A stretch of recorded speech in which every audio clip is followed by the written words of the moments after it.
Thanks very much, Dave. So, welcome everybody, and it's a nice morning. It's unbelievably mild this morning, huh? Okay, I'd like to call the meeting to order at 9 o'clock a.m. And it always ceases to amaze me how that works. Anyway, with that, Councillor Morrison, could you please read the land acknowledgement?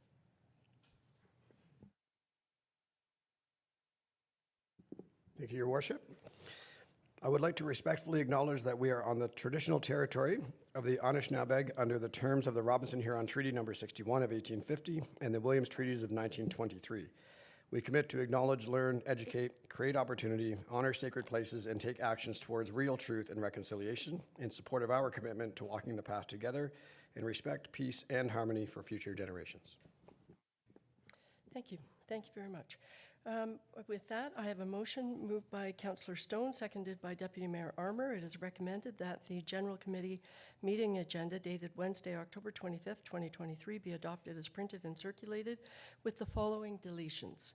5.2, Christopher Lawless and Andrew Jeans, Ministry of Citizenship and Multiculturalism, regarding heritage conservation in Ontario, and Report 8.4.1, report number development-2023-95, Built Heritage Update. Questions or comments? Seeing none, all those in favor? And that carries. Are there, sorry, I should be looking into my microphone. Are there any disclosures of pecuniary interest? Okay, seeing none. We will go directly to our invited and ceremonial presentations. And we do have one, and that's Matt Turner from the Acting Staff Sergeant from our local detachment with the OPP. Welcome, Matt. Good morning, thank you. I should say Matt's here to basically do kind of an overview and summary of what's been going on at the detachment, and an opportunity for us to ask any questions and sort of inform the public about what's going on. So really happy you're here. Thank you. Thank you, Your Worship. I didn't realize that you could ask questions, so please feel free to interrupt me at any time. Always happy to answer. Or not, Matt, or not. So I've been here since May of this year, subbing in for JP Graham. And as it stands, I should be here till the end of November. There's always a possibility of being here longer. Thank you for having me here today. I won't get into a ton of stats. I know what happens when I start reading numbers for several minutes, what happens to everyone. So just a couple things I wanted to touch on. The detachment experienced quite a shortage over the last maybe a couple of years. I can't get into exactly how long it's been like this, but and that's just due to people moving on, just general promotions and transfers and whatnot. So when I came in the spring of this year, we were roughly around 60%. I can report now we're roughly around the mid 70% for staffing, and I'm hoping by the winter we should be in the 80s. So it's very positive. This obviously impacts our ability to do our job in the same manner we have over the years. And as well as we're experiencing a much younger generation of officers. With that comes a lot of training issues, and they're just obviously not up to speed like everyone else. We have thankfully received experienced police officers, so those are laterals from other police services. So that's happening as well. But again, they're not from the OPP, so there's a little bit of a learning curve. So when I looked at the stats and what I analyzed, just to keep it really simple, from May to Labor Day, so our summer months, as per Her Worship's request, I noticed that we're pretty much on par with last year's numbers, about 5,000 calls per service during that period. Our motor vehicle collisions, domestic incidents, thefts, property-related calls, marine assaults, were pretty much similar from last year. So I don't have anything very unique to report in that area. We did look back to past years, and we did notice an influx in the population due to COVID.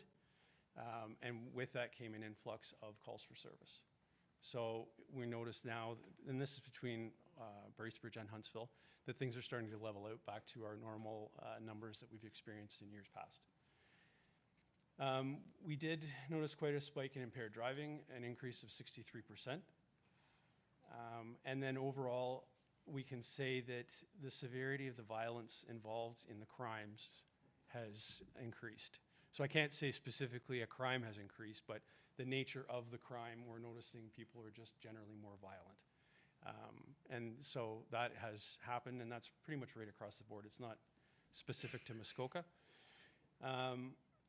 Some other factors involved with officers, to challenge them, the cases are becoming more complex. Investigative challenges such as technology. In the past, we go to a scene before and there'd be one surveillance camera in the area. Now everyone has a camera on their house. Now everyone has their phone up. It's very time-consuming collecting that data and properly disclosing it in a manner that can be used in court. Case law is always changing. We're always facing training updates as things are changing. And again, the age of our force requires just more oversight of our officers because we don't have that senior detachment that I remember when I used to be here. Overall, we're within our service delivery model for our calls for service, the time spent on our calls for service, as well as our administrative requirements. We are lacking in our proactive patrols.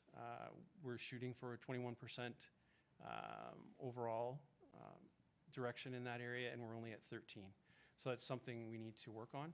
Again, I attribute that to, and in speaking to the officers, things are just becoming more complicated all the time, and they're spending more time on these calls than they expect to spend or have spent in the past, which is just what we're faced with now. Her Worship has asked me to speak to you specifically, and this happened during the summer months, in respect to our Mobile Crisis Response Team. So from this point forward, I'll refer to it as MCERT. So this team has existed in Muskoka prior to this year, but Huntsville took it on as a pilot project for Muskoka. Previously, it was run by the Bracebridge Detachment. So in this spring, JP agreed to trial it here. So our detachment handled Muskoka as a whole in the crisis response. So we had one officer assigned and then one clinician.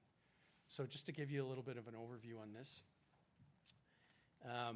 the MCERT program involves, as I said, an officer and a mental health and addiction service provider or crisis worker responding together to mental health calls. So this is very progressive. They are in the cruiser with the officer going to priority calls as they're needed. They're dealing with mental health calls and addiction-related calls specifically. This came as a result of a 2010 inquest into a death, and as a result, between 2010 and 2015, the OPP established a mental health advisory committee, and by the end of 2021, 80% of OPP detachments had implemented or were in the process of expanding their MCERT programs. So overall, it's been accepted province-wide. As I said, we already have one here. It started in Bracebridge in 2019, again with a crisis worker and a police constable. They're both trained in crisis support and mental health, and then we took it over this spring. Because we're servicing such a large area, as you can appreciate, imagine one officer servicing Bracebridge and Huntsville, there was significant loss in our service that we could be providing. So the Ministry of Solicitor General this spring offered a grant option to the province, and I wrote for the Huntsville detachment and the Bracebridge detachment to this grant, and we were just recently successful in receiving the grant, which we're very excited about. What that means is Canadian Mental Health will receive the grant money. It's not for the OPP. It will put another clinician in place, a crisis worker, which will allow for another officer to be dedicated to the program. And now we'll have two teams in Muskoka as opposed to one. So the idea will be that one is servicing Bracebridge area, and obviously we'll keep the one we're working with in Huntsville. So it's great news. This has already started. They hired the worker ahead of time. It was great, and we're very excited about it. It's been nothing but positive feedback. So again, just to give you a little more information about the MCERT program. So the existing model, the idea behind it is the de-escalation of situations involving persons experiencing a mental health and or addiction crisis over the age of 16. The current grant, again, will allow us to cover off both areas.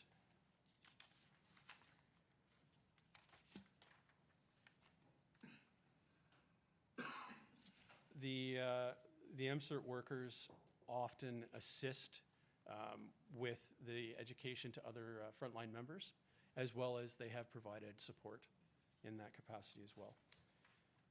So we noticed a sharp increase in mental health related occurrences since 2019 to 2023 of 43%. Peak times for this would be between 11 a.m. and 10 p.m. Bracebridge Detachment noticed an 18% increase during this same period. So as of this spring in Huntsville to summer, we just pulled a few months of stats here. Our MCERT worker experienced 38 live calls. So quite a significant amount of intervention. And ultimately, so the MCERT program would intervene with, say, an officer responded to a mental health call, resulting in an apprehension under the Mental Health Act, resulting in bringing the person to the hospital for assessment. So in this case, in these cases, there was 14 diversions from the hospital. So the MCERT worker stepped in and was able to divert the person to the proper support, as opposed to bringing them straight to the hospital for an assessment, which is super positive.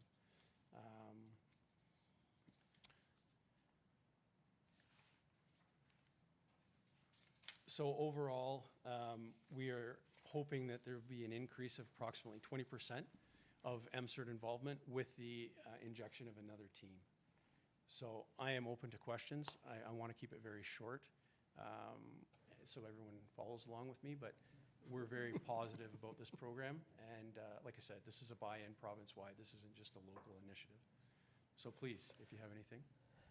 I think what Matt was saying, keep it very short. I don't know when the OPP says that, I guess, you know. Yes, Councillor Renwick. Thank you, Your Worship, and through you, and thank you, Matt. That was a great presentation.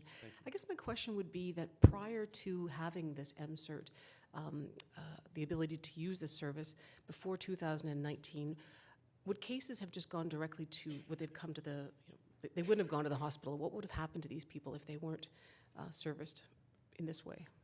So there's a lot of support that's out there, and because the officers aren't as well trained as we are now, like I said, initially the training is always increasing and we're forever improving ourselves. Yeah, potentially it would result in a Mental Health Act apprehension and potentially a trip to the hospital for an assessment under the Mental Health Act by a physician. So the idea behind this is the MCERT worker and the clinician or crisis worker can support them at the time and direct them appropriately, as opposed to just that blanket, we're going to use the Mental Health Act because that's the best avenue we have available to us. You're welcome. Councillor Morrison. Thank you, Matt. I love this so much. I think we all do. It's funny that it's not funny at all. Sorry. It's the stats that you mentioned about the increase in DUIs and more violence. Would you attribute some of that to the fact that we've come out of COVID with a serious mental health crisis and that is causing, like, drinking is maybe a coping mechanism and the violence increases because of that?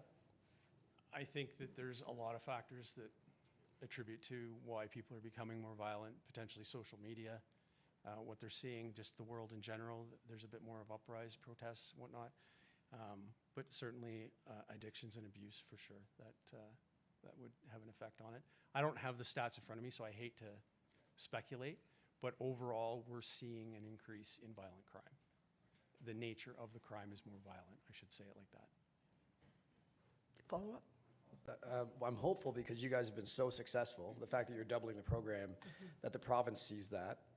Because I know there was a presentation at the district talking about mental health issues being up 43%, and your program, because a mental health worker is going, is preventing a lot of calls. You can probably agree, you go 4 and 5 and 6 times to the same place. And they were mentioning that because of this program, it's preventing that from happening. Sometimes you go once the person gets the help they need, which brings down hospital visits, brings down more visits from the OPP.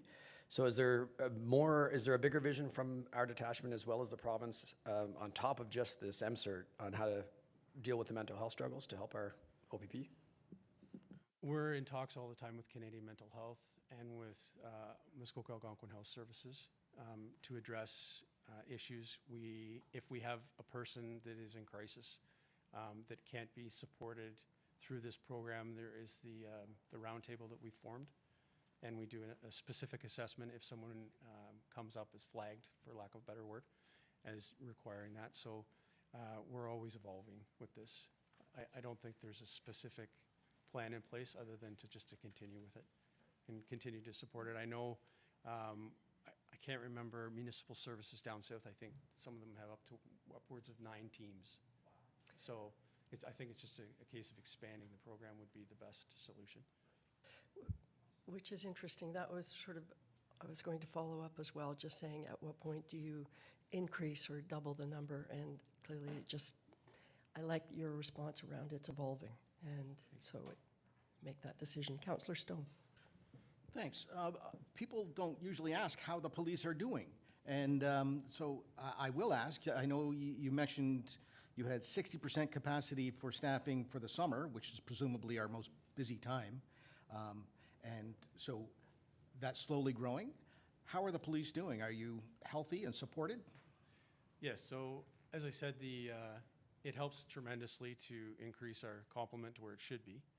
And we've spoken about this before. Our service delivery model hasn't been revisited in many years. So, what Huntsville used to look like is the numbers that we currently have to serve the community. We're hoping to increase that. It's coming. I can't say when, and I can't guarantee the numbers because we've grown, obviously, and the numbers that we currently have are insufficient for the amount of people that live here now and the amount of things that we're being challenged with. But overall, I think they're happy. It's a younger force than it used to be. I didn't get into this when I started initially, but I used to be here for 17 years. So it was a much more senior detachment. So it's interesting to see the turnover. And I would say we're about half and half as to, people with 15 to 20 on and then people with 0 to 5, say. So as things evolve, we'll see how it goes. But overall, the morale of the detachment is good, and we're working through the challenges that we are seeing on the daily basis. Thank you. Thank you for that question.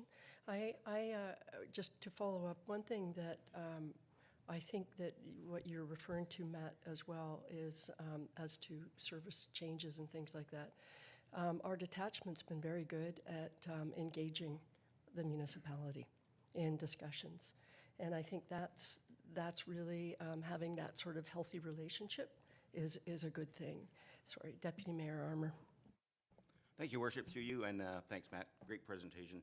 Not so much, well, my question is, imagine you're probably challenging with recruitment as many other communities are, right? Yes. So when you do recruitment for the OPP, is it like they go to the college naturally, and then are they placed in different organizations or different areas, communities, or they get to choose where they go to? Yes, I haven't talked to them lately about how it works because it's changing, but I believe they pick their top choices. I think there's 4, something like that. And then we try to accommodate them based on them asking, because if you put someone where they want to be, they're happier, and a happy worker is a better worker. So, yeah. Okay, I think I'm not seeing any other hands. So, Matt, thank you very much. Really appreciate you coming in. Thank you very much, Your Worship.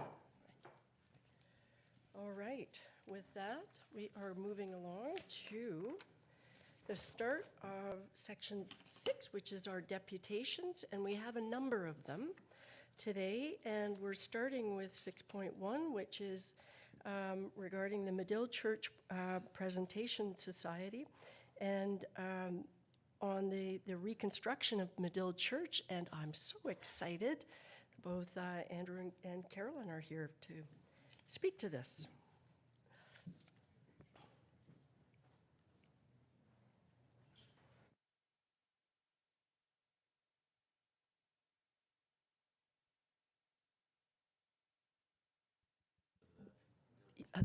That's great. That's Good morning. Good morning. Thank you. Keith Collins. I was one of the founding members of the Medill Church Preservation Society, and this is Carolyn McKay. She's the president and also one of the founding members. So I think I'll just give you a quick Coles Notes version here. the plan is, in April of next year to remove the roof from the building, deconstruct the logs, set them aside, number them, install a new foundation, sort of a forever foundation, have the log experts come back, reconstruct the logs. We're going to use the existing windows, put a new roof on, a truss roof that will mimic the existing roof, and then we're hoping to use a steel shake tile that will look like the original roof that would have been on the building, and then reconstruct the interior again with a product that looks exactly like what was there now. So that's just sort of a quick version. I know I don't have 10 minutes or whatever, so that's quick version. So I'm here if there's any questions. And sorry, so I've also stepped down as director, just so there's no conflict of interest with the construction process, and I'll be acting as the project manager. That's great, thanks, Keith. For everybody, you'll know that we do have a motion later on in the meeting as to a proposed, it sounds so weird, a demolition permit. But We prefer deconstruction. I know, exactly. So do I, but, that's just the way it is. But we all know what it's all about, and that's why you two are here, to explain to us what it is exactly. So are there any questions for these two very important people? Councillor Stone. Sounds expensive. How are you going to pay for it? Well, we were accepted for the, Yeah, sorry, Carolyn, you have to. we have been successful recipients of the Canadian Heritage application, and we have raised enough matching funds for that. So, and with the help of the town, of course, with their contribution. So, yeah, we're sitting comfortably right now with all that. They had a fundraising campaign, and they successfully reached their target. And with you may recall that we contributed $25,000. Yes. And so it's a very exciting project, and the importance to our whole community is priceless, really, because it's such a fantastic heritage site, and then when it's on our sort of tourism radar, I just think the potential is amazing. So thank you for all you do. Councillor Schumacher. Not a question, just a comment to say thank you. In the event that you guys put on this past, I guess it was May or June? Yeah. It's May. May, yes, it was May. I'm going back a few months. Was amazing. And just, yeah, I liked the little history that each sort of family had done with the grave sites, and then to see Captain Hunt's gravesite out there is just a phenomenal experience for anyone in Huntsville. Great, thank you. Deputy Mayor Armour. And not to keep this going, but I just want to say thank you for stepping up to the plate. Yep. I can remember that coming to this table and us deciding on what we're going to do with that location. And I just want to, we really appreciate you guys stepping up and taking over, Carolyn. Yeah, Yeah. It's been amazing. Thanks. thank you. Yeah, thank you for saying that. That's Yeah. great. All right, I don't see any other questions, and I think the motion is later on in the meeting, so you don't have to stick around. It's up to you if you're, I know. You have to stay, or else it could go sideways or something. But Okay, Great, thank you. thank you very much. All right, I think our next deputation, it's Kelly Haywood with Huntsville Lake Bay's Chamber of Commerce regarding a request around an outdoor skating rink. And Kelly is joining us virtually, I believe. Yes, okay. Hi, We can hear can you you. hear me? We can hear Can you you. see me? Nope, not yet. Now we can. Hi, Kelly. All Hi. right. Thank you for seeing me. I'm sorry that I'm virtual, but I'm in Toronto at the Ontario Tourism Summit, which is excellent, and representing Huntsville as best as I can. So, pardon me, I'm here today to talk about the installation of a skating rink in Rivermill Park. we have received some funding from the Healthy Communities Fund, and we would like to propose to install a skating rink in front of the band shell. It's 42 by 92, and it would include a subfloor to ensure that the rink is flat. So I know that you may recall the rink that was behind the band shell that the BIA put together, I think pre-COVID. It was quite popular, but it was very small, and we'd like to sort of see how it goes to put one in, you know, for that's much larger and would have a bigger impact.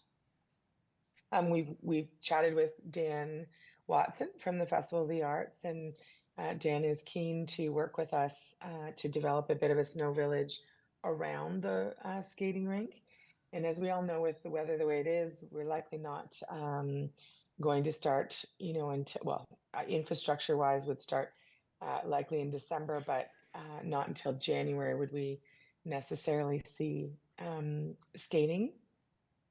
But we do hope to light the rink in some capacity so that we can have nighttime skating, and that is sort of the biggest reason why we've identified the in-town location for the skating rink. The Lions Lookout skating rink is phenomenal, and we don't want to change that. We'd like to add to it. We'd like it to be bigger and better every year. But having one right downtown, we think will also complement, you know, Huntsville as a winter destination, and I think it would be very magical. We can host events and a number of activities right downtown as well. So other, you know, points that we'd like to make is we'd like to put some rubber mats on the band shell itself for people to sit on, maybe change their boots into skates, maybe some benches. There will be boards around the rink so we can have some sponsorship, and we've reached out to Rotary Club, well, there's 2 Rotary clubs that we've reached out to so far. Again, we'll be looking for volunteers to help clear the ice, but it would all be on the Chamber of Commerce to manage and maintain. We're just asking for the use of the park and to waive the fees for the use of the park for the winter. Okay, thanks for that, Kelly. Are there any questions with, yes, Councillor Cluche. Through you, Your Worship. Kelly, that area is not really level. Whereabouts is it going? Closer to the docks or up on where the gardens are, or? No, the company that we worked with is confident that we can make it level. Oh, okay. All right. Councillor Renwick. Thank you, Your Worship, and thank you, Kelly. I think this is a fabulous idea. I mean, the more the merrier downtown always is great. I'm assuming that you've obviously talked to the town about the infrastructure that's underneath the ground, but you're actually going to be on top of the surface, are you not? Obviously on top, but I mean, you're not digging down into the no, ground. Okay. exactly. There's nothing that needs to go into the ground. I know that you know, there were some concerns about maybe it being over the irrigation system, and we'll continue to work with staff on that if it's indeed an issue. From my understanding, again, the company we've worked with has installed many outdoor rinks on top of irrigation systems, but ours may be unique, and we'll work with town staff to ensure that, you know, we don't, you know, do any damage, or I think, you know, yeah, we're working with them to make sure that it works. Yeah, and thank you, Your Worship. My follow-up question would be, where are you getting the water from? Or is that something that? Yeah, the first few floods would be with a water truck. So the main, you know, delivery of the water would come in a truck, and then the goal would be to pump it from the river, actually. Okay. Deputy Mayor Armour, followed by Councillor Schumacher. Thanks, Chair. Hey, Kelly, I'm just wondering, you made an application to HMATA to cover the costs of the rental fees for Rivermill Park? No. Okay. Okay, Councillor Schumacher. Thank you, through your worship, to Kelly. No, I love the idea. I loved it when the BIA did the little one in behind the stage. And will you, yeah, as you said, your sponsorship ideas, but maybe even reaching out to businesses to have like a certain night where they can do their own staff appreciation. I know they had done that Absolutely. in the past, and I think that's a great idea to sort of have an opportunity for businesses to say, hey, this is our night, come on down, and, you know, maybe even have some of the local businesses open to create an opportunity for the locals to enjoy. Indeed. Yes, there'll be tons of opportunities for sure. Thank you. Kelly, I just wanted to say, I'm glad you reached out to Dan, because when you mentioned this, I think I, like Councillor Renwick, think this is a great idea, but I was thinking, oh, but that's where the Snow Village. But of course, everybody pivots, and the fact that you've talked to him and he's now thinking of putting it around the rink, I think, how cool is that? So I think it's a great idea. Magical. Great. I don't see any other questions, so thank you for Thank you for having me. dialing in. And so you're at the conference all day? Is that? Yes. Okay. Yep. And tonight. Yep. Okay. All right. Thanks very I'll much. send you a report. Okay. All right. Thank thanks. you. Bye, everyone. Bye. Bye. Okay. All right. We're moving right along. And our third item is Suzanne Martineau and Ben Jardine are joining us at the table, and on behalf of the Muskoka Community Land Trust, with respect to the Florence Street micro-community and their proposal to use municipal land at this point, municipal land. But they're going to describe what the proposal is all about. Welcome, you two.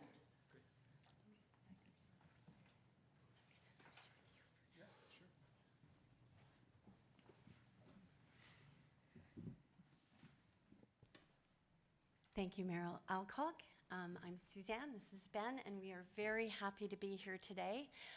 We did forward a massive presentation and a business plan previously, and we thank you for perusing that.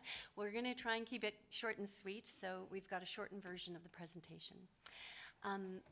We want to say thank you for welcoming us back, because we were here in 2021 to introduce the concept of community land trust to Muskoka. And we were very excited. We are even more excited now that we've spent 2 years organizing and building a viable business plan to help affordable housing here, particularly in Huntsville. How do I advance this? Down arrow. Okay, I'm a Mac girl. This one? It's not moving. Okay. It's not moving. So, down. I think it was the Technical. yeah, technical. Shortening that presentation made it a little bit tricky, I think. So if you want to pull up the full presentation, I'll just skip slides. I think that's probably best. Okay, thank you. So we'll move along. The Land Trust formed in 2021 here in Muskoka. We incorporated as a nonprofit, and the real reason is that we wanted to develop affordable housing under a whole different housing model that we see now.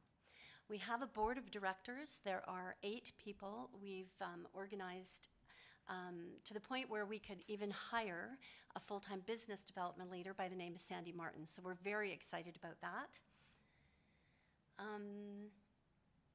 Okay, we're going to slide. Critical success factors. We have done the homework. CLTs are not new to Canada, and there are very serious critical factors to guarantee their success. One of them is a sustainable business plan, which we've managed to accomplish. Leadership and administration, community support, government support is crucial to the success of building affordable housing. And again, not new to Canada. Clear across the country, from coast to coast, from BC to the Yukon, Middle Canada, Toronto to Nova Scotia. They exist. I was at the Canadian Network of Community Land Trust Summit this weekend. It was a 3-day summit. It was the first one that they held because there's tremendous momentum happening in this industry. Olivia Chow was one of the keynote speakers, and she's tremendously supportive there as well. So we're hoping for more funding coming down the pipes. BC has a relationship with a municipality there that goes back to the 90s. They have thousands of affordable housing units. Toronto, Parkdale, Neighborhood Land Trust, Circles Land Trust. The Toronto Housing Commission basically just handed over their social housing portfolio to be managed by the Land Trust successfully. There's new home ownership models that are being molded out in the Yukon, and it's a very exciting time to be part of a land trust in Canada. The funding model is this. We start out with land grants and municipal relationships, and that's our purpose today. We want to present this business plan. We want to ask for a land grant so that we can launch into obtaining funding, and the funding is out there. There is CMHC funding, there's grant funding, and funding is crucial to offer properties affordably. Yeah. Okay, sorry. So how do we maintain and create perpetual affordability? Operating as a nonprofit is the first thing. We then obtain land and we develop that land.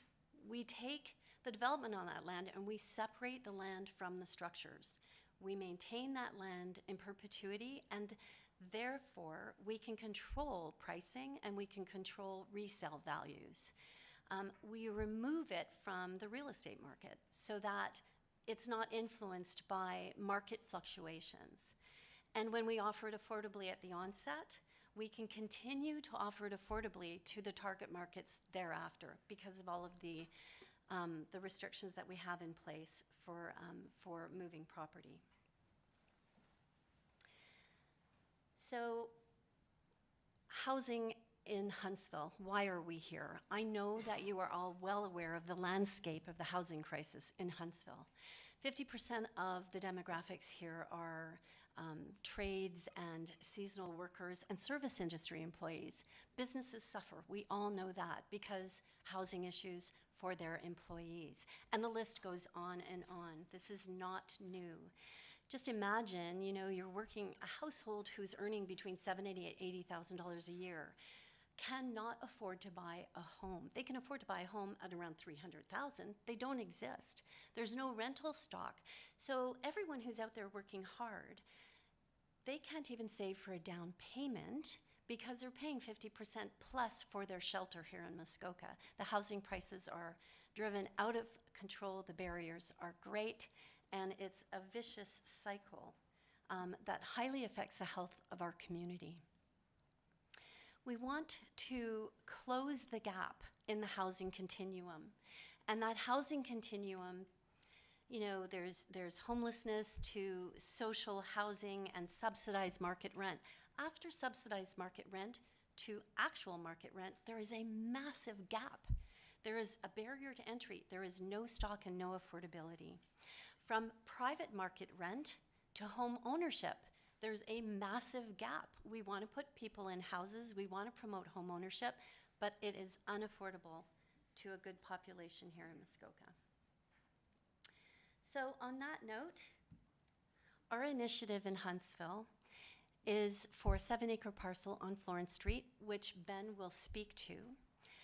It spans over a 5-year period. We're hoping to develop 7 acres, and this is the beautiful thing about this property.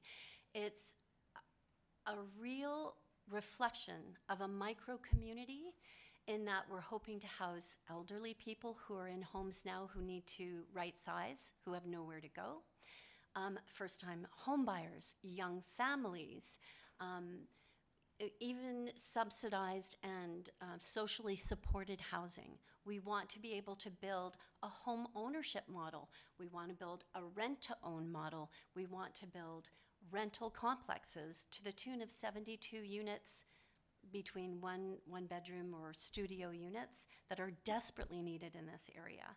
We even want to build purpose-built rentals that are collaborative with GREAT and the Fourth PIG for environmental housing demonstrations. Our target market is a beautiful blend of the community. We want this to reflect the community in its design, in its construction, and Ben will speak more about that design. And we, again, we're hoping that the town of Huntsville sees the value in this, this ambitious yet very viable business plan.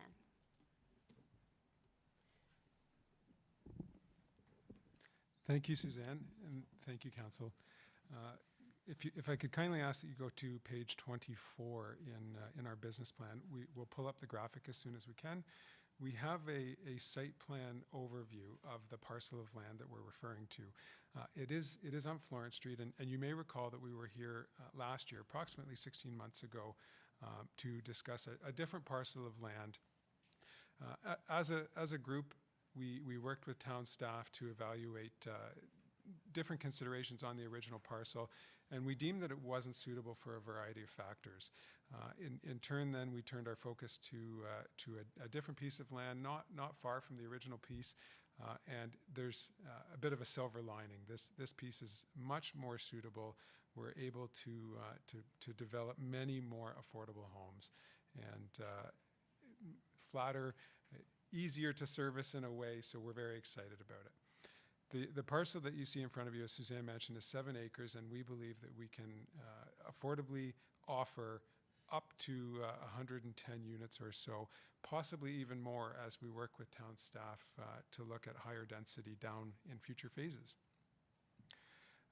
The plan in front of you represents a variety of different housing types, the majority being townhouses, and again, as Suzanne mentioned, ranging from 1-bedroom units up to 3-bedroom units, some with walkout basements that would be suitable potentially for secondary suites. There's also a collection of single-family bungalows, which would be ideal for aging in place, and that's certainly part of the housing challenge that we're faced with.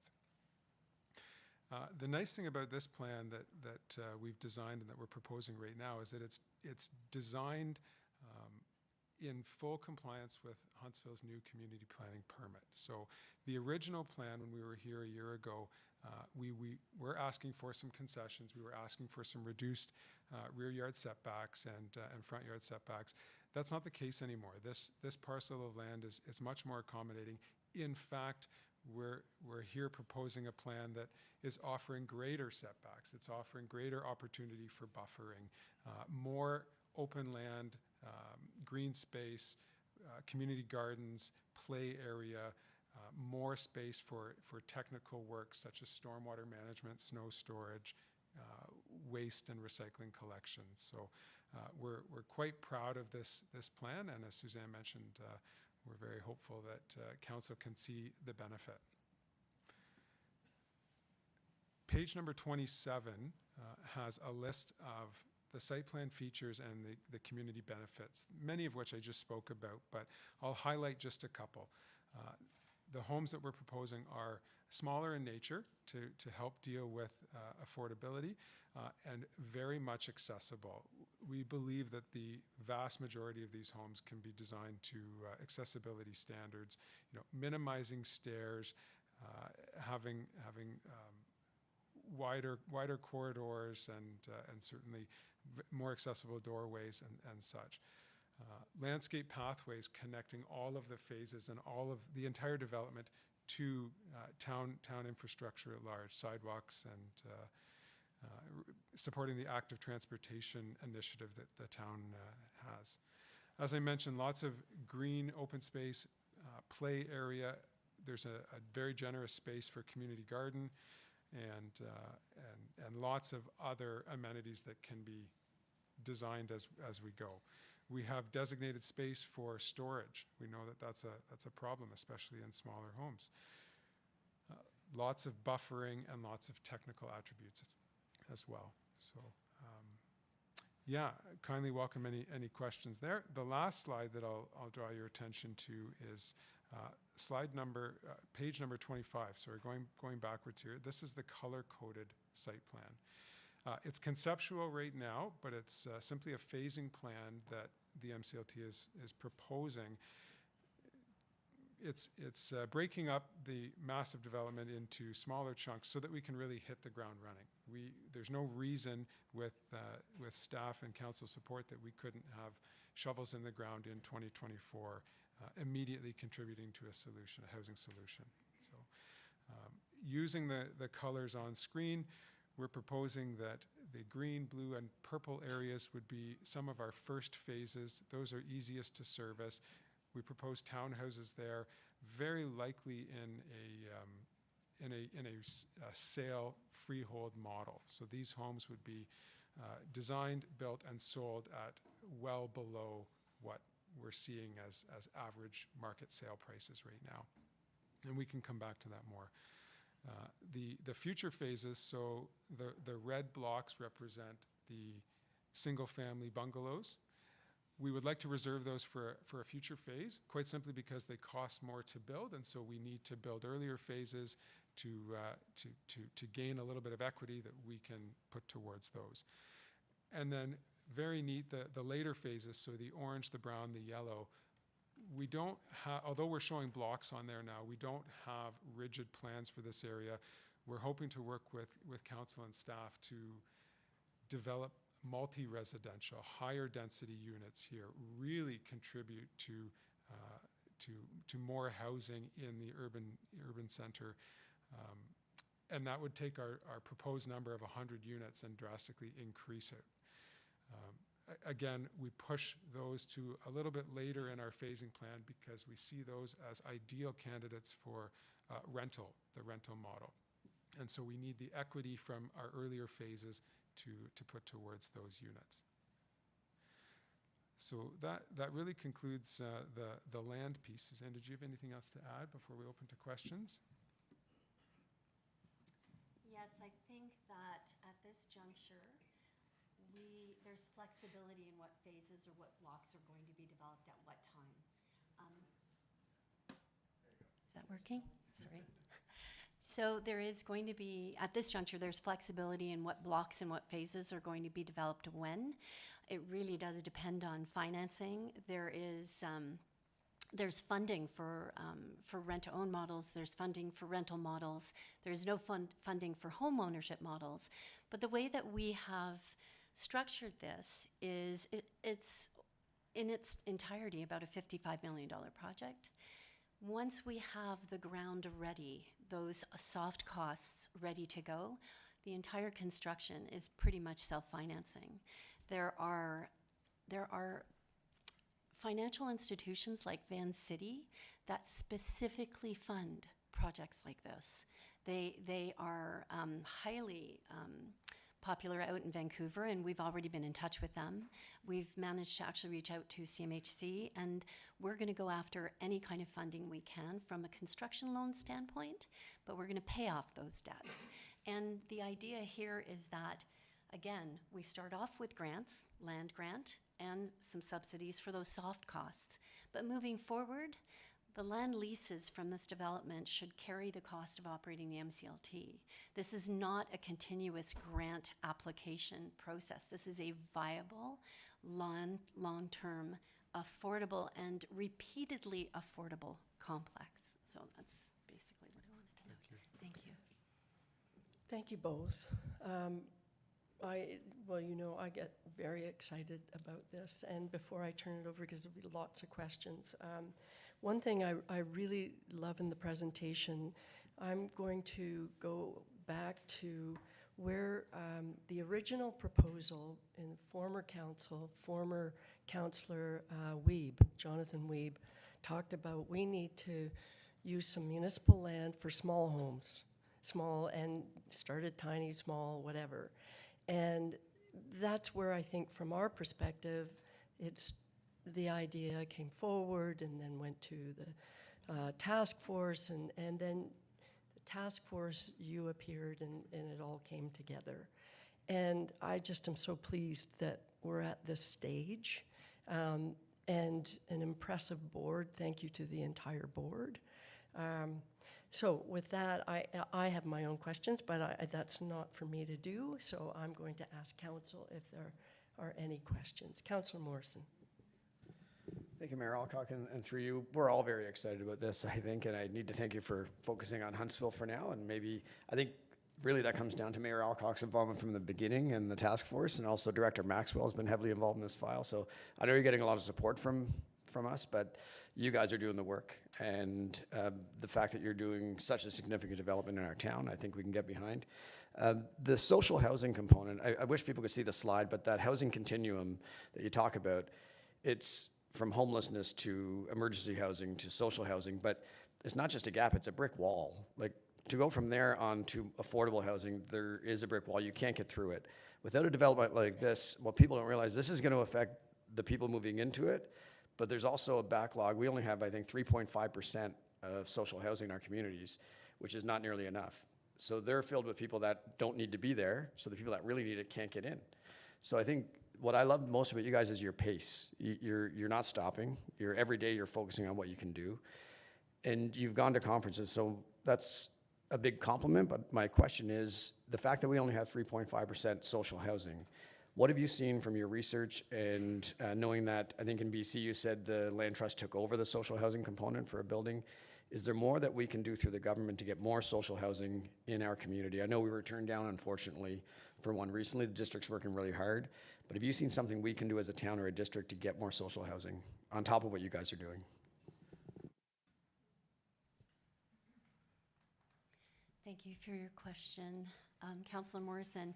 I do not have that area of expertise for social housing.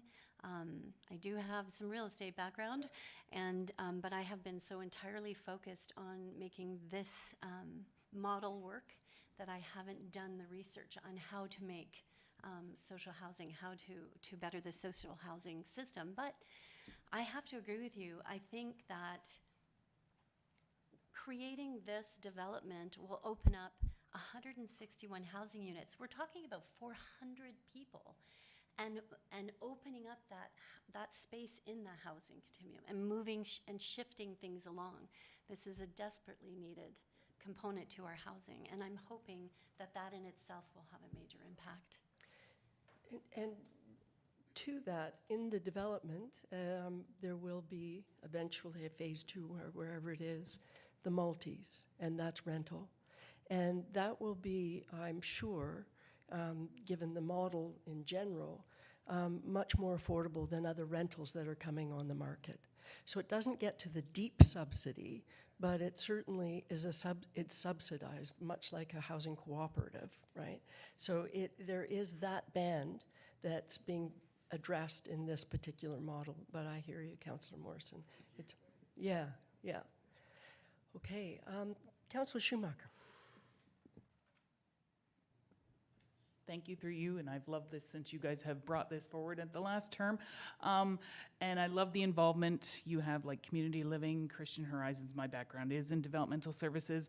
And to Councillor Morrison's point, I think working together with some of those organizations is going to tackle some of that social housing. These are some of the people that are on our district wait list. So hopefully the idea, I love the collaboration aspect of this, that it is a community. And I guess one of my things that I have brought since the beginning is the hope that you are reaching out to, as you said, an opportunity, because I know we have a lot of businesses who are lacking in people that can move here. They want to take jobs, but they can't find housing.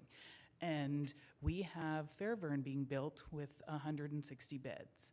And you have a PSW student who is making, what, $18 an hour? Not valued. We found that through COVID. And I guess my call out would be, are we looking at having some of those students down the road be able to come so that we can have PSWs work in that facility to be able to have that catchment idea? Are you guys reaching out there? Thank you. It's a tremendous perspective. My mom's in the hospital and we use PSWs a lot, and they are undervalued. Medical staff, nursing staff, all of these services, we're struggling with housing. So what we're trying to do is look at the opportunity within the complex and break it out so that we have a certain number dedicated maybe to head leasing for community living or Christian Horizons, a certain number dedicated to an elderly population, and maybe different components of the working force even. So we're looking at devising a plan so that we have opportunity clear across the board, and we do reflect more of a micro community. Yeah, good point. Thank you for that. Councillor Renwick? Thank you, thank you, Your Worship, and thank you, Suzanne. Thank you, Ben. Completely excited about this as well. My question for you is this the only location that you've sourced out in town? Like, is this Florence Street your prime location and you don't want to go anywhere else? I have a second question too, but I just want to. Thank you, Councillor Renwick. We will happily accept any land that comes our way. Right now, our focus, just in the interest of getting going and really contributing to the solution, our main focus has been on this property. There are many other suitable locations in town, and certainly we are watching them, we're exploring them. We'll give council and staff a day off once we get this one suitcase, but then we'll be back for more. We've also had presentations with Bracebridge Council and Gravenhurst Council, so we're really hoping that the model that we're building here can be repeated in Huntsville and then throughout Muskoka. Thank you. Thank you, Your Worship. And that was really my question. Like, if you start a model here and it works well, you can transpose it someplace else, which is really, really wonderful. I guess my other question was, and if I may, is once someone gets into the system, if they are home ownership, they don't own the land, how long are they, say, allowed to stay there? Like, they could stay there for 20 years, 30 years, 50 years, whatever. So the turnover rate, it really depends on the people, right? Whether they end up staying there, or they go someplace else, they move on. But could you see perhaps that you might get an entire block that stays there for 30 years, and that's okay, right? Okay. I guess that's. Thank you again. Yes, absolutely. As we mentioned in the presentation, the hope is to have different models, not just of housing style, but also ownership and occupancy in the development. Under the ownership model, it is somewhat like a land lease. So the Muskoka Community Land Trust will maintain ownership of the land. That's how we control affordability.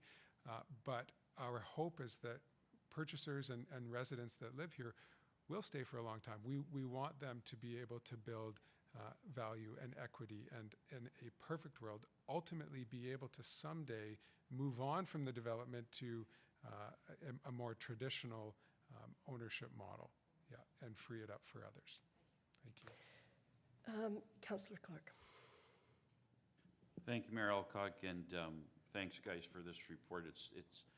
It really is exciting to see something, finally going to start to make a change in Huntsville for something that we all know needs to change. I guess my question has to do with, it's a practical question about funding, and I guess I just wondered how concerned you are with providing services to this property. We've seen through other developments in Huntsville that costing and to providing services in a lot of cases is skyrocketing, and because of the rock and granite, it costs us a lot of money, sometimes unexpectedly. So just wondering if you have a contingency plan in place for things like that, because I'm sure in that location there will be some issues. Thank you, Councillor Clark. Absolutely, that is one of our primary concerns at this time. We have done some studies, some pro formas. We have some generous allowances at this time in our budgeting to deal with the land conditions and the servicing requirements for a micro community of this size. We've also been in touch with, we've presented to the district, we've presented to the federal government, hoping that servicing and infrastructure may be an opportunity for one of these levels of government to really step up and help make this a priority.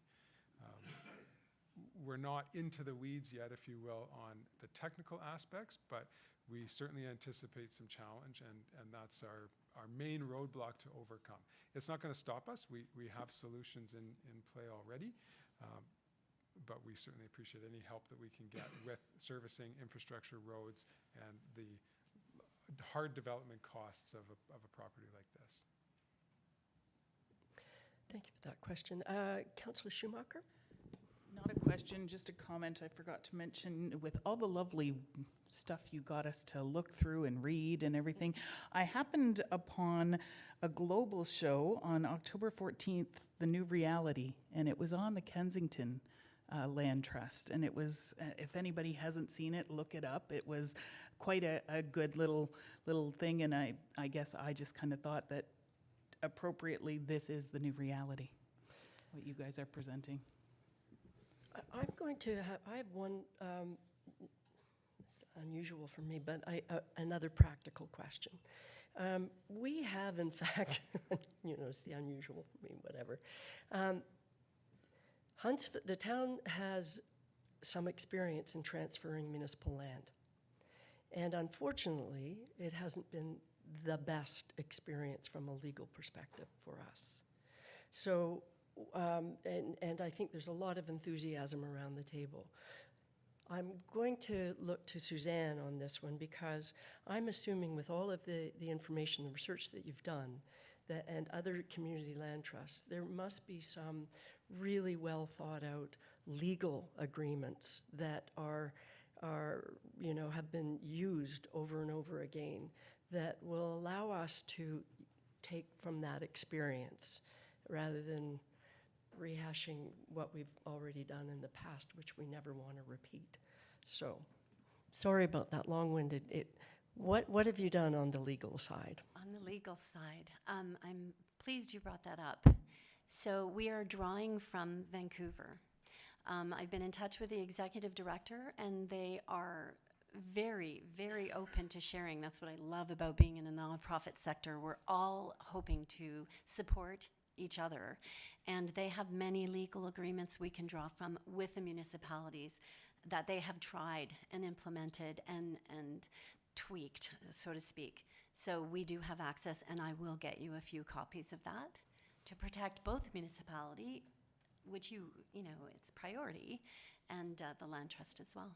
That's fantastic. That's sort of what I was hoping you'd say, because, you know, as I said, we've had some experience and we never actually want to repeat what we have already experienced. So beautiful. If I may, Your Worship, I'd also like to add that that's a big part of the reason that we've decided to phase the program in the manner that we have, to give the municipality the security that if for some reason, it won't happen, but if for some reason we are not able to deliver on an earlier phase, that the land is not lost, that the town can reclaim that land, it can still be developed, and a little bit of time would be lost, but that would be all. So that's fantastic. We've also been watching what's been happening in our town and other towns, and we don't want repeats. Right. Right. We want to start this on a success story. Right. That's fantastic, and music certainly to my ears.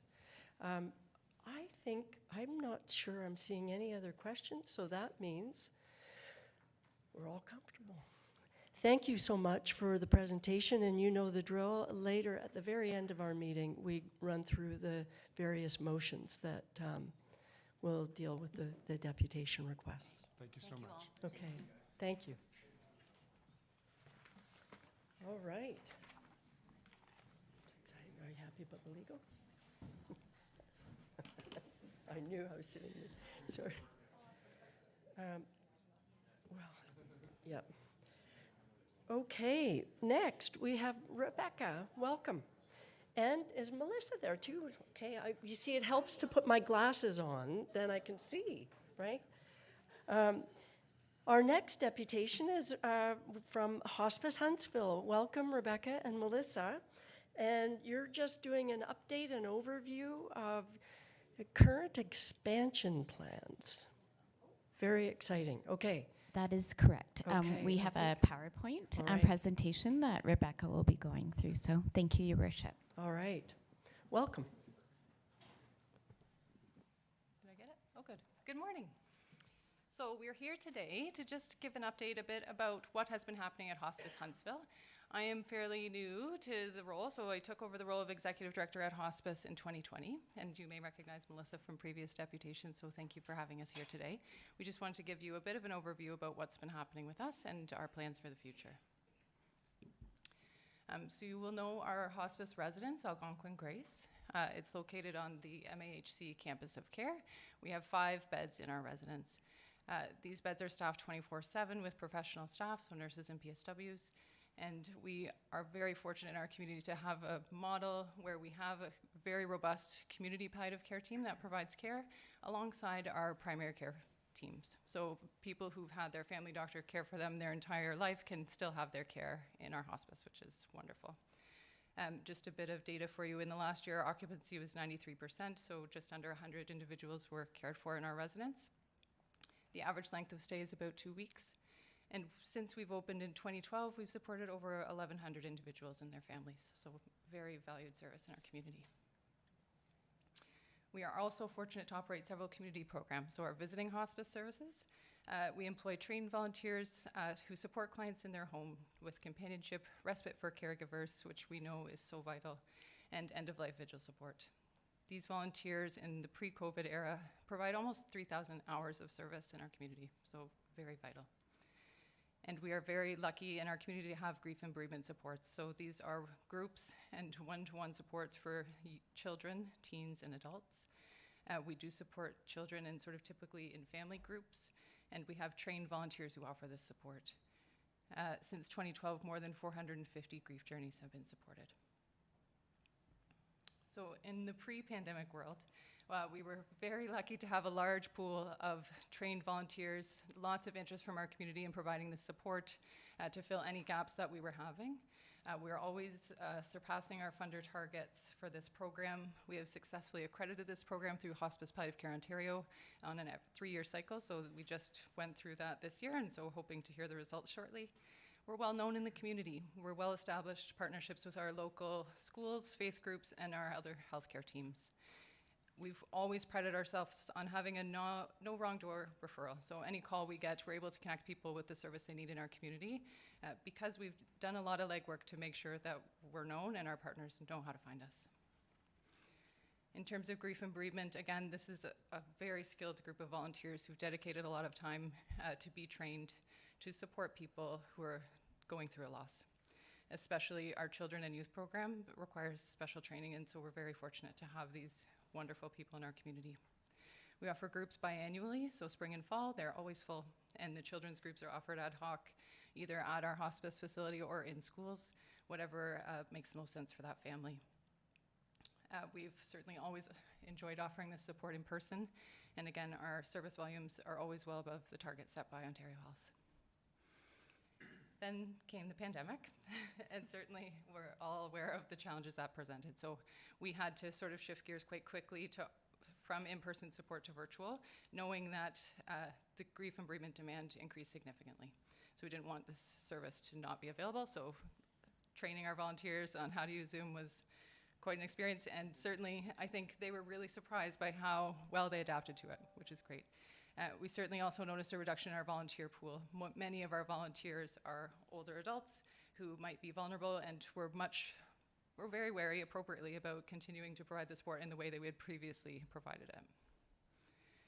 So we learned from this that we really need to have safe spaces to offer these supports. So spaces we have control over, where we can offer the appropriate PPE that we know are safe for people to attend. We need to do some work to increase our volunteer pool. So looking at how we do that moving forward, knowing the sort of risk demographics and how we can serve our community. And then really, we've seen a huge increase in grief and bereavement needs. So we've always historically offered peer supports, looking to really grow our programming to involve some clinical level support for those who need it. So our vision of the future. We're really excited to be here today and talking about our plans for expansion. So we really are hoping to develop quite a large space off the back of our existing hospice that will include spaces to have our own groups and meetings. We've relied on the generosity of the community for many years to use sort of group spaces for our programming, but having a space that we can control the cleanliness, the access, all of these things would be really important for us moving forward. We certainly have lots of staff and volunteer training, so having a space where we can all gather is also really important. Private spaces to host counseling, so we need these to be comfortable spaces where people feel confident to talk about really deep issues that they're facing, as well as spaces that are outfitted for kids. So making sure they can express themselves creatively, so they have access to materials to play with and ways to chat. We want to make sure that these spaces are also supporting our hospice residents. So we would like to build a new family room, a family washroom, and really most critically storage. This is what my staff are most excited about, and we talk about we really need storage. And then spaces to support our growing staffing infrastructure. If we want to develop these programs, we're going to need to onboard more staff, and we're going to need to have more space for them to work. So this is our existing building in the dark gray and the proposed expansion in the lighter. I'll just make it a bit bigger. So on the bottom there is the space that will be part of the hospice residence and could down the road also be converted into a room for patients.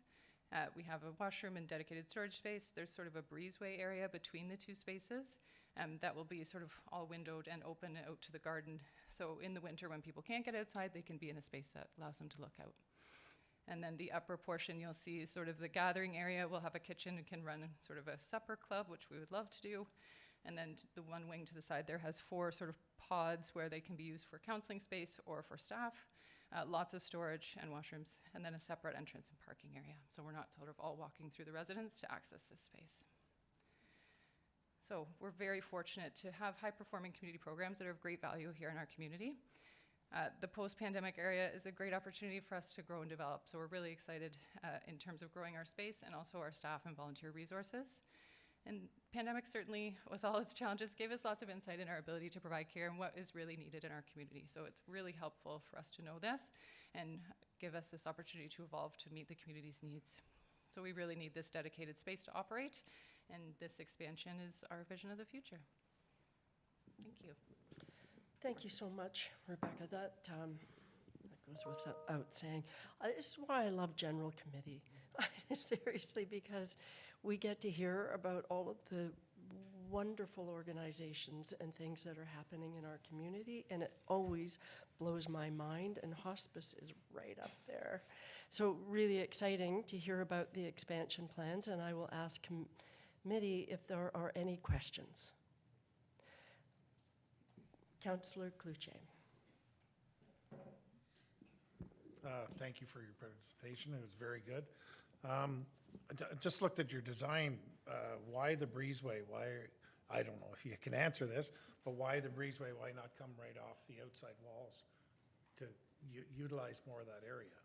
Yeah, I think we're trying to create, so there's many times where people would like to be outside, and the way that our current building is organized, that we're not able to watch them closely. So having a space where we can keep an eye on them that's sort of in line with where the residents exist is nice. It also allows staff who work in both spaces to go through easily rather than needing to go all the way around. So we'd like to sort of create, it will connect to a pathway that exists within our current garden so that it's a really nice access way for people to have some space outside to walk around as well. Okay, Yeah. thank you. Mm-hmm. I'm really pleased to see that there will be an access from the rear now. So as to your point, you don't have to go in the front to get to where you want to go. Councillor Renwick. Thank you, Your Worship, and thank you, ladies, for coming this morning. The work that hospice does is just, it's unbelievable, and it's so well received and so needed in our community. This is just an aside, but I love the fact that you've partnered with the Huntsville Art Society to have art in your space as well, which is just lovely. So, and now you've got even more walls to put art on. So, congratulations and all the best with the project. Thank you. And what? Sorry, Councillor Morrison. No, go ahead. I'll be brief for once, but you're new to your role, but you've been there for a long time. And I think, unfortunately, I think all of us have been to hospice to say goodbye to loved ones. It's such a dignified and loving and great way to say goodbye to people. So as we grow as a town, is there room for you guys to grow with more rooms down the road? Just out of curiosity. Yeah, I think this is a question we get quite a lot, and so we've put a lot of thought into what this would look like for us. I think many people, when you ask them, would not say they want to die in a hospice. Most people want to die in their home, and so we know that. The reality is that can't happen for everyone, so fair enough. But I think what we're at the board level, really looking at in this expansion is developing our community programs because we know people want to be at home. So if we can develop our community programs a bit and have these relationships established, we'd like to do a bit more outreach and find other ways to provide hospice level care in the community. Also, sort of for context, Hospice Muskoka built a 10-bed residence called Andy's House in Port Carling. Only 3 of their beds are currently funded. So there's 7 beds right now that are funded through our hospital. But I think down the road, should the government choose to fund beds, they're going to prioritize ones that exist already. So we've built this additional suite knowing that down the road, that would be likely what we could use that space for. We also would have to double our staffing complement to add a lot more beds, which we're already challenged in terms of resources. So we're trying to be mindful of all those things. Thank you. Thank you for that question. That was almost identical to what I wanted to ask. And I was pleased to see that there is room in there for 1 additional bed if needed. So, and I love the emphasis on doing more of the community outreach. I think, and I've said it anyway. Any other questions? Okay, seeing none. Thank you both for the update. That was brilliant. Great. Okay, we are now moving to our last deputation of the morning, and that Hannah Lynn is back with us from the Y with a very specific request. So I will turn it over to you, Hannah. Welcome.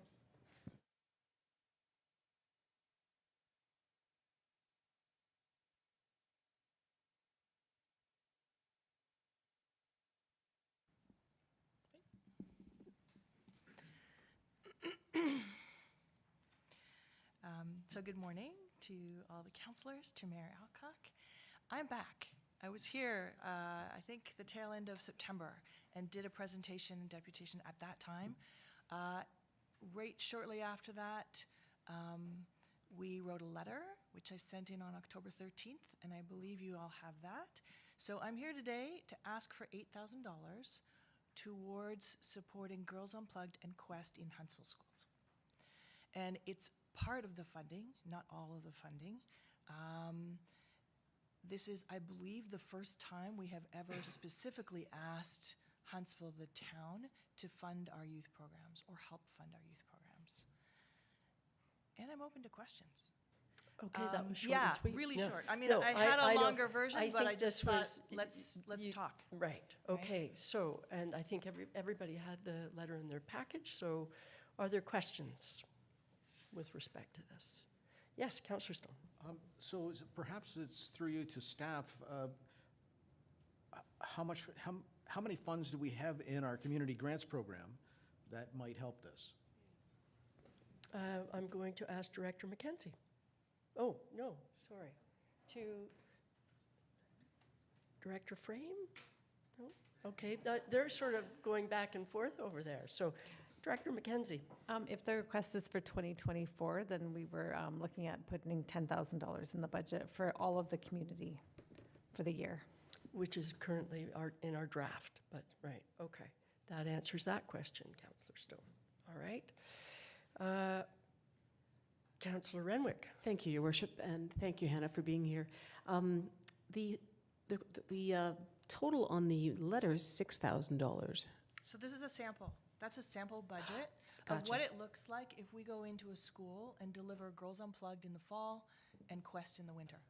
So in an ideal model, and there have been years when we've had funding from the Ministry of Public Safety federally, Canadian Women's Foundation, Trillium, where we've been in all 5 elementary schools in Huntsville, first with girls and then with boys, or the reverse. And the cost of doing that with a school is $6,000.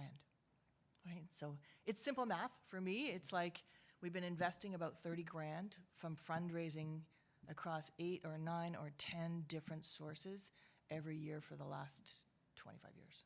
Right? Thank you for that. Councillor Morrison.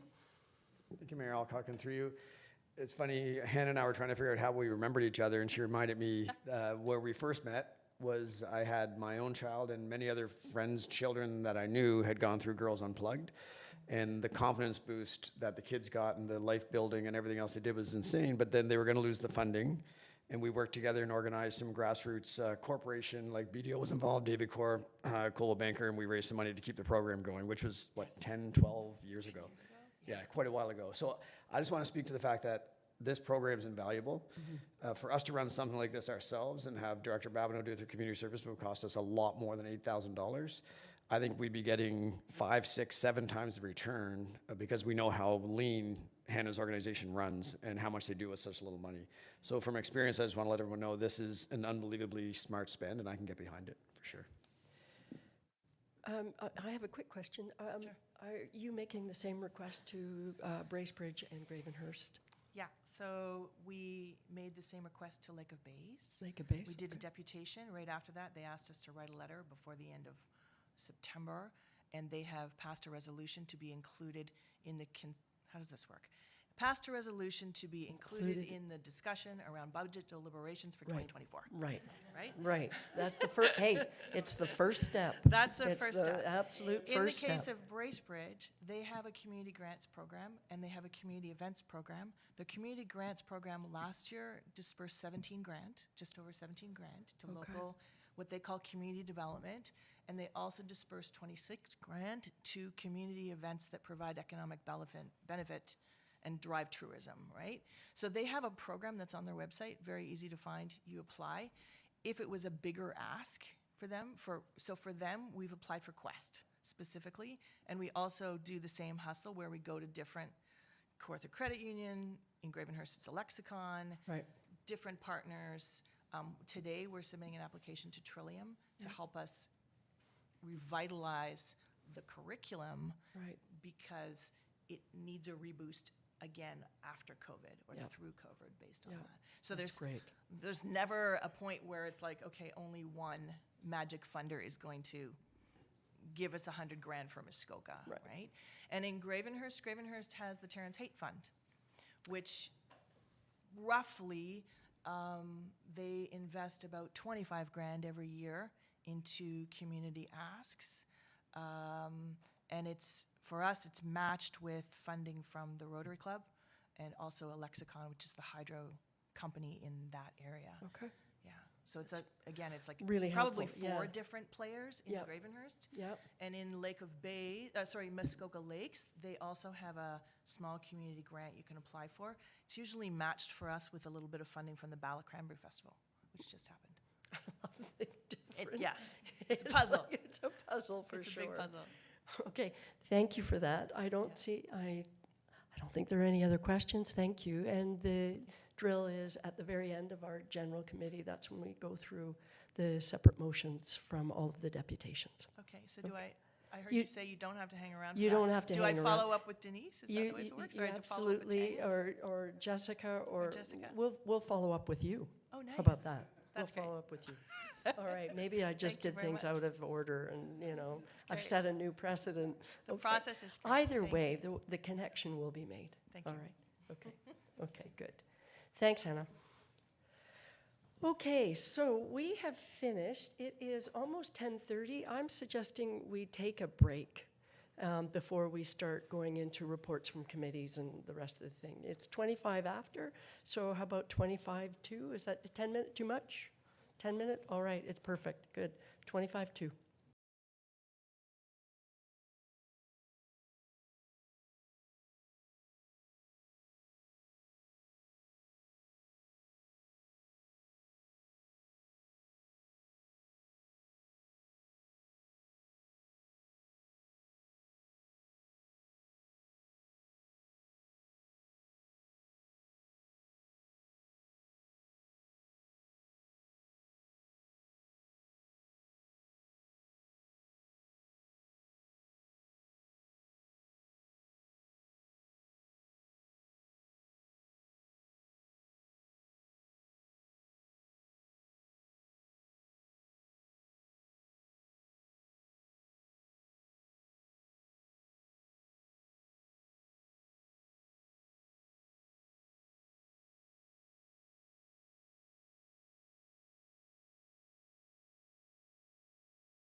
Okay, welcome back, everybody.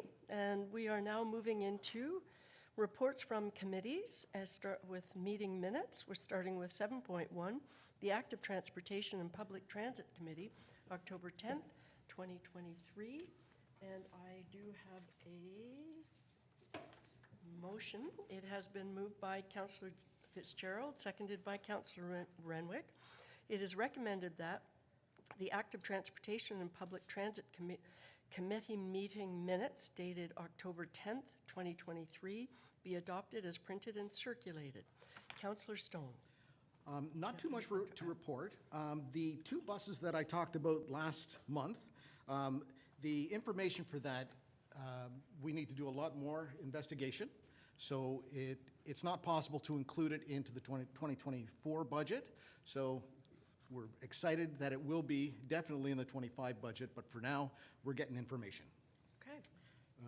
And we talked about bike repair stations and 10 new bike racks and the locations that those might go into.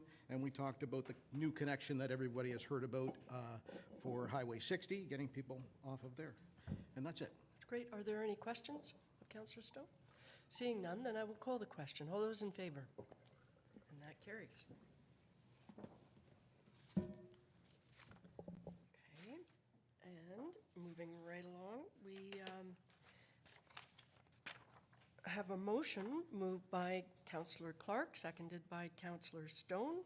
It is recommended that the Community Service Master Plan and Waterfront Strategy Committee meeting minutes dated October 12th, 2023 be adopted as printed and circulated, with the exception of motion CSWP 21-23, which is to be pulled and voted on separately. Councillor Morrison. Thank you, Mayor Alcock, and through you. Actually, a big part of our discussion was about that part, so we'll discuss that separately. We had a really good meeting. We made great progress on another pillar of our strategic planning, which was great. Other than that, not much report, other than we did receive a notice of motion from member Alcock, not to be confused with Mayor Alcock, and he is just bringing a motion next month for us to put some focus on the current Mount View sewage treatment property, as well as Fairburn, as far as long-term planning for parks. So that's a discussion to come next month, so something to think about. Okay, thank you. Councillor Schumacher. Okay, so in your recommended number 2, 1.3.3 Rivermill Park, relocate community garden in favor of redesigning as green space picnic. So are you moving it?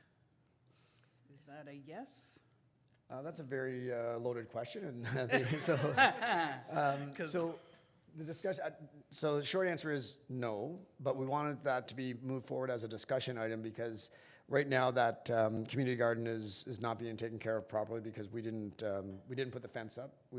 Or the organization didn't put the fence up, and they don't have a lot of help. Kim doesn't have a lot of help with that. So we discussed how can we make it so the community garden is supported.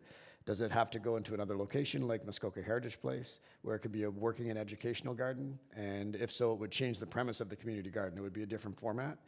But as opposed to it staying there and running stagnant, what do we do? So it was a discussion on moving, but there was no decision on moving. Okay, yeah, I guess I'm not gonna raise my hand and say, yes, let's move it. I would like to make sure that reads, we are going to discuss it, because I know we have discussed it a number of times, and the idea is not to necessarily move it without definitely have a good location otherwise that, and I know they didn't want something like just on a bus route. They wanted something that was walkable, that was, and I mean, I don't know, if we're looking at rebuilding our council chamber over there, maybe we do a rooftop garden, and I know I'm gonna get 3 emails now because I've suggested that. But, it's just, what are those? Mount View might be, the option as you're looking at that property or whatever too. I just don't want to say, let's up and move it right away without, Thank you for that, Councillor Schumacher. And can you remind me, because I think I saw the wording as well, and the wording does suggest relocation. Yes, that's, I guess, my concern, because it does just say to relocate. So I'm just wondering if there's a better wording around planning, because it is recommended that relocation. And I had the same concern. So, Councillor Morrison, is there a way? So to further that section there is, we have a subcommittee, a subgroup of 4 members that are working on taking all the stuff we've discussed at each monthly meeting, because it is the budget process happening right now, and saying, is there some low-hanging fruit that we just want council and staff to be aware of as they do their budget deliberations? So like, we have, as a committee, we have no say in what happens. We can't say move the garden. We can't say do this, do that.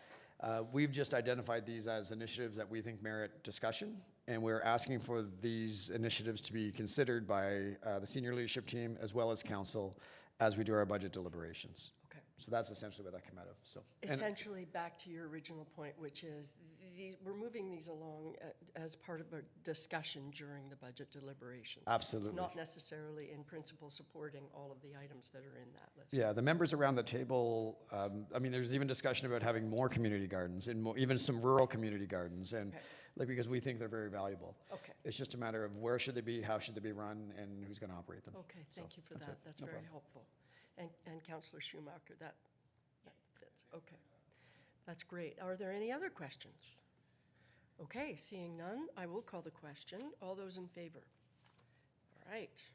Now, we're moving to this fellow, right? I read this fellow, which was the pulled motion. I have a motion moved by Councillor Stone, seconded by Councillor Morrison, whereas Council Resolution 45-23 directed the Community Services Master Plan and Waterfront Strategy Committee to develop an overall vision for the future use of Lions Lookout Park, and whereas CSMPSWC identified the need for a new multi-use recreation outdoor facility in the town of Huntsville and designated a small group of members to report back on a suitable location for the proposed facility. Now, therefore, it is recommended that the CSMPWSC proposes that consideration be given to build a new multi-use outdoor recreational facility and located on the field of the Lions Lookout track, and further that the Director of Community Services be directed to report back to General Committee on the history and legal commitments within the Memorial Park boundaries. And I believe that it was Councillor Stone, you asked to have this pulled, and you have a proposed amendment, so I'm turning it over to you. All right, thank you very much. So yes, I attended the meeting at Community Services, and I spoke to this particular issue. And for me, Lookout Field is one of the most precious natural gems we have in our community, and I think it's perfect just the way it is. My worry is you start building up there, that building won't stop. What's being proposed right now is for a parking lot, a covered pavilion, change rooms, washrooms. Soon, there'll be concession stands, storage units, and more parking needed up there, and we will lose this natural gem. I believe it would also cost about $1 million to get services, sewer, water, and hydro up there. Former Mayor Claude Doughty tried to build the Waterloo building up there, which is now de novo, and the public rose up and said, don't you dare, and so it was not built there. I'll also add that 1/3 of the committee that voted for this motion voted against it. That having been said, I don't ever want to say no to something without having a proposal. So, if I can have staff put up the screenshot that I sent them.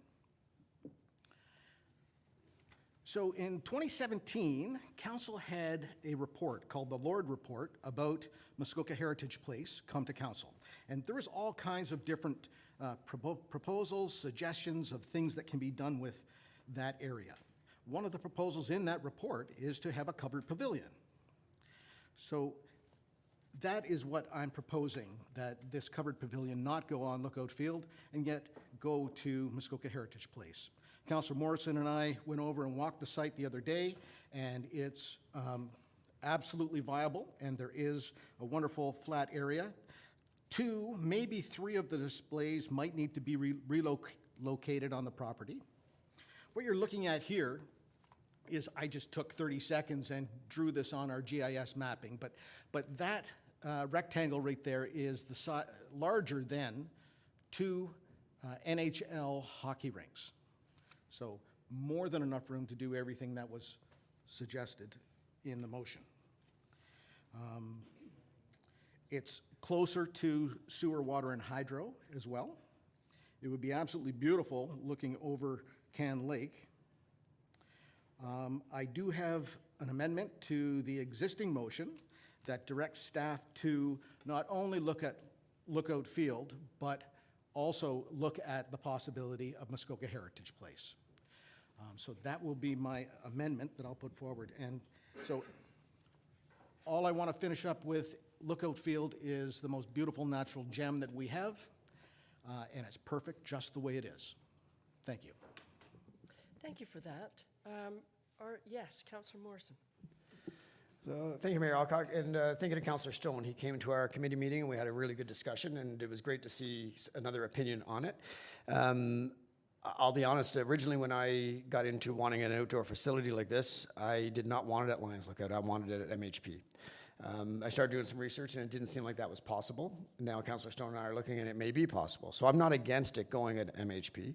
The motion we have forward today is just to look into the legal agreements on whether or not we could do Lions Lookout at all, because sometimes it's not a process of selection, it's a process of elimination. And if we can't do it there, then we need to make sure we're not spending any more staff time or member time or council time on Lions Lookout Field. I share Councillor Stone's opinion that Lions Lookout Field is one of, that and Pippins Bay are two of the gems in all of Muskoka, not just Huntsville. Like, we're lucky we have both of them. But it's an underutilized gem, and nobody gets to use it and see it because we don't do anything with it. People walk the track, and that's it. And so part of the reason Member Redwood and I have done a lot of work in a sub-working group with Councillor Cloutier and Member Caswell. We've done months of research into what the best location could be. We've looked at potentially Mount View, Fairburn, Conroy, all different places, McCully Robertson. And when it was all said and done, this location at Lions Lookout was deemed to be the most suitable because of its location to the Summit Center, so that Director Babineau could use it for community services, expansion of our day camp programs. Right now, when she sends youth up there, they can only stay for a certain amount of time because of the heat. There is no covered shelter, there's nowhere that they can go up there. The fact that the Zamboni, I've been told by staff, can actually get up there and do some clearing, so we wouldn't have to buy another piece of equipment. Now, some of those same reasons would also be valid at MHP. So, and the setting, like for me, if you have a hockey tournament or lacrosse tournament, and it's held in an amazing place like Lions Lookout Field, it's a draw for out-of-town tournaments to come, out-of-town teams to come to tournaments in our town. As a coach, I go each year and I pick what town I want to go to for our tournaments. And if I knew there was an outdoor game involved, I'd be picking that town for sure. Councillor Stone's comments about the servicing, I think we've been told in the past it was more around $400,000 or $500,000 as opposed to $1 million. So I think those numbers are a bit of conjecture, so I'm not sure what the real number would be, but that comes down to the research. It may cost just as much to put it into MHP because we don't have three-phase hydro and we don't have enough water sewer capacity to do what we'd want to do in there. So I think I support the motion because it looks at both locations, but I just want to make sure people realize I don't see Lions Lookout Field as having concession stands and all these other things. I think what we're proposing today, I just want people to focus on what we're proposing today, which is the idea of potentially putting a multi-purpose facility for lacrosse, concerts, weddings, hockey, and everything else. I did approach, one of the members of my committee and myself did go to the Legion on Monday as part of my mandated research on the facility, because Memorial Park goes from the train all the way up, I think it's a ton of acres, it's 7 acres or something like that or more. So we had a discussion at the Legion on whether they would support something like this if we got them involved in the process, and they were enthusiastically in support. So I don't think we'd have the same mistake that Mayor Doughty had, the same issues Mayor Doughty had, because we're proactively reaching out to the communities that could object. So that's just my thoughts on the overall situation. Appreciate that. Okay, so I have to hold my comments. Okay, Nancy. So I'm going to Councillor Cloutier, followed by Councillor Clark. Excuse me, through your worship. I respect your opinions, Bob, definitely, Councillor Stone. As we said, Lions Lookout Field is underutilized. People still do use it for walking and having their dogs up there and everything. Excuse me. But we have to look at that as an option. We can't just say, no, we're not going to look at it because in the past experience, times change, people change, views change. The heritage area, to me, is a heritage area.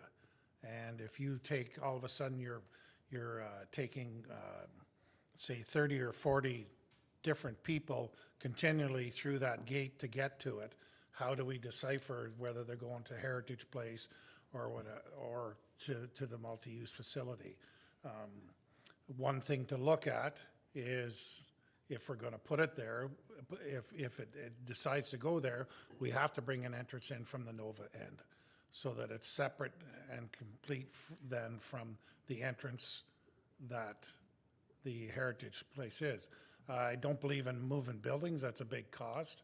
I think the same cost for your services are going to be the same at Heritage Place as they would be for Lions Lookout, or close to anyways, because there's not the capacity there at the Heritage Place for this. So, I mean, you're going to change everything.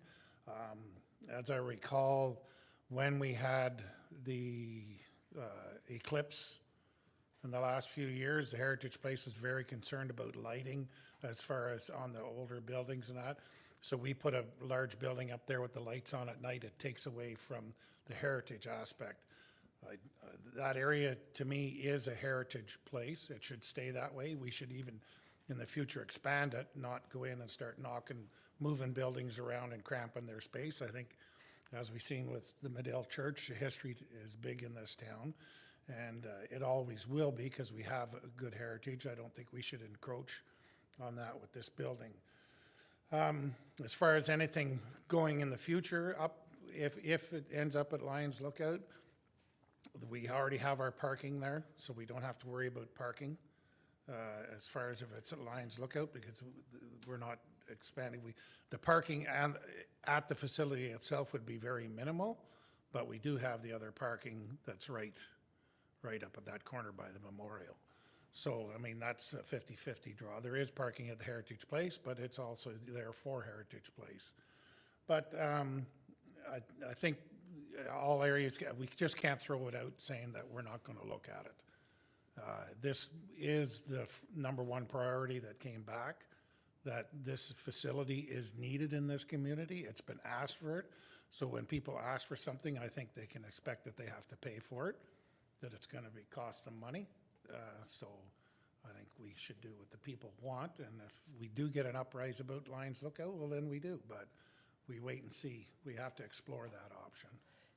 Thank you for that, Councillor Cloutier. And before I go to you, Councillor Clark, I think your motion is basically saying, it's not saying stop looking at Lions Lookout. The Lions Lookout motion is looking at the history and legal commitments of the Memorial Park option.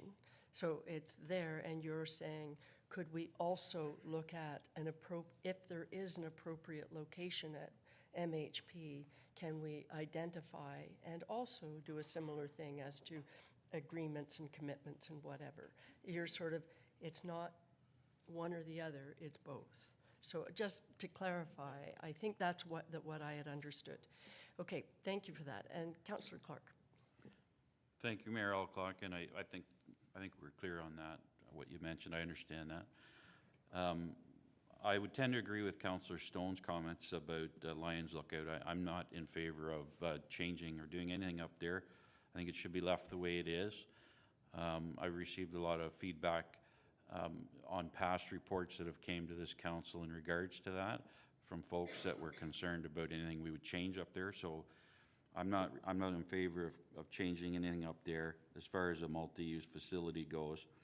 And I struggle a bit with, I understand what Councillor Cloutier is saying, what people are saying they'd like, but I struggle a little bit about, putting a facility like that somewhere else. We know the cost will be great. We're gonna have to figure out a way to fund it. The services are a big concern to me, as some have mentioned here as well. I think it will be more to service that than what we've likely been told or been given in past estimates, as we've seen with other projects that have come here, and that needs to be factored in as well. And quite frankly, the other thing that no one's really mentioned is that we're really struggling to properly budget and maintain for our capital assets management plan. And this is something that I hear quite often in our budget discussions with staff.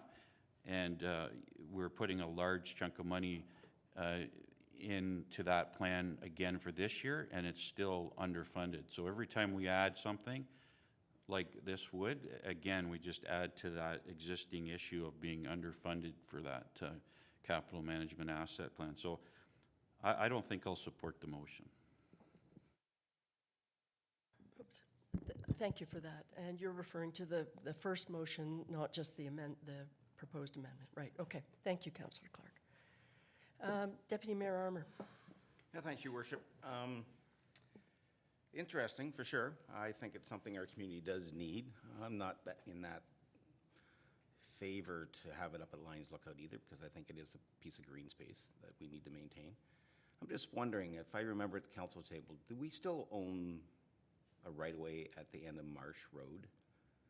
Maybe staff. I know we purchased that property at the end, and we're going to put an access into Macaulay Robertson from there. So I'm just wondering if we still have that piece of property, that access still there, and because the services run right there. So I'm just curious.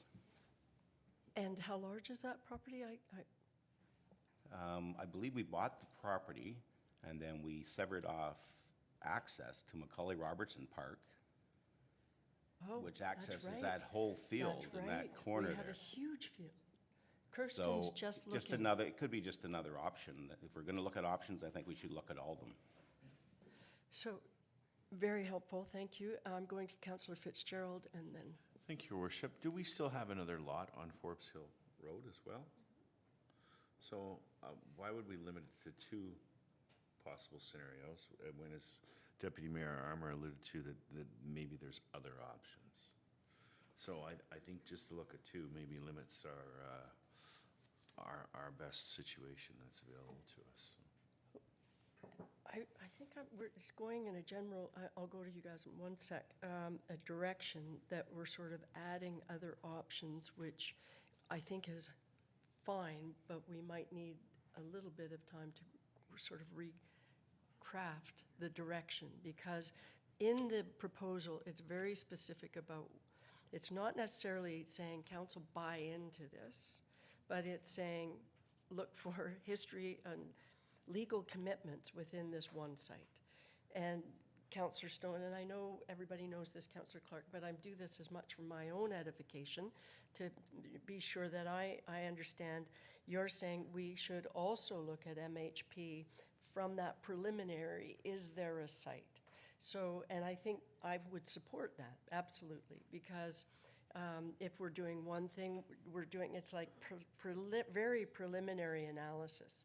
And I think if we start looking at other options that might be there, that might be suitable, then we have to take a 5-minute break to figure out what that new amendment looks like, because it's somewhat of a different direction. Now, to Councillor Renwick, I think first, and then Councillor Morrison. I just wanted to quickly jump in because it might help everybody with, so this doesn't go on for an hour. We do have a subcommittee under the Community Services Master Plan Waterfront Strategy Committee that looked into locations.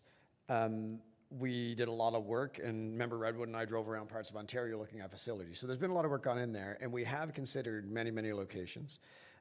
Macaulay Robertson was one that was very much considered, and I do know because I sold that property for the town when I was a realtor at Marsh Road, and then I know that the angle was kept off. The problem with that is the reason we need this facility is because our town is growing. And when we get to 40,000 people down the road, we're probably going to need more soccer fields, baseball fields, and everything else. So if we put this facility out where Macaulay Robertson is, it's taking away from future expansion of those facilities. So, and on top of that, we need then Summit Center staff to be out there with a Zamboni and doing work out there as opposed to being down close to the facility. So that's why, after a lot of analysis at the table, we come up with Lions Lookout Field. Today, we're not committing to building anything today. Right. We're not even committed to design work or drawings or anything today. All I'm trying to find out is Lions Lookout an option. That's it. Nothing more, nothing less. Right. If we move forward on finding out if it is an option, we've got a lot of work to do as a group before we ever get a facility like this built. And that includes looking at other locations all around town. And costs. And costs and how we fund it, and how all of we that. staff it, and, Right. and to Councillor Clark's comment about capital asset management, yeah, that's all to come. Right. with Okay. vigorous debate, I'm sure. And very much appreciated, Councillor Morrison. As to the clarification, that's great. It brings me back to what I read in this motion, which is very specific. Councillor Renwick. And thank you, Councillor Morrison. You did clarify, because I think the discussion from what Councillor Clark said, really, do we want this facility? And that's really a discussion that we're going to have eventually. Because I agree with Councillor Clark with the capital asset management. This is another facility that we'd have to take care of. But if we put that aside and say, let's say we do need, or we do want this facility, I would prefer to see it at Lions Lookout as opposed to Muskoka Heritage Place. And the only reason I would say that, and if I recall the Lord report that was done, and the gazebo that was presented there was more of a arts and culture facility, not so much a sports facility, if I recall. So when I think of Lions Lookout, this proposed facility would not take up the entire field up there. It's a portion of it. And I think Lions Lookout has always been a sports facility. We've had, high schools have their track meets up there. The track would still be there. I think having an outdoor facility where you could have lacrosse, basketball, skating, I think it's a natural fit for up there. And you can still keep the natural beauty of that location without, you're not going to put, it's not taking up the entire field. There will still be some integrity left, I think, in that. I think it's just a better location for us. I don't think Muskoka Heritage Place is a location that this facility would work at. So, Thank you for that. Councillor Schumacher. Thank you, through you, Mayor Alcock. So yeah, I'm torn. I do like where this is going. It's more, we're not saying yes to anything at this point, just an exploration. So yes, I did grow up running track at that. I believe it is still sort of we have to check with the school board every time we do use that facility. So there is still some school board involvement, and I wouldn't want to see us lose, I believe the running, the long track or whatever it is, they still use that up at that facility. My scores are not that great up there, but anyway. The one piece I'm torn about Heritage Place is that if we are talking heritage and being a local, definitely born and raised here, Can Lake was the outdoor skating facility for the longest time. For anyone who was a Huntsville resident, that was the place that people would go and skate, right? So from that historic piece, I love the idea of looking over, but I don't want to move buildings. I don't want to necessarily get into touching, because I'm with Councillor Renwick. It's not really a heritage piece. I guess I like the idea of maybe exploring both just to see what the costs would be. I'm okay with exploring both options. We're not doing this, next year. We're just looking at we're not building it next year. Well, if Councillor Morrison has wants anything to, do but with the shovel is in the ground next week. yes. And then on a side note, yes, let's not touch Marsh Road, because I want to build my covered facility over there. So. Okay, Councillor Clark, and then I have. Thank you, Mayor Alcock. Just quickly, I'm not. I was probably going to vote no for this, but whether I vote no now or no later is really the question. I will support it today because we're just moving it forward to ask for more information, so that's where I'm at. And I have to say, I appreciate Councillor Clark's brevity. It is, but it's succinct and very similar to where I was going.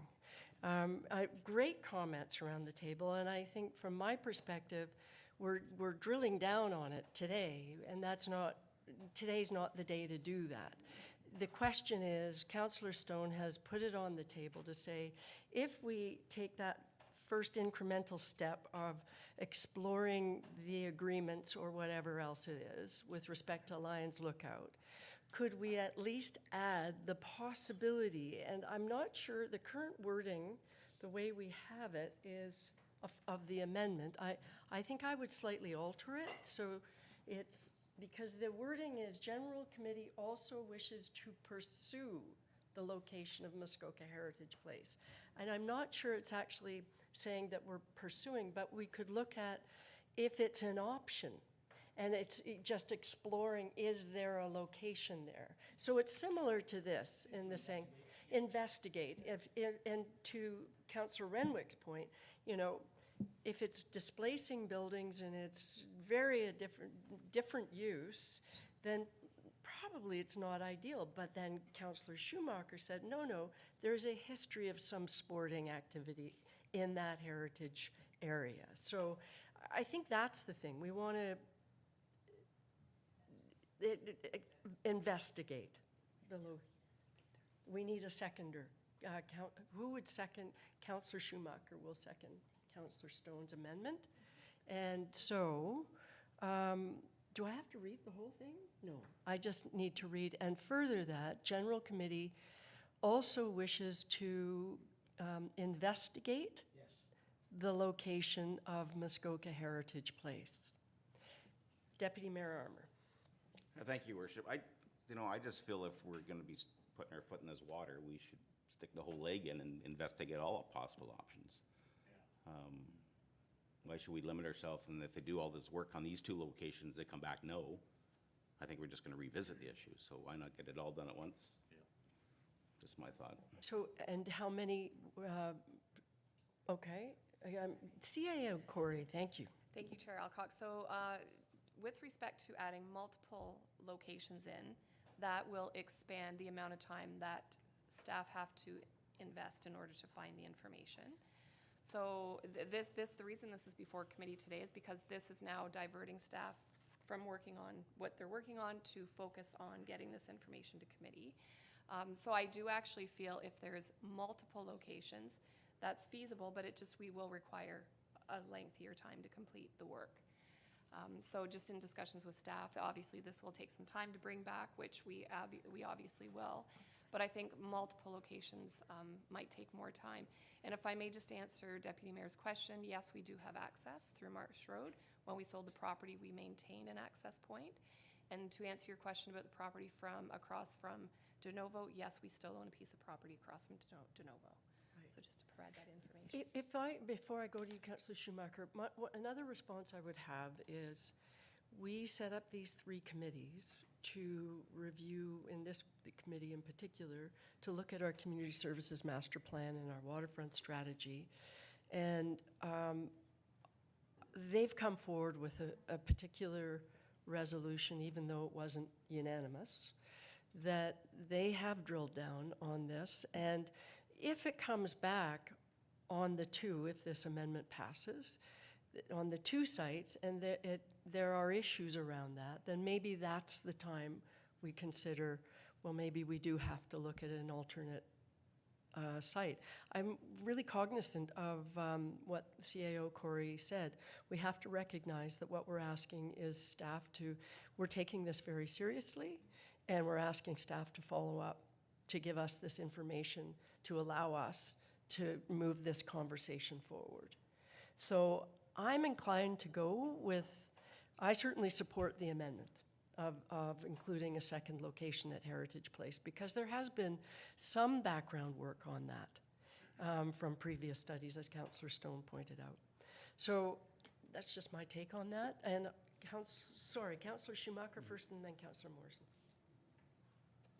Well, and I was just going to say, to Councillor Morrison's point, the committee's done the work to some extent, and looking at he wants to build it next week, but looking at then the resources we do have to make it work, the Zamboni's not traveling across town. So I'm looking at these two locations as being the closest to what the resources we already have and the staffing we already have at the current amount of funding that we already have to make it work. So that's why I'm saying these two. Okay, You're gonna take I'm going to, thank you for that, Councillor Schumacher. Councillor Morrison, and then if you would like okay. All right, Councillor Cloutier after Councillor Morrison. I was just going to put forward that we call the vote and move on. So. All right, so we are, all right, he did have his hand up, so in fairness, I will. I agree, you call the vote. because we're talking about the general area now that we just found out that we do own property across from the Nova Center, I think that could be incorporated in this motion as long as looking at the Heritage Place. It's basically close to the same area, so while they're doing their. Yeah, but your the location that they're, it's different lots, right? Okay, so it is, you say same property, so it's included in your, If I might. So the picture that I put up from the GIS, Yep. that was just my musing to see how big an area we might be looking at for that. Muskoka Heritage Place property goes all the way over to Denova. Right. So I am not stuck on that particular spot. Let staff do So their we're, work. yeah, so it could be, so as long as staff understands that's the direction. yes. that it's within. That's all I'm And- getting at. And that's fair, okay. That's the point that I'm trying to get to, that they can. Thank you. And everybody's clear? Is staff clear on that direction? Yes, we are clear. So there we go. All right, so I will call the vote on the proposed amendment. Do you want to see it one more time? General Committee, and further, that General Committee also wishes to investigate the location of Muskoka Heritage Place and abutting land. Councillor Cloutier? Happy. Okay, good. All right, I will call the vote on that. All those in favor? Okay, wait, what one? 3, 4, 5, 6, 7. Okay, all those opposed? All right. Okay, that carries. And so I will call the main motion as amended. All those in favor? All those opposed? All right, and that carries as well. Whew. So that one is. Well, that's just a preliminary, that's a sign of things to come. That was just, holy cow. All right. And with that, we actually don't have any minutes from the Environmental Committee because it was canceled in the last minute. With that, I am turning it over to Councillor Fitzgerald. Thank you, Mayor Alcock. And I'll welcome Deputy Chief Kalea. I have a motion moved by Corey Clark, seconded by Nancy Alcock. It is recommended the staff be directed to enter into a new 5-year agreement with the City of Barrie for fire dispatch services for Huntsville Lake of Bays Fire Department. And further that, consideration be given to incorporate a 5-year extension provision in the new agreement, provided that there are no negative service level changes, no significant impacts to the budget. And further that the mayor and clerk be authorized to sign all necessary documentation. Deputy Chief Kalea, the floor is yours. Go ahead. Good, we're good now. Good morning, Council, Mayor, and Chair. Thank you so much. I'm here this morning with a report in regards to the relationship that we have and the service agreement that we have with Barrie Fire and Emergency Services for dispatching for our fire department here with the town of Huntsville. And I'm here this morning to answer any questions you may have in regards to this report. Thank you, Your Worship. Thank you, Deputy Chief. I'll go to Councillor Renwick.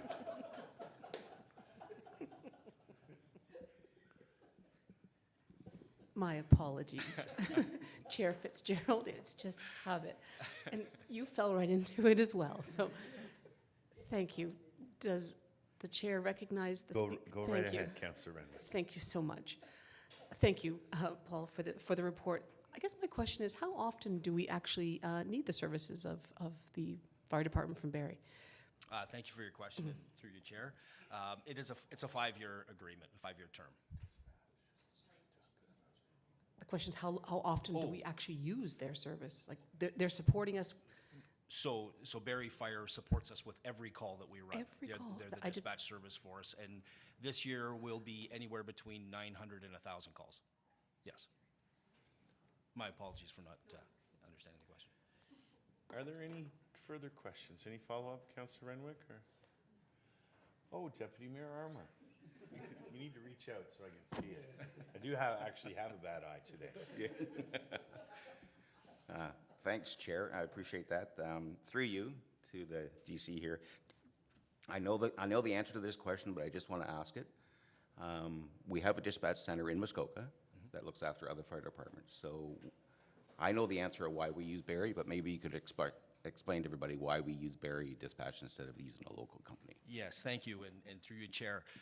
We did look at the dispatch center in Muskoka EMS, when we were in need of upgrading our dispatching back in 2014.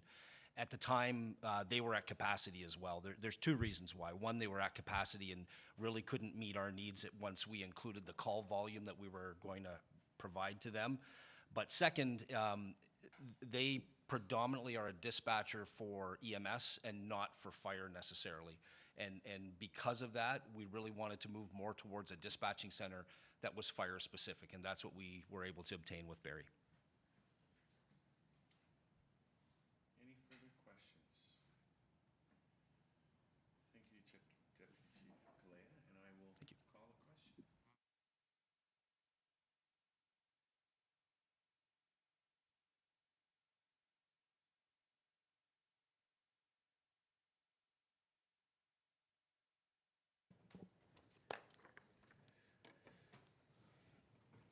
And we have a report for information only, Operation Protective Service Divisional Capital Projects Update. Director Kivy. Thank you, Chair Fitzgerald. Thank you, Council, or Committee, I guess, at this point. What I've tried to do in this report is paint a little bit of a picture as to why we're seeking later in budget deliberations for a $2.7 million carryover for capital budget projects. So this is the story of that request, to provide a little bit of background. So I don't think that it comes as a surprise to Council that we've had a number of key vacancies throughout the year. There are a lot of contributing factors to that. So if we start with the front line, there is a natural high turnover rate, over 30% within frontline labor positions. That's across the industry. That's not specific to Huntsville. That occurs. People are moving around. It's well known in the current economy that people are seeking all kinds of different opportunities, and we get a lot of churn.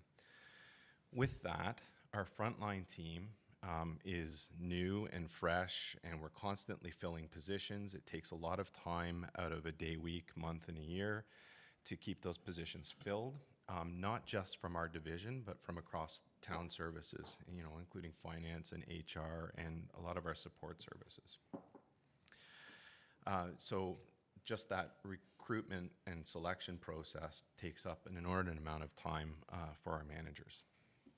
We've also had some key managerial vacancies throughout the year, various different reasons. And so to get that work completed, we really need managers overseeing the capital projects process, and just having short staffed, it was quite a bit of a challenge. I think probably most importantly through this report is that 2.7 looks like a very large, 2.7 million looks like a very large number, but within that are three very large projects. Two of which we haven't had very much control over, in that they're partnerships with the district, being Anthony Court and Meadow Park rehabilitations that have been budgeted for, and we're just waiting for those projects to get underway. And then the third one being the set of lights at Macaulay Robertson Park. So the other part of the story here really that needs to be painted is that we have a very narrow window within which to get a lot of this work done. Frozen ground on one end of it, and the flip side is the actual season where user groups are using these parks. That gives us a short window in the spring and a short window in the fall to get this work done. We can't, for example, remove all of the lighting from Diamond Daff at Macaulay Robertson Recreation Park in the peak of the baseball season. And that would be the optimal time to do that kind of work.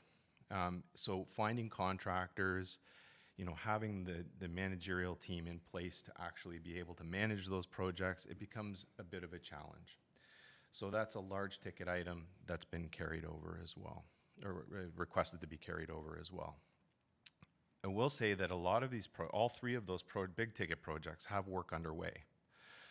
Just as recently as yesterday, we had a discussion about taking the light posts down at Macaulay Robertson now in advance of actually doing the work starting in the spring. Similarly, all of the design work and the tendering has gone out for the roads projects that we're looking for carried over. So as soon as we can possibly get that work underway with the district, some of that work is already underway, but we're looking to get as much of that work underway as possible early on. Finally, the last point is that our staff that, with the turnover and with the absences, we're really focused on delivering the level of service expected of us from the public and responding and remaining responsive to the public. That the list that's been provided in the report is a snapshot of the work tasks, in that some of these take a lot of time.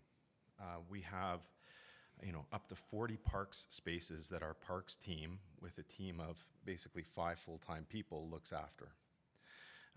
And the amount of time that it takes just to keep everything mowed in the summertime, if you picture dandelion season and seeing dandelions grow up to 8 inches overnight in some cases, it takes a lot of time to just maintain what we have and maintain service levels.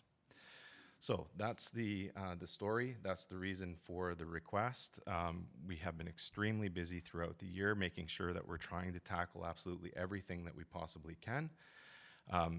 The economy, the availability of contractors, and pricing has been a complicating factor in that story as well.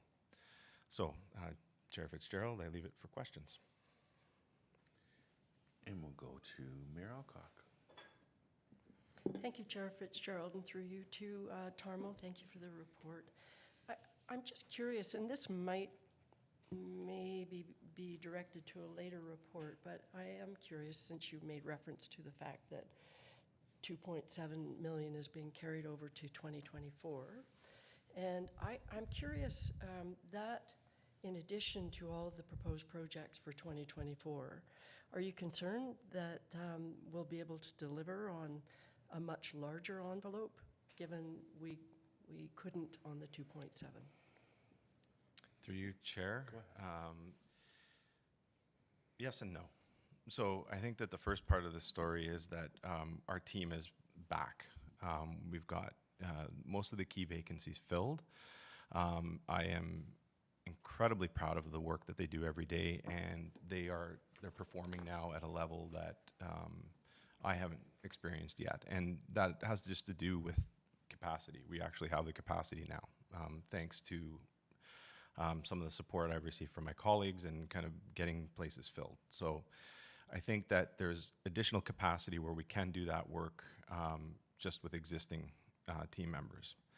We also, part two, we do have budget asks, as you alluded to, that will be addressed in later reports, where we are looking for additional capacity in terms of staffing.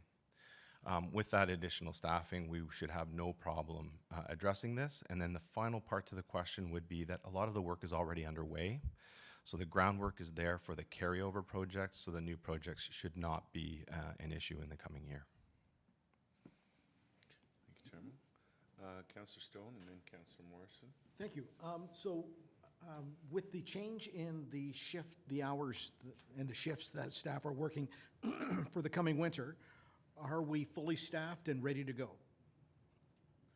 Through you, Chair Fitzgerald, we are still recruiting for positions. That's no different than any other year. It's a commonplace for us.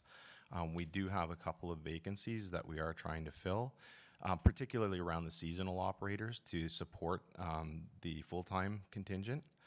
But we are, all of the equipment is up and running, ready to go. It's been converted over to winter operations. We are working actively with our labor relations team, meeting regularly, making sure all the routes are up to snuff. Everybody is doing their practice and training to make sure that they're up and ready. We will be ready for the winter.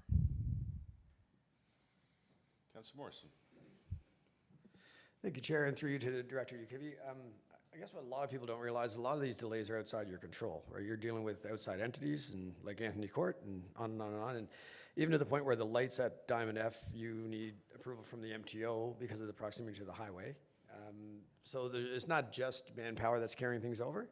And to that point, you mentioned Monday that you've had a really good relationship with MTO. They're responding quickly. Where are they at with giving us permission to replace the lights on Diamond F? Through you, Chair Fitzgerald, we haven't actually applied for that exemption at this point.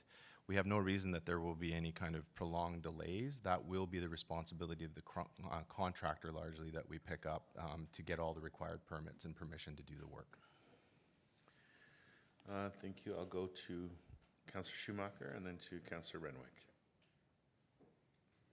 Thank you. Through you, Chair Fitzgerald, not Mayor Adcock. You talked about contractors and things holding up. Is it also in a post-COVID world parts and things like that, like culvert pieces? Like I know I'm waiting 6 months to get a car repaired that, you know, parts are just, is that also what we're dealing with in this now post-COVID world? Through you, Chair Fitzgerald, yeah. Simply getting an exterior door that's a common door right now is 6 to 8 weeks in some cases. Absolutely, parts play into this.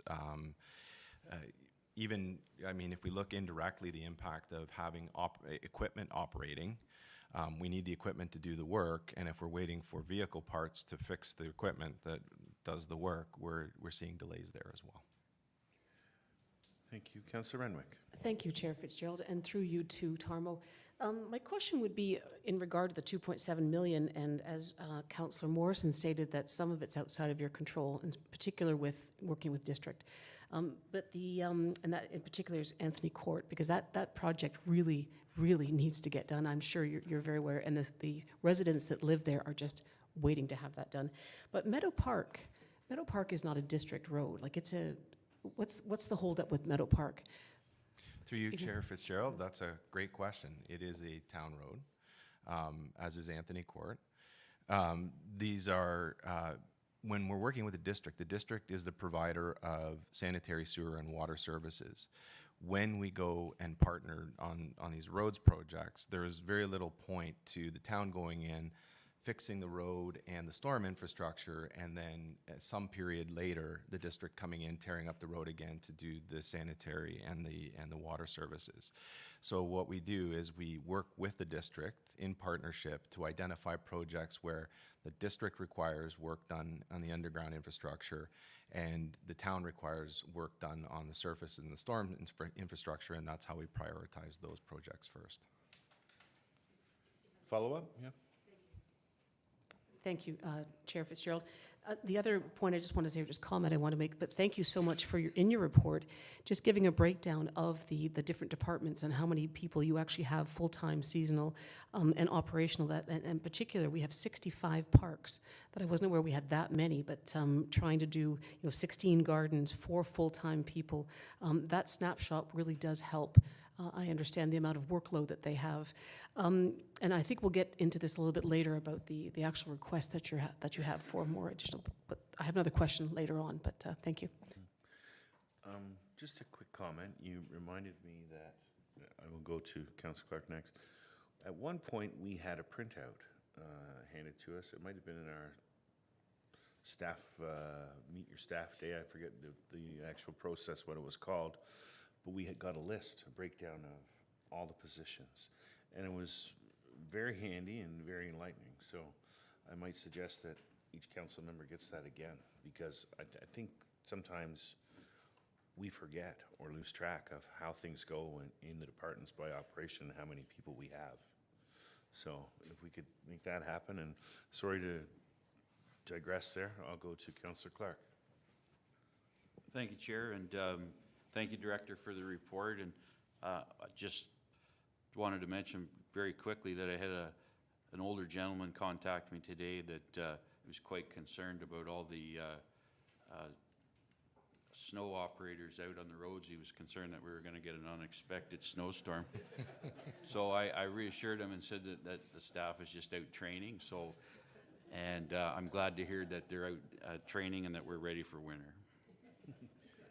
Thank you for that, Councillor Clark. Are there any more comments or questions for Director Ukivi? I'm seeing none. Thank you, Director Ukivi.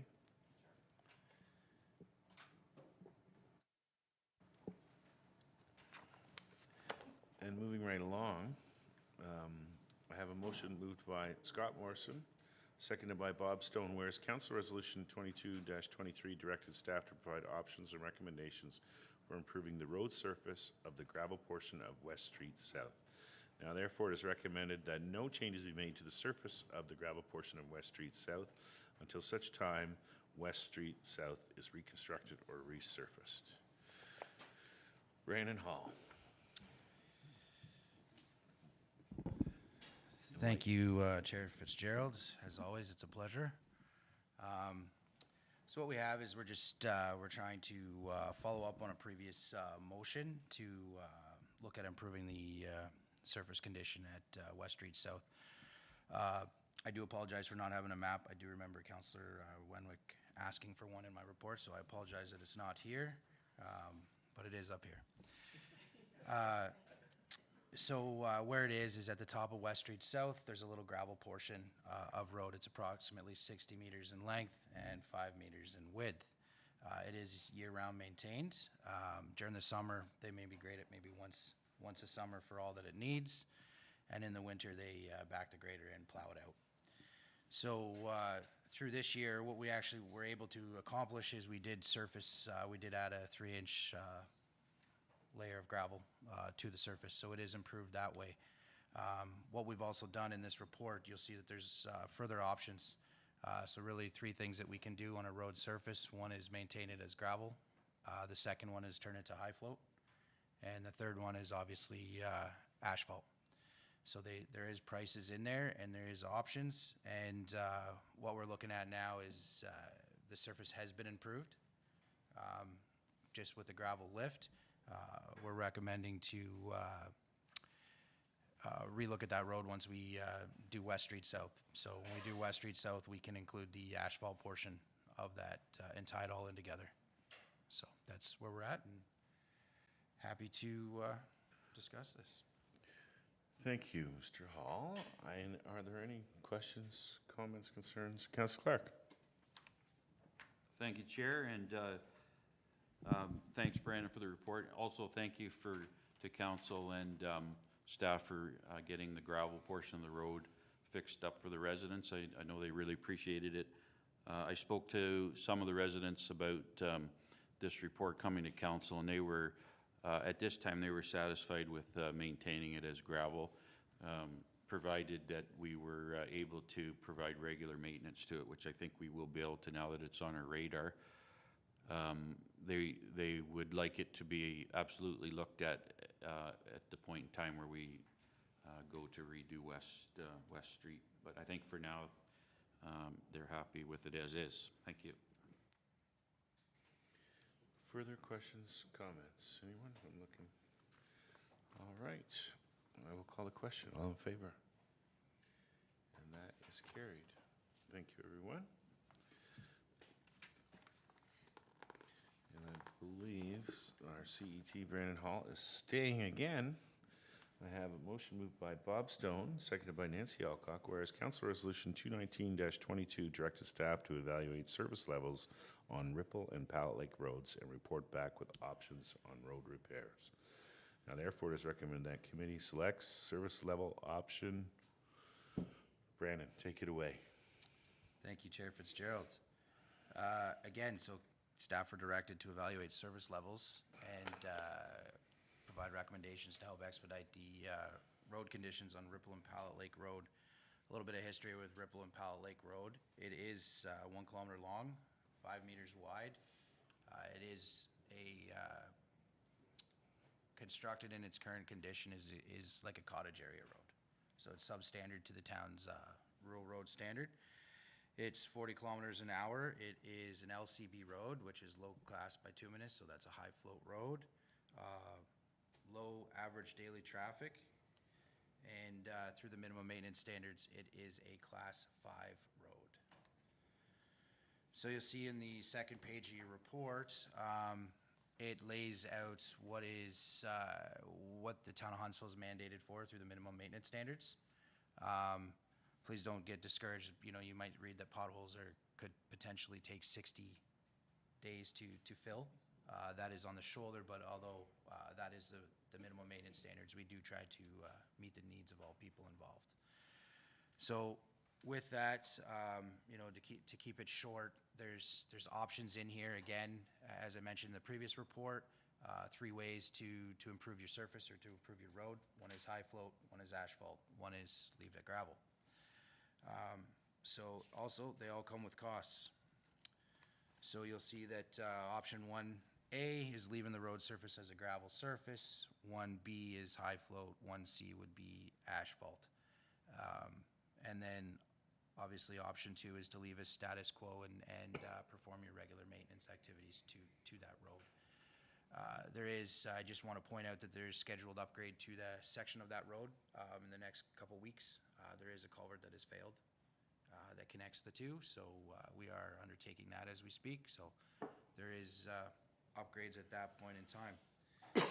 So with that, again, your costings are in here with your options. Happy to go over them if you like and answer any questions. Councillor Cloutier. Through you, Chair. If we do any of these options, does it change the grade, the class of the road from a 5 to up? Through you, Chair Fitzgerald, no, it won't. No. Councillor Clark. Thank you, Chair, and thanks, Brandon, for the report. I know the residents on the road are very happy to see this report come to council.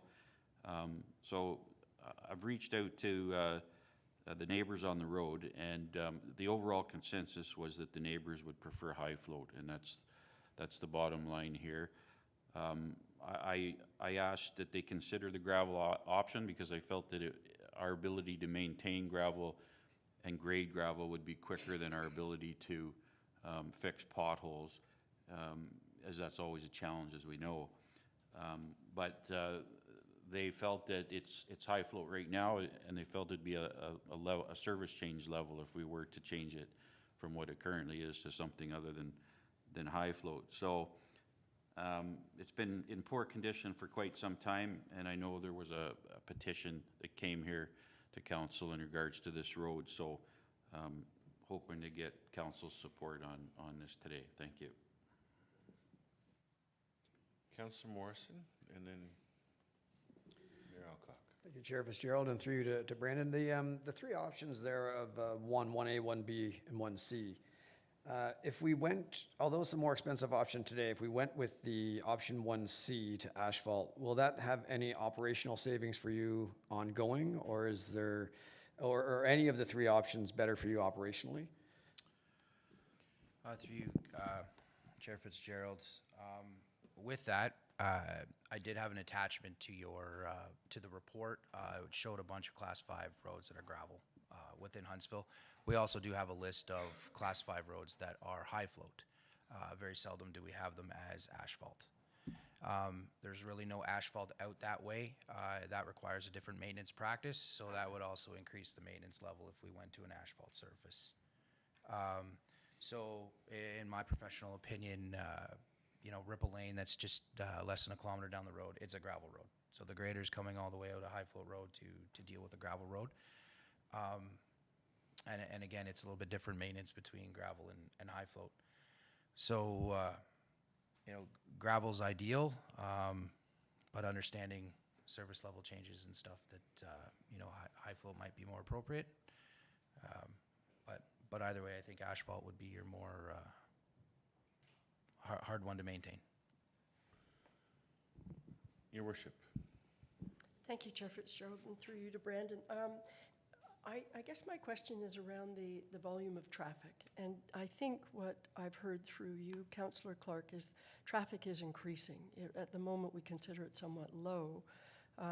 but it has been increasing substantially in the last few years. Just if your thoughts on that as to how much has it been increasing? Yeah, through you, Chair Fitzgerald, I mean, traffic development is huge. You know, we're drowning in development, doesn't matter if it's single family or multi-residential. So, yeah, there's a lot of new homes out there.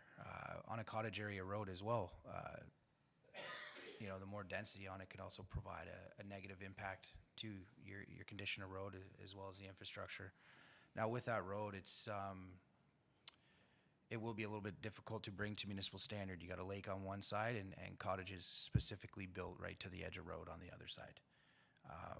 You know, so keeping it a lower speed would definitely help. Therefore, a change in service, whether it be gravel or high float, they're the same. Rather than, you know, it's you don't have an 80-kilometer-an-hour road with the gravel, which you might want it as a hardtop. So, yeah, but it's increased. Follow-up, Your Worship? If I can turn my mic It's on. It is. I know it is now. Thank you. Thank you for that response. So I would support option 1B, which is the application of high float. I think if that's what Councillor Clark is hearing, that would be satisfactory to the residents. And if the volume is going up, and it has been, then I think we have to have a significant change. So I would certainly support option 1B. Councillor Renwick and then Councillor Cloutier. Thank you, Chair Fitzgerald, and through you to Brandon. So all three options, 1A, 1B, 1C, they all have the option of the cost of ditching culverts for the $40,000, correct? And then they all have the $47,000 for the pulverizing of the road. Option 2 has none of that, correct? It's just straight, leave it the way it is. Right? The $60,000 in option B that the mayor is talking about with the high float, it's the high float that's $60,000 to add on top of that. So in option 2, I guess my question is, we don't need to do anything, it doesn't need ditching, or the culverts and the ditching don't need to be done? Through you, For Chair 40,000? Yeah. Fitzgerald, yes. So what we have is the 40,000 is ditching and culverts. The 47,000 is the addition of a granular base/surface, and then the 60,000 would be your high float, or the 122,000 would be for your asphalt for option 3. Now with option 2, like it does need to be ditched. We can have it in our regular ditching program, I guess is where we're going with option 2, is that it just stays status quo. It'll come onto the list when it gets to, and we'll just perform our maintenance duties on that road. Thank you. Follow up? Just to follow up then, so, and the 30% contingency, it could be less, it could be more. You're saying you're just factoring that in just in case. Absolutely. Yeah, so it could be less. So I think I would option for option 1B as well. I think the addition of the high float on top of the surface would be my recommendation as well. And the fact that the traffic has gone up, as Councillor Clark has said. So yeah, that would be my recommendation. Councillor Cloutier and then Councillor Clark. Through you, Chair. So our grader's going to drive over top of this high float and grade another road at the end. Am I correct? To your Chair Fitzgerald, so North Wasiosa Lake Road is a high float road. So the grader drives over that road to get to Ripple Lane. So Ripple Lane is another road off of North Wasiosa, not off of Ripple and Pallet. Okay. So Ripple and Pallet, if what I'm hearing is passed as high float, it would be high float off from North Wasiosa to the cul-de-sac. Okay, great. Thank you. Thanks, Brandon. Councillor Clark. Thank you, Chair, and thank you, Mayor Alcott, for your comments about the road traffic. I think, as in a lot of areas, we've seen that were strictly cottages in the past. We've seen that now they're becoming more so year-round homes, and I think that's where a lot of the requests are coming from for the high float. So I'd like to propose a motion that council look at option 1B. Thank you. Councillor Stowe. Thanks. Just a quick question. How many year-round homes do we have on that road? Do we know, or a traffic count so that we have some metrics to really understand? Through you, Chair Fitzgerald, I don't have that answer as far as how many year-round residents are there. But what I can tell you is when I was out there multiple times the last couple of weeks, it was busy. Yeah? It was busy. And nowadays, I can't really tell you the difference between a house or a cottage. They're all so big. But we can definitely do the door knock and provide that to you, or whatever you like. All right. If people are saying that it's busy, including yourself, then it's busy. Thanks. Any further comments or questions? Okay, I think we have something coming from Jessica.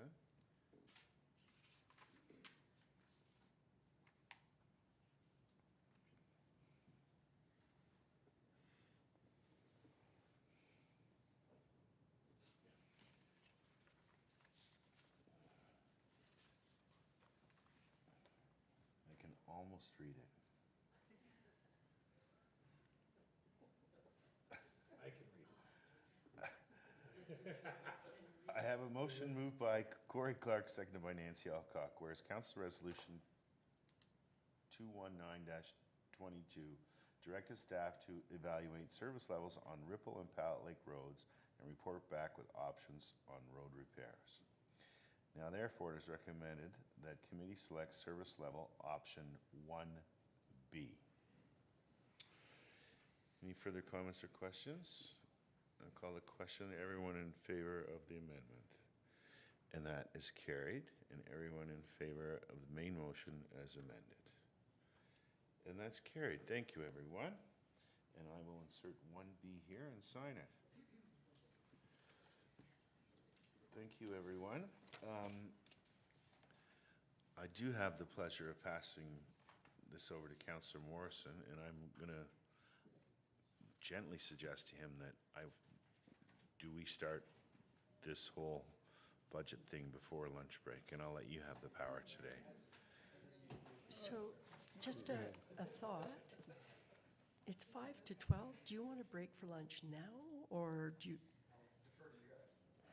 I'm thinking it's best. The CAO thinks it's best. So. Gives us continuity. It's clearly Chair Morrison's call. 5-minute lunch break. What do you think? What do we say? A half an hour, a 30-minute lunch break? If I just may, Your Worship, I have lots of staff looking at me going, why, we're sitting here, where are you breaking? So we do need our staff here for both the capital and the salary wage benefit. So I think it's best if we break now, and then we can come back in and our staff can stay for both of those portions. Okay. Okay with you, Chair? All right.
Okay, thank you, Dave. Thank you, everybody. We'll call the meeting back to order at exactly 12:30. It's a miracle. And we're going to get started on corporate services. So the first motion I have is moved by Mayor Alcock and seconded by Deputy Mayor Armour. It is recommended that committee suspends the rules of procedure relating to speaking order and limit for the purpose of agenda items 8.22 and 8.23, and further that all rules of procedure will be reinstated once the agenda items have been completed. And with that, I'll pass it over to Julia and Suzanne. Thank you. Oh, sorry.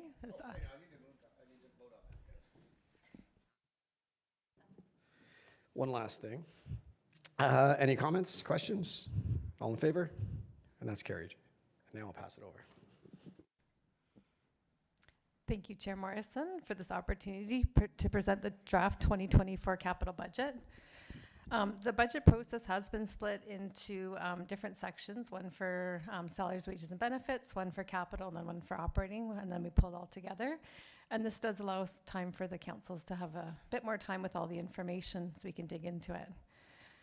In this presentation, we will go over an overview of the capital budget, a review of all the 2024 capital projects and related funding by division, an overview of the reserve contributions and recommendations to reduce the funding gap, and recommendations to establish a reserve for the operations facility, as well as we have a review of listings for staff recommended capital, which are new items, and also user group recommended capital.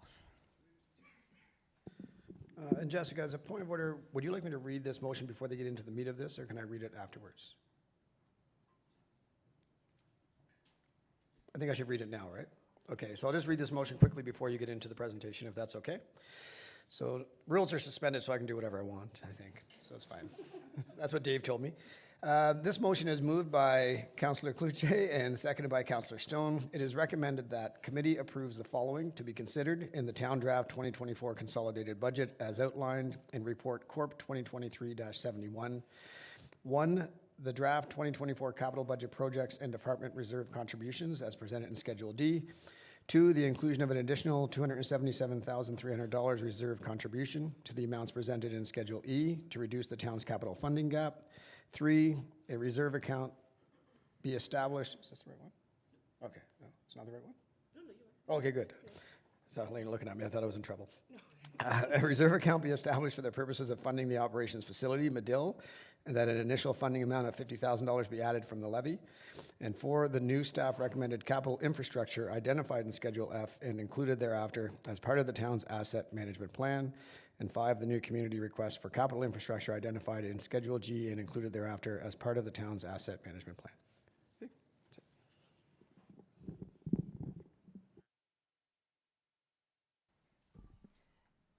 Great, thank you. So we wanted to give a quick overview of the capital budget and how the funding and the expenses work. The capital expense is the amount that we need to pay out for projects that have been approved each year. Sorry. These projects will fluctuate from year to year depending on what the capital needs are to be replaced, and does depend on the life of that asset, the condition assessment, and the risk and consequence of failure. The capital contribution, on the other hand, is the amount of levy that is allocated to the capital replacement program and is expected to grow each year to ensure that we have a plan to get to a sustainable amount of funding for the future. The amount of the contribution from the levy at the present does not provide sufficient funding to replace all of the town's assets. This is called the infrastructure deficit. The good news is that since 2012, the town has been continuing to increase the levy for capital to address the town's infrastructure deficit. Each year, the total amount of capital expenses does not necessarily equate to the capital levy, and reducing the amount spent from year to year does not directly impact the levy for a particular year, but just rather moves the replacement from one year to the next.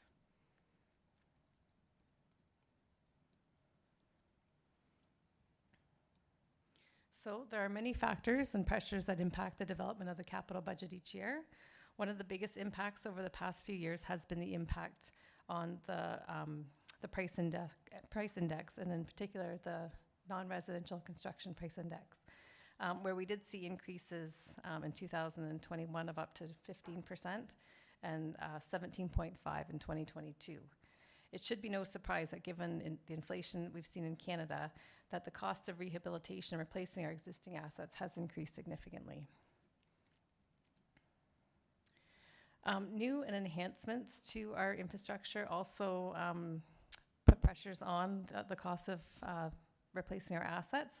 And this would include items such as widening the shoulders of the roads to improve our active transportation network, which does increase the cost of construction and the roads and ongoing costs. Climate change is also putting pressure on capital budgets, and we must continue to consider increased stormwater management efforts to deal with significant weather events.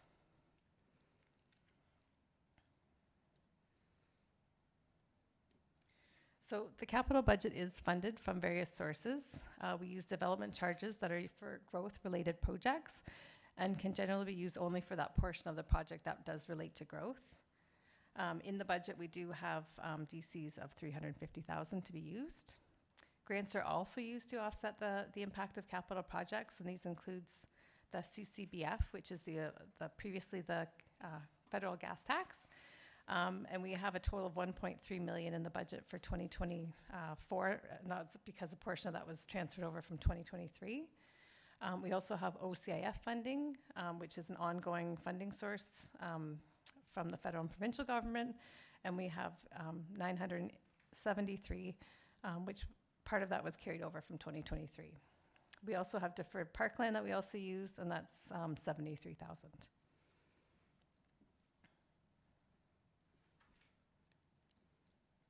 So you will see from this chart, this just shows the different types of funding that I just spoke about, and you'll see the most significant one is obviously the levy. In the budget that we've presented, there's $6.85 million in levy funding, and it is represented by that large blue chart. This summary just provides a visual of the contributions by division, so you can see where the money is being allocated. And you can see that the majority of the levy funding is for operations and protective services. It's that purple line.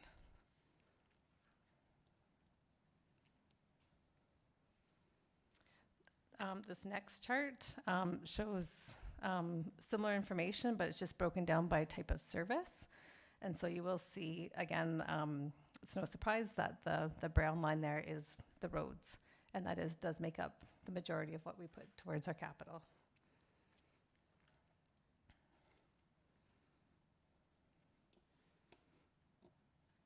And just as a percentage, you can see here that roads is 67% of the total of levy funding that we use. All the others, the biggest is roads, 67, fleet is 11%, parks is 8, facilities is 6, and fire is 5. And all those other ones, the smaller ones, represent less than that represent 3% of the total, such as IT, economic development, MHP, those sorts of things. Those make up a really small portion of what we put in.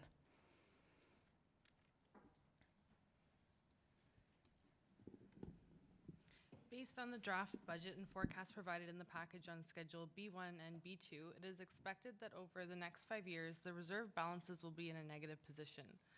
The projected ending reserve balances above include assumptions that should be noted.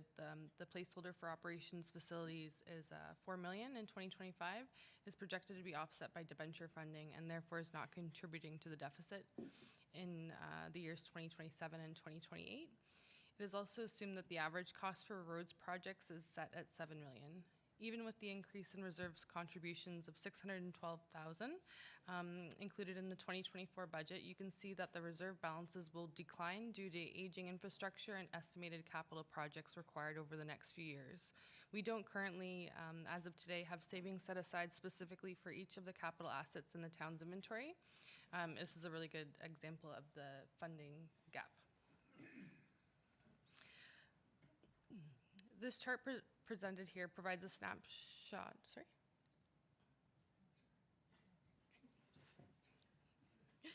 My apologies, Chair Morrison. I was just asking if they could blow it up a little bit. It was so small that it was really hard to read, but thank you. Sorry. The chart presented here provides a snapshot of the replacement costs of all of the capital that the town owns and uses to deliver programs and services. As you see, the majority of the values are for roads infrastructure, including roads, bridges, fleet, culverts, and storm system networks. The annual requirement for replacement and rehabilitation of these assets is estimated at $19.6 million. This is based on the cost of replacement over the life of the individual asset.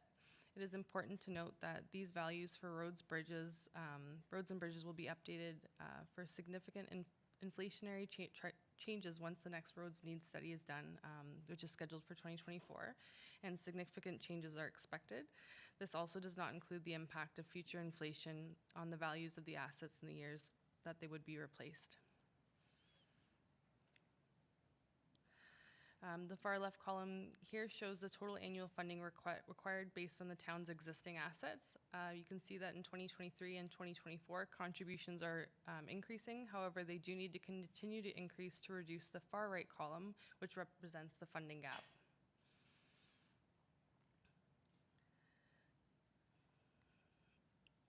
To further close the gap without creating a significant spike in levy-funded contributions to reserves, which would create a significant spike in the overall tax rate, staff are recommending to further increase the funding to capital by $277,300, which would increase the overall levy contribution to $890,000 per year.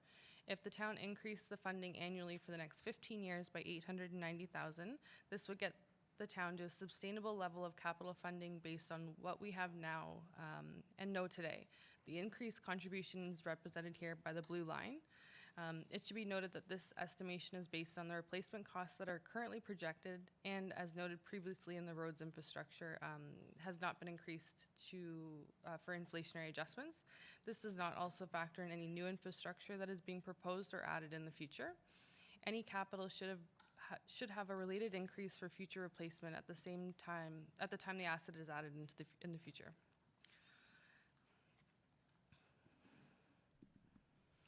And I do apologize if you can't see, the detail on the slides, but we will attach those to the agenda as well, or the minutes.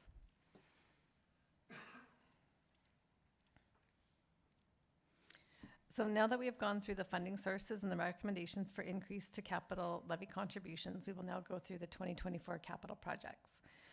The report includes details of the capital projects on Schedule C and includes the projections for a 5-year forecast. The projects we will discuss in detail are the 2024 projects only, unless there's something that council wants to bring to our attention at this time. Oops. So this is just a snapshot of the roads capital, and this includes over 7.2 of roads projects and have been summarized by type of work. The biggest expense being road reconstruction, which represents almost half of what's being spent for roads. It should also be noted that there are several 2023 carryover projects included, which total over $1 million. This means that the roadworks budgeted to be spent from reserves in 2023, the funding would remain in that reserve in 2023 and maybe pulled out in 24. So we don't spend the money unless we take the money out.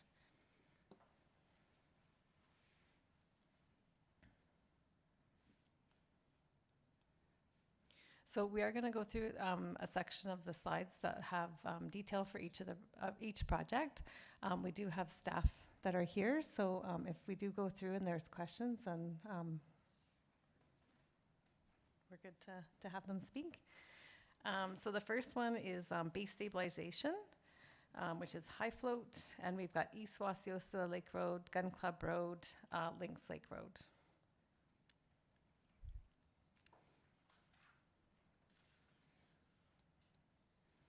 The next is two bridges, and that's the Old North Road Bridge and the Williamsport Road Bridge.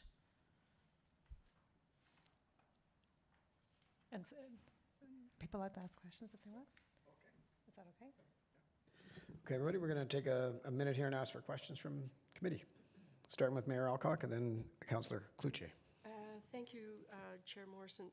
So we just made a decision about a road for High Float, and that now needs to be added to this? If it's being done in 24, it will have to be added to this. I wonder if we had that discussion. I kind of assumed that, but maybe we didn't have that discussion. Well, it would come out of reserves, the capital projects that are being done would come out of reserves. So I guess the question more so would be, is there enough in the current year's reserves to fund that 124,000, whatever it was? Right. That'd be the question. That's, yes, absolutely. Thank you. So generally, the way that our engineering department does the budget is they, they look at, they have a set amount that they would work towards, which is the total amount of funding that's available. So if they can't get to those projects, then they would cut back on the roads projects. So we will have to go back, and because it is an addition that won't be approved until next month, we'll have to look at that and see if there's an adjustment when we bring forward the consolidated budget. My apologies if I may follow up. So maybe it was in our motion, I just can't remember already, that with respect to the timeline on that. And I'm just having a foggy moment as to what the timeline was on that. CA Corey? Thank you, Mr. Chairman. So I do believe that was actually something that was missed in that motion. So it's probably best if we can reconsider that and indicate that it be included in the 24 budget for consideration. I would look to Director Ukivi to confirm that. So sorry, that was a procedural oversight on our part. Mayor Alcock, yes. I appreciate CAO Corey's comments. I just, I'm wondering, since Councillor Clark, you were fairly vocal on this, if that was your expectation, or if you... Thank you, Chair Morrison. Yeah, I assumed that it would be part of the 2024 budget. And actually, I think the report did speak to that. I think the motion didn't really quite address it, but it did speak to that Right, okay. in the actual report. Okay. Yeah, so on the advice of our CAO, then we'll reconsider that. Yeah, sounds good. And the rules are suspended, so you can just call me Scott for the record. There you go, there you go. Monty, you're up. Yes, Scott. Has there been, I can't find it, I haven't drilled down that, well, is there in the operations budget a fund in there that our people can go out and fix a $20,000 job, that the maintenance, that has there an increase that they don't have to come back to us for a small fix every time they go to have to change a culvert, do something like that, they can just go do it on their own? So in general, no, there isn't a pot of money in the operating budget to do that. I'm not asking for a pot, I just asking Sorry, there's not, there's... maybe a teacup full, just so that they don't have to keep coming back to us time and time again to do these small fixes, that's all I'm asking. So, so this is capital, so I could suggest that for operating, if committees so wanted to, they could certainly increase the operating budget to allow for that. Now, quickly, I do know we had the discussion around the table of, I think it was Councillor Stone's motion a while back to allow for that in the operations, and I think we agreed to do that. Correct.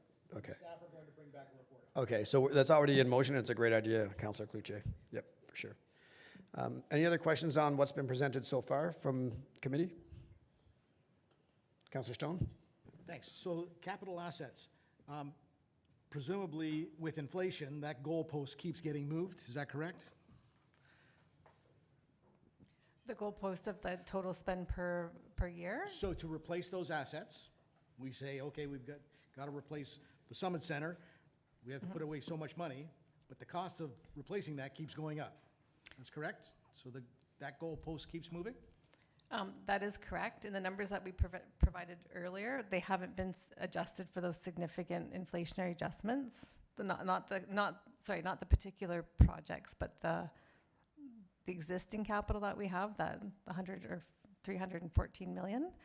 When we do the roads need study, we'll update those for the what they should be for 2023 values or 2022 values, 23 values.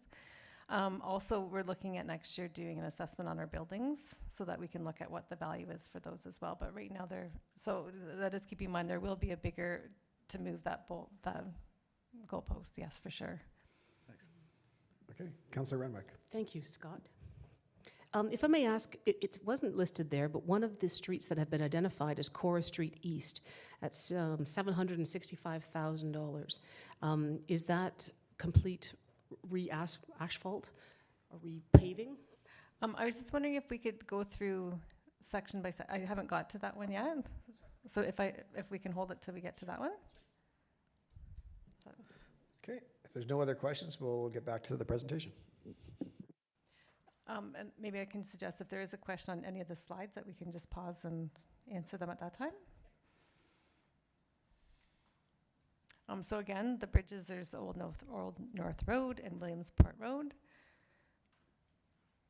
Brushing, we have several projects: Hughes, K, Lone Pine, North Deer Lake, River Valley, and Stevenson. For streetlights, we have the Darrell Howell Way streetlights, and this is a carryover from 2023. We also have ditching and culverts for Old Muskoka Road and South Wasiosa Lake Road.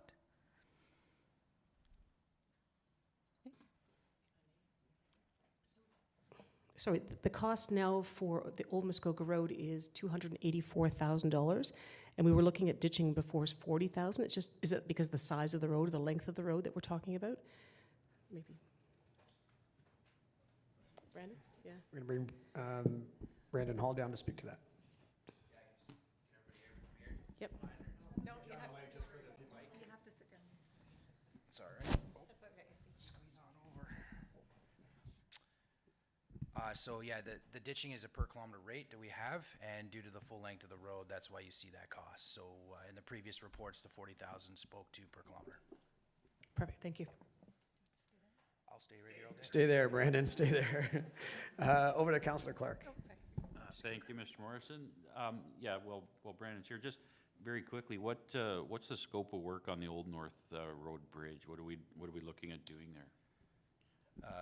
Through you, Your Worship, the Old North Road Bridge. So what we have is through our bridge needs study. It's identified some concrete work, some under the deck work, some soffit work. So that's what we have. We've built that scope of work so we can chip it out, chip around the rebar, replace some sections of rebar, and repatch that structure. So the two that you see there are very large structures, and they require some attention underneath. So. And just a quick follow-up, not to put you on the spot, but I will. What would be the time of closure for something like that, say particularly to do with Old North Road Bridge, because it's a pretty busy traveled road there? Through you, Your Worship, we're looking at probably about a month and a half as we work through the design to do the road closure. So most of the work is underneath, so you might not necessarily have to close the bridge. So, but when we do the communication and all that stuff will be out. But.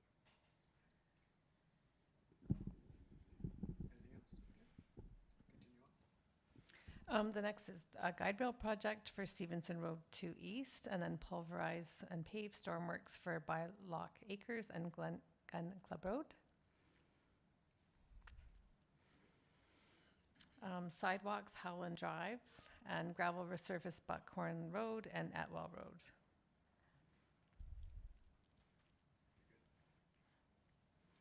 And here's the main costs here, which is the road reconstruction. So we have Anthony Court, Cora Street, Minerva Street, Meadow Street, Meadow Park Drive, and Minerva Street East. All right, I'll recognize Councillor Renwick, because I know she had a question on that. I think it's been answered. So if it's a complete reconstruction, it makes sense that it's $760,000 for Cora Street. Yeah, that's correct. So these roads here are full road reconstruction. They do require storm infrastructure, water, sewer, joint projects with the district. You'll notice Cora Street, Minerva Street was proposed for this year, but due to Anthony Court and Meadow Park, it got bumped to next year. So you can see why we're doing four of them. If I may, just to follow up, Scott. So the $2.7 million that was left over from operation, or from the operation, is that the operation budget, or is that that was capital? Yes, that could be put towards some of these projects, the dual projects with the district. Just to clarify, so part of that carryover of the 2.7 included what's in here. So included Meadow Park carryover. So that as well as Anthony Court. Deputy Mayor Armour, and then Mayor Alcock. Thanks very much. Atwell Road. What part of Atwell Road is that? I thought Atwell was a district road, so I'm just curious. Through you, Chair, Atwell Road from Aspiden Road to Hoodstown is district, and the town of Huntsville has ownership of the gravel portion of Atwell Road. Good question. So really just the part that's connecting Ravenscliffe to Aspen in his district. Okay. That's it? Okay. Two birds with one stone. Brandon, way to go. Anybody else on that slide? Okay, moving on.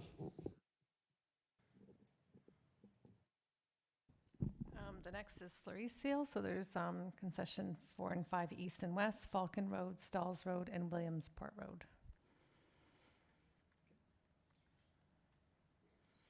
I will just note too, along Helena's question. Brandon has put together a budget that does include the carryover. So these amounts, that carryover dollars has already been accounted for as part of what he's proposing. Yeah, that's it.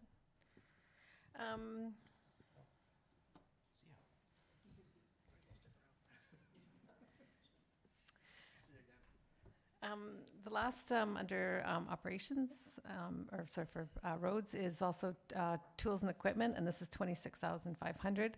And this is a pooled item, so this is where we've it's a pool of money where they have the ability to use this for things like pressure washers, grinders, chainsaws, welders, jacks, that kind of thing, that are needed for ongoing operations. So they only use this money when they're needed. If not, then they wouldn't use that.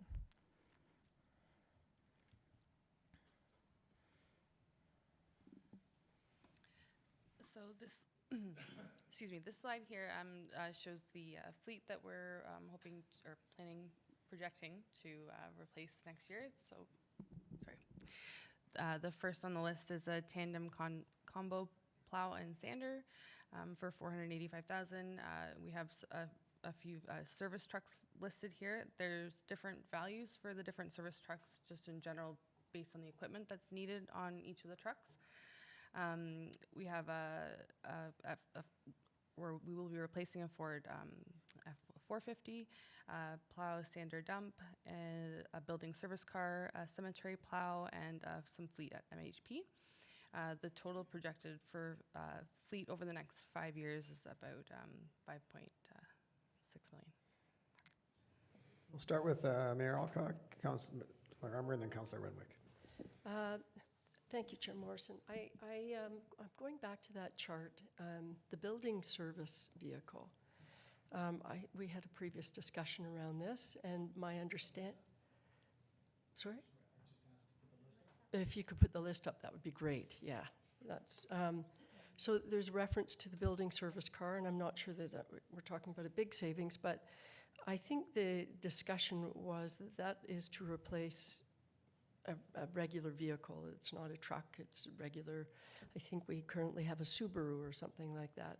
And 80,000 seemed to be a fairly high cost for like on that. And perhaps, so my question is, why? I can speak to that. Good afternoon, Shane Taylor. I'm not sure if you all know who I am. I'm the manager of Fleet now. But yes, yeah. Is that good? There we go. So that 80,000 that is allotted to that is what buildings said they have available. Not saying that we're going to spend that 80,000. That 80,000, it was just a number put into for a number. It could be as low as 50,000. But it's replacing the Subaru. It's not really replacing anything bigger than what they already have. So that's a great, thank you for that, because I wasn't quite sure. Is there a reason why we have to put the 80 in as opposed to 50? That was just basically.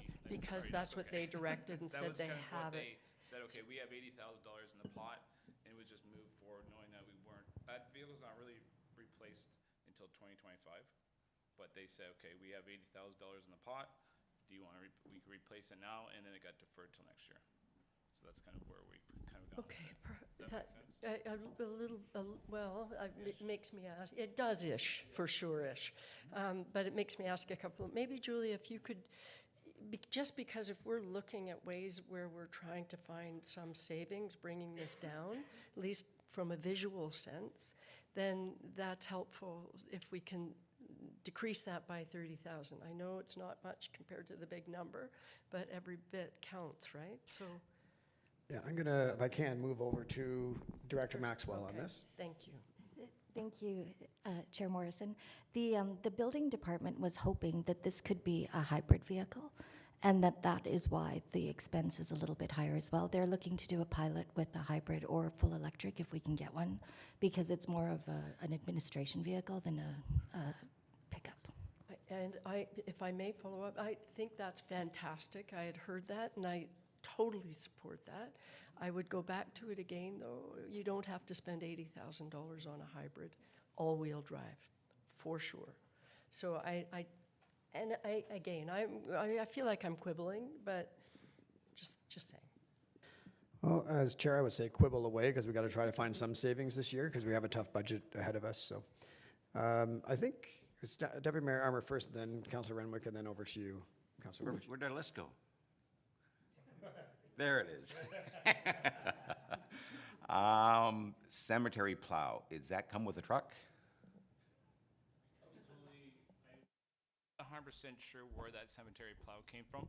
I would have to look further into that and kind of talk to the director or to Colleen about that further.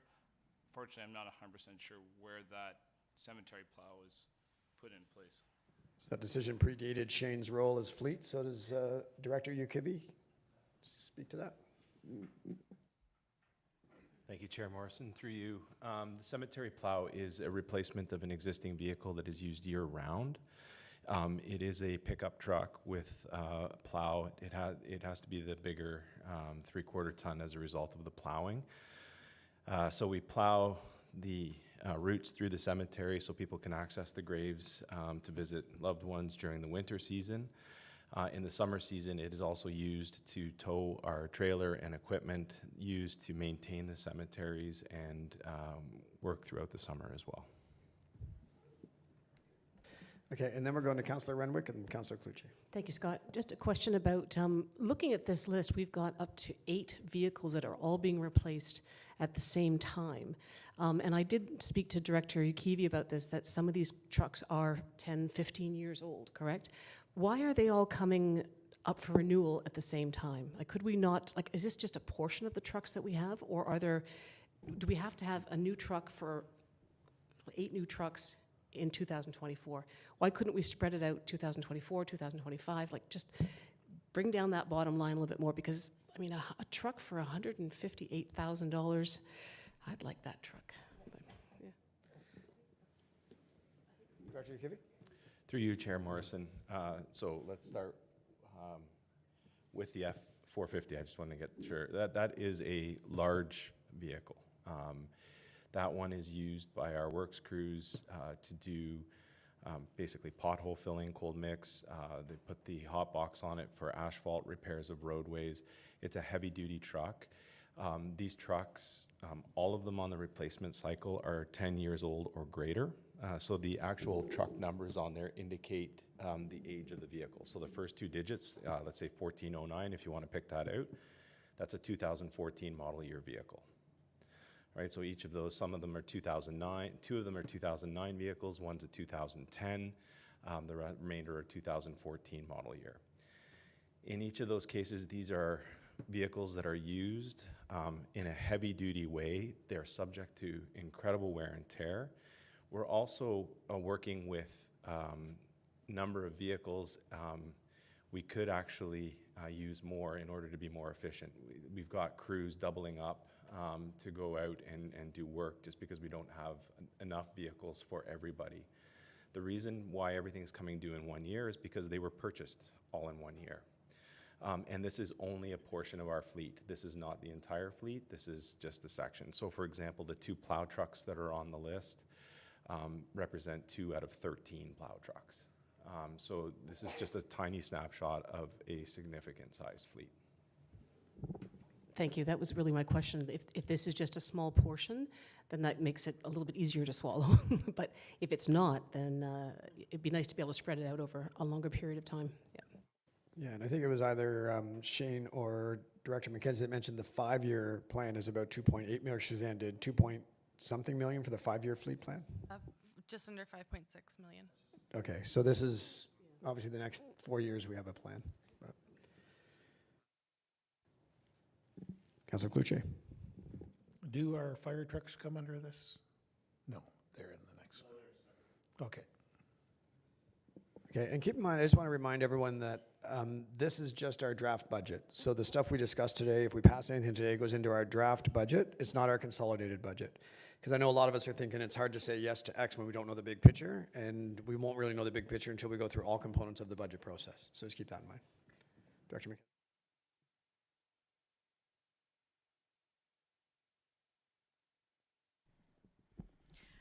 I will note that we do have a policy for fleet management, and it does exclude the fire vehicles. But now that we've made some changes, we are looking at actually combining everything into one. So next time you'll see it, it will be all together, which will be much easier to.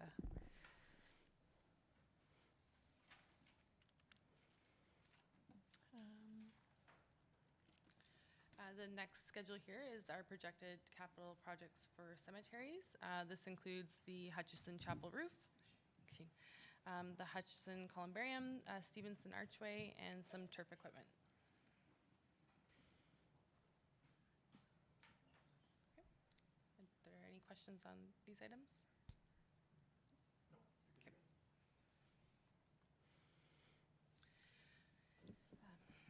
Sorry. This next listing is for parks and trails. So on this, we have the carry forward that was mentioned earlier, the Ball F lighting at McCully Robertson, some landscaping at Freedom Dog Park, the Port Sydney Hall Playground, Port Sydney Hall Basketball Court, Avery Beach Concrete Launch Dock, the Utterson Playground, McCully Robertson Skateboard Park, Conroy Park Tennis Court, additional benches, and then we have some money that we have annually for parks and street furniture replacement. Port Sydney basketball. Do we want to, are there any questions for this slide before we carry on? There's a few more on the list. For parks, yes, there's a few more. Sure. Okay, no problem. So Utterson tennis courts, we have Meadow Park Playground, some hanging baskets and barrel planters up for replacement, Utterson Basketball Court, River Mill Washroom site servicing, and some parks turf equipment. Okay, I'm sure we'll have some questions on one of those two slides. Deputy Mayor Armour. Just a quick question about the basketball. I see there's two in Port Sydney and one in Utterson. Is that redoing the surfaces, or is that just fencing around them, or new courts? There seems to be.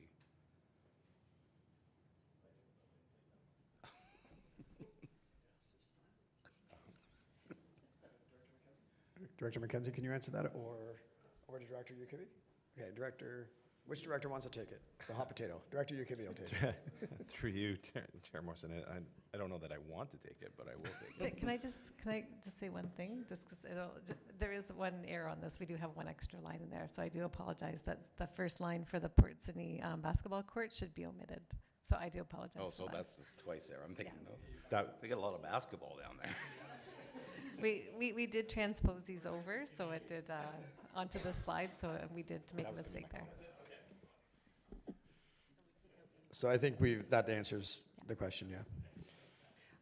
And going to Councillor Renwick. Thank you. Just a question about the, I think it's $25,000 combined for both benches as well as furniture. But I'm guessing that some of the furniture is for other areas, not just downtown. Correct? Yes. But the $10,000 I think is allocated to those black benches, right, Director? Through you, Chair Morrison, yes, that is correct. Thank you. Any other questions on Parks and Trails? Okay, back to you guys. We just threw one mistake in there to see if you guys could find it. You did well done.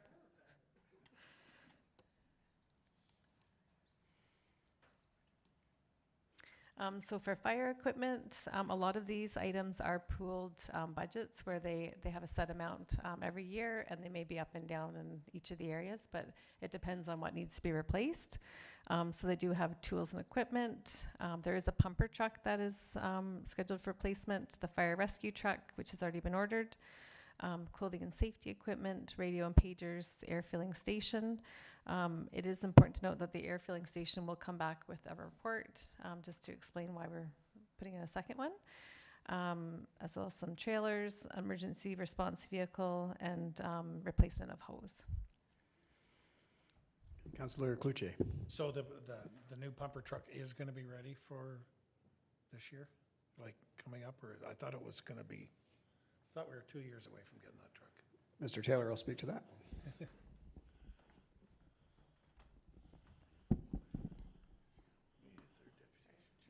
I know. So there's two of them. So the rescue truck, we got approval for it. Yeah. So we've awarded that one. The pumper truck for Port Sydney, we're working through the canoe procurement. So there's a good chance that we will likely have that for, if everything goes according to plan, for next year. Okay. Early next year. All right. Probably Q1, Q2 of Okay, next that's year. what I just wondered. Okay, thank you. Thank you. And you may as well stay there for a second, Shane, just in case. Deputy Mayor Armour. Thanks. Just a quick one on the emergency response vehicle, the 120. Is that a pickup truck of some sort? Or- Yes, yep, and that 120 will include the emergency package on it and a cap as well, too. Any other questions on fire and emergency services? I don't see any, so I think you're off the hook, Shane, and you guys can get back at it. Thanks.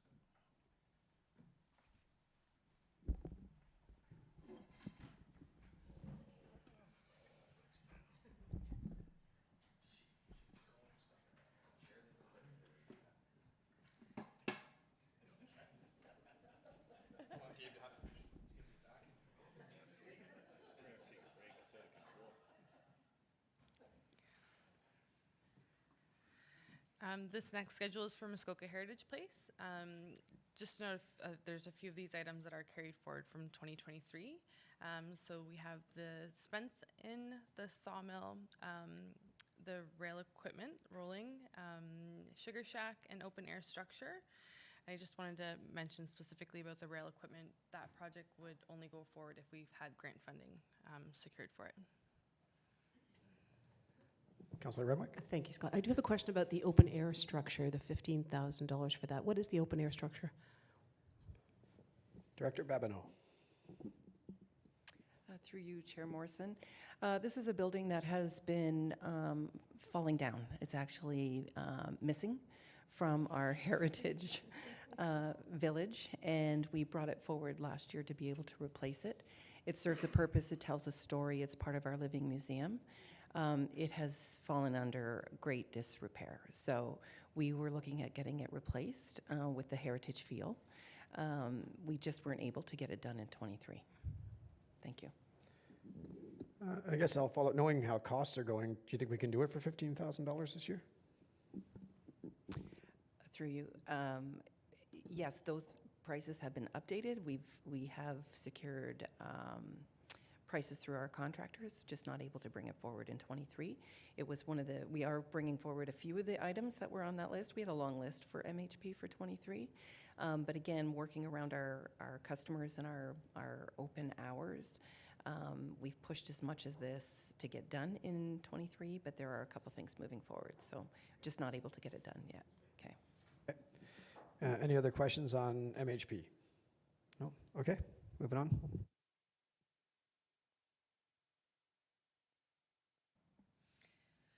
This schedule here is the facilities projects we've projected for 2024.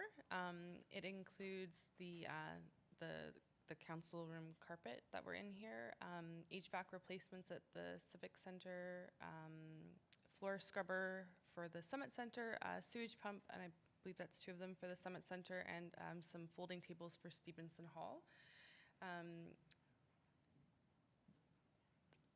I know there was a question earlier about the folding tables at Stevenson Hall, and it's to replace all of the tables due to wear and tear. But if there's further questions, we can defer to Director Babineau. Okay, Councillor Renwick? Oh, just thinking out loud. Sorry, maybe I do have a question about the carpet. This carpet here we're talking about? Okay. Mayor Alcock. I'm following up on Councillor Renwick's comment about the council carpet. We had a previous discussion around this, and it leads to a larger discussion, which is if we're planning on spending $30,000 to replace the carpet in here, is that the most efficient use of funding if we're looking at some point in the next 4 years, whatever it is, of renovating the entire third floor of Town Hall? And so I did look at the 5-year outlook, and it didn't show anything in relation to the renovation of Town Hall in that 5 years. So, which sort of, it's a bigger question. I don't know what happened to that as to the timing. Have we decided to remove that from our 5-year capital outlook? Or it's kind of related to the, it is not kind of, it is related to the 30,000. I'll go to Director McKenzie and then Councillor Fitzgerald for after that.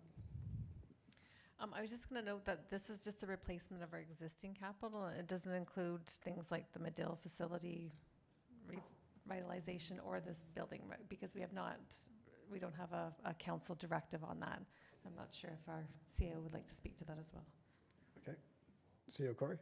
Thank you, Mr. Chairman. So when we discussed this at the Budget Subcommittee, it was noted that it was a concern raised by the Health and Safety Committee. So the senior leadership team is very cognizant that we have a potential project forthcoming in the next number of years, but it was raised as a health and safety issue. So we brought it forward for consideration, and obviously if there's a desire for us to go back and look at alternate solutions, then we'd have to do that, but it was initiated by a health and safety concern.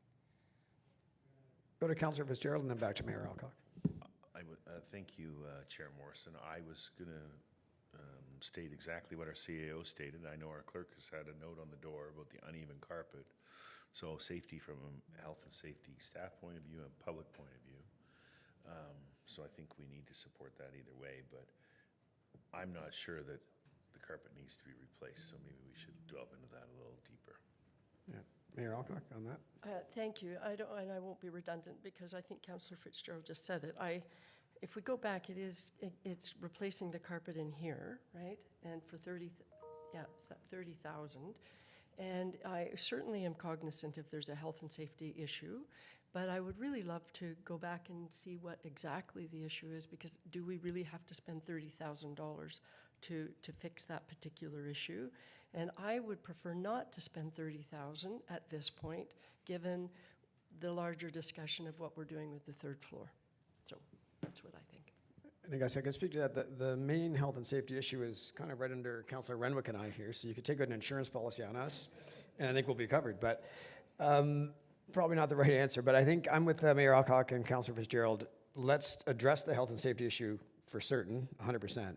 But we can do it for now in different ways. If we decide in the very near future that we're not moving forward with a capital project, then maybe we can bring it back. Does that sound fair? So to CEO Corey, yeah. Thank you, Mr. Chairman. So that certainly is the desire, if that's the desire of committee to remove it today, then we can speak with our team to potentially bring back alternate solutions, whether it's cutting chunks of the carpet out and replacing it. It just may not look pretty, but we do have a health and safety concern that we need to address. And it is our council chambers, which we hold in high regard. So we didn't think a patch job was appropriate, but we absolutely can bring back some options in discussions with our team. Sounds good. I do know we do have some duct tape on the carpet currently, and maybe one more strip of duct tape will work for a while. I'm not sure. Yeah, we can different color. There you go, Councillor Renwick. Councillor Morrison, you were actually correct. There is a bit of rubble. Like I didn't notice it, but there actually is something underneath there. I did not notice that. It's us. Okay, so would I be, we can't do a straw poll, but I think CEO Corey knows the direction we're looking to go in, and she'll deal with it, and staff will come back. Okay, over to you.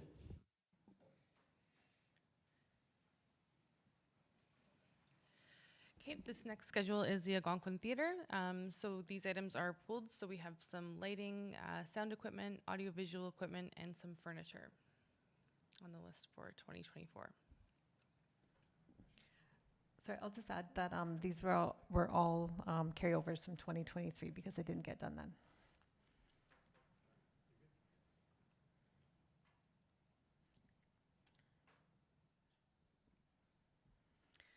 So the next is information technology. So we do have some audiovisual in the council chambers, which is a projector projector for the theater, which could also be moved to other locations. We have audio-visual, monitors, servers, battery backup, networking, communications for telephone. These are all, majority of these are all pooled items again. So these are where we've got a pool of money that are set aside, and then they have a plan of what that needs to be replaced, but they would only replace what needs to be done. There's also the surveillance and security. So this is an $80,000 to replace all the surveillance cameras that we have currently, as well as a fob system for some of the buildings. End user computing, that's all of our laptops, etc. Scanners and communications radio. Okay, any questions on that? We do have Ian here as well to address any concerns. Any questions on this slide? Deputy Mayor Armour? Just a clarification, what the communications radio is, that for the Public Works Department, or that is? I'll answer for Ian. Yes, it is. Save him a few steps. Any other questions on information technology? Councillor Renwick. Thank you, Chair Morrison. Just to clarify again, so these amounts are potential amounts. It doesn't mean that they have a pot of money. It doesn't mean that they're going to spend all of this on each one of these items. So the bottom line of $262,000 could be less. Ian will come down and speak to that. Okay, come on down. Here you go.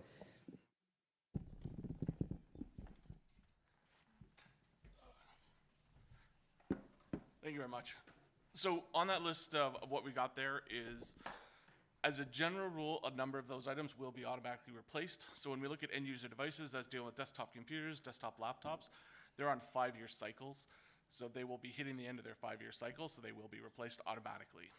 Same for the telephone components. That represents actually mostly cell phones. We put them on 2-year plans, and they will be replaced as part of that. We tend to purchase less expensive phones. They tend to run out, batteries wear out, so we just replace them. So those ones are generally automatic. Things like battery backups, those are not necessarily automatic. If they continue to run, we'll use them. If they don't, we replace them. So it is a bit selective from that perspective. The audiovisual would be new purchases, things like that. Thank you, Ian. And you might remember some of these items from last year.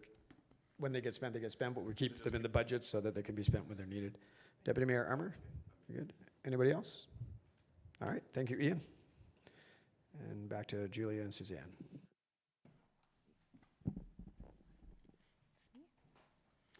And then the last is library operations. So this isn't the actual building, but just what they use to operate or provide their services. So they have, again, these are pooled items. They have materials, and that's mainly their books, audio-visual, IT capital, local history and genealogy, AV, books on CD, CDs, and DVD and Blu-rays.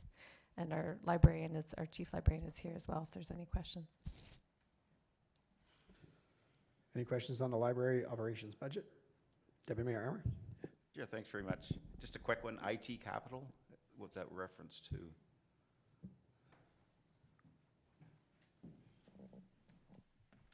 Through you, Chair. Thank you, Deputy Mayor Armour. Good question about that. That's basically similar to the IT slide that Ian had, but a large chunk of that also is a carryover from last year, which is surveillance cameras as well, to be included in that larger project. It's about 18,000 of that, and then other stuff in there are like receipt printers, scanners, laptops for work, and that kind of thing. Yeah. Thank you very much. Unfortunately, we are needing more surveillance than ever, which is a sad state of affairs, but it's a good investment. Any other questions around the table on this one? Okay, thank you. We'll move on.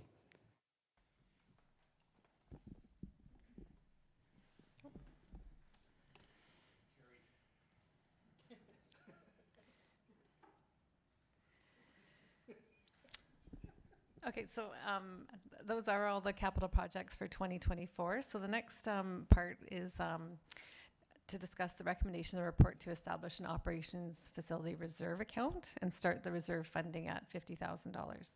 So this is a placeholder for the building replacement or rehabilitation to start the process for funding for the replacement. In the event that the project is financed through debenture, additional levy funding will still be needed to pay for debenture payments, which include interest and principal. Currently, there are no funds allocated to Operations Center at Medill. When capital plans have been developed over the years, the future of the site was not known, so we were putting off doing a full review on this. And the estimated date of the replacement is not yet known, but it is anticipated to come in the near future. So just to note, the report that was brought forward by Director Ukivi back in 2022 did anticipate that the rebuild would be in excess of $10 million.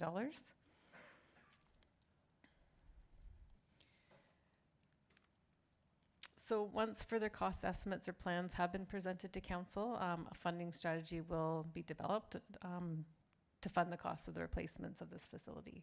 So this is a placeholder. If council wishes to increase that amount, they certainly can. But it would be on top of the regular replacement that funding amount that we are bringing forward. Okay. Mayor Alcock? Thank you, Chair Morrison. I just want to say I think this is a great idea, and I'm so glad that you've in fact incorporated this into our draft. I was actually really, I guess I should have known, but surprised when you said we actually don't have anything set aside for this. And even though we've been talking about it ever since I've been on council. So great, I think I would support this absolutely. Councillor Renwick. Thank you, Chair Morrison. Julie, where does the $4 million come in for the Medill facility? To be honest, the 4 million is just a placeholder that's been sitting in our capital plans for for a couple of years now, but there was no funding associated with it. So it was just a replacement amount of 4 million. We knew that very well that it would be a lot more than that, but we just haven't updated that number. So once we do know what the plan is, we would replace that with the actual number. So just to follow up, that's just a placeholder. It's not an actual value. So really we're saying $10 million, but we're going to add 50,000 just to start it off. I would suggest it's probably in excess of $10 million, but I don't have the Okay, thank you. amount yet. Okay. Councillor Cloutier? Through you, Chair. If there's ever a building in this, out of our whole operations, that has to be replaced as this. I commend our employees that have to go to work every day in this building. If it was a local business, it wouldn't survive. And the neglect that's been held to that building in the last 20 years is embarrassing. I think the sooner we move on this and the sooner we get it, whether we have to go in debt for it or not, if you look at our budget, the overall cost, what is spent out of that building and the operations, not only there, over at Macaulay too, we have to do something. It's in dire, dire need. And if you don't believe me, go take a visit there and be careful about it. Councillor Clark? Thank you, Chair Morrison, and thanks for your comments, Councillor Cloutier. I've been down there a few times, quite a few times actually, and a lot of what you have to say is true. I'll be brief, but this is a perfect example of why we need a capital management asset plan. This is a perfect example of what happens when, for whatever the reason, doesn't matter what the reason was, but for whatever the reason, there wasn't a plan. And this is kind of the worst case scenario of what happens when there isn't a proper plan in place. So it really speaks to the work that our corporate services team does to make sure that the rest of what we're working on does have a plan. So this is one that we need to catch up on with. Thank you, Councillor Clark. I completely agree. Any other questions around the table or comments? Okay, moving on.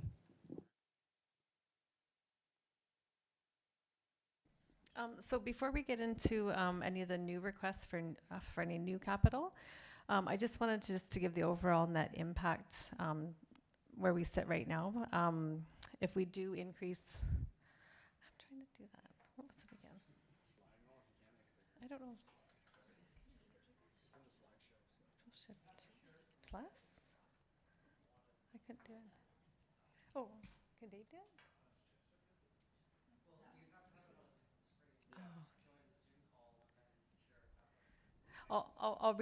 I'll read out the numbers so that you can see it. So just the far column, or the far left-hand column, it just has what our actual 2023 approved budget was. So if we do just looking at capital, if we increase it by $940,000, which would be the increase to our reserve funding plus the $50,000. That would get us to a 4.84% net levy increase at this point. Yep. Yeah, just for capital. Any questions on that number or comments? Mayor Alcock? Okay, it's a bit silly, but if we were to remove the 30,000 for the carpet and the potential 30,000 for the building vehicle, it doesn't really make a dent, does it, in your percentage? So it won't actually impact that number because that's actually the spend, not the levy funding. So we would actually have to go backwards and cut our levy funding instead of increasing it. Okay. Deputy Mayor Armour. Thank you. Do you know how much the dollar value or the percentage value is of carryovers? So we can put a perspective that was approved last year compared to this year. We've been talking about, I believe it was 2.5 million was the carryover, 2.7 million. So again, those are projects that are just being carried from year to year from reserves, so it would not impact this number. Councillor Renwick? Thank you. Sorry, that 2.7 million was an operating through Tarmo's department. It was not like the Muskoka Heritage Place, all of the other things that were moving forward to 2023, or to 24, sorry. So, yeah, that number isn't really, that 2.7, unless it's coincidentally the same amount, but I don't think it is it? The amount of projects that are going forward to 2024. Sorry, so the 2.7, I believe that Director Ukivi had put, those were capital projects that hadn't been done. So the reserve funding stays intact. It doesn't come out until we spend the money. So the reserve funding is just being reallocated to 2024 as the capital project. So it just changes the year the project's done. It doesn't change the actual funding that we need to support that. But if I may follow Chair Morrison, so the impression I got was that was just through his capital projects through operations and community, but not through Muskoka Heritage Place, like the other projects that are being pushed forward, right? It's got to be more than that. Sorry. Yeah. Sorry, I will correct that. So the total for the whole corporation was 3.3 million. Yeah. All right. Any other questions or comments on that? And I guess with Director McKenzie's help, I'll state that the real decisions we have there are whether or not to increase our capital asset management plan contribution, which right now we're looking at increasing by 270,000 to get it to the 800 and something thousand dollars. That's correct. Okay, so that's the real big decision that we're talking about, and the $50,000 towards Medill. Those are the two capital decisions we're making today, I believe. Big decisions. These are a lot of small ones too. Mayor Alcock? Thank you, Chair Morrison. So going to the proposed increase of, I guess, 277,300, right? That's the proposed increase in our reserve contribution that you're suggesting. If I threw out and said, well, what if we increased it by half of that, 135,000 or 137,000? Would that freak you out, Director McKenzie? You know, I support, I'm always trying to think forward to the future, but any bit would help. And that's basically what I was wondering. So any bit would help. So if it was a 50% compared to what you're proposing, it just stretches out the time that it will take for us to get to that sustainable level. Yep. But it does work towards that. So that is something that we as a council could consider if we're looking to bring our numbers a bit lower. And I think when you cut it in half, Mayor Alcock, it's almost a point on the levy. Like it's 0.75 or 0.8 on the levy. But there is a fine line. Julia is always keeping Corey and I in touch with what's going on across the country with other councils. And she sent us an article, and Corey will tell me the name of the town, or Julia will, but they are experiencing a 34% tax increase this year because of councils and staff that weren't putting money away, and they were basically depleting the reserves to the point where so I'm not against cutting it in half. I'm just saying that's some of the consequences. May I respond to that? And I totally hear you. I saw that article as well, and I just don't think that that's our trajectory, though. Our trajectory has been, frankly, the opposite, which we have, as Director McKenzie pointed out, we continue to increase our contributions to our reserves. And this is just saying, can we slow it down a little bit? But we're still increasing. So for me, I would certainly propose that we take 50% of that proposed increase, just because it does take it down by 1%. And I think previous councils need to be proud, and previous staff, of what they did accomplish with our capital asset management plan, because we're in far better shape than a lot of municipalities because of that. And keep in mind, when we come back with the consolidated budget, we may look at that, and that might be somewhere we have to cut to make the numbers work for the taxpayer, right? Okay. Councilor Renwick? Sorry, thank you. Just a quick question. The operations facility, the $50,000, sorry, is that included in the reserve contribution, or is that in addition to the $277,000? That's in addition to. In addition to. So are you proposing, Mayor Alcock, if I may, Chair, are you proposing that we cut that $277,000 in half, but not the facilities contribution of $50,000? Yes, that, if I may, if I follow up, just the 270, no, the facilities contribution to the Medill, I keep that as is. I think that's that we should have done that ages ago, and I'm so thrilled that Director Mackenzie has decided to go ahead and recommend that this time. I don't want to touch that one. Right. So if I may then it would be $185,000 if we did both. If you did the $50,000 plus the $135,000 that you're proposing. And you said that bringing that number down. Yes, it would be 185, yes. Right. I'm only referring to the 277. Right, but that would only, to what your point, Chair Morrison, you said that would only bring the levy down by 0.7%, perhaps? I'm just guessing 0.75 to 0.8, somewhere Okay. around there. All right, that's still good. But it's just good for Mayor Alcock's identifying areas where we may be able to address down the road, right? So, and CAO Corey? Thank you, Mr. Chairman. So certainly appreciate and respect the decision made by committee today, but just also to remind committee that we are bringing forward in 2024 an evaluation of our assets, which will definitely show that we are even that much further behind. So the gap will continue to grow, but any effort we make is a great step forward. Any effort we make. Councillor Clark. Thank you, Chair Morrison. And I was just going to echo the comments that Mayor Alcock and the CAO just made, but yeah, I mean, at least we have a plan, and we're trying to make a situation better where it hasn't been always the case in the past. So I don't have an issue with cutting the 277 contribution to get us to a reasonable point in our budget, keeping the amount of money for Medill, but at least we still have a plan in motion to address the deficit, which is important to do, and I think we are doing that. But we also realize that we've got to deal with the pain of budget too. So.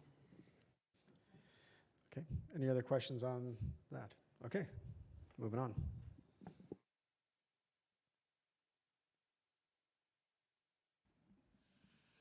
Okay, so the next few slides will show the new staff recommendations that we have brought forward.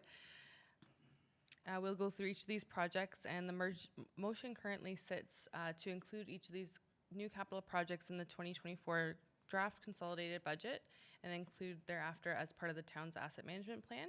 In the event that committee does not wish to include one or more of these items in the draft budget, an amendment will be brought forward to remove them from Schedule G.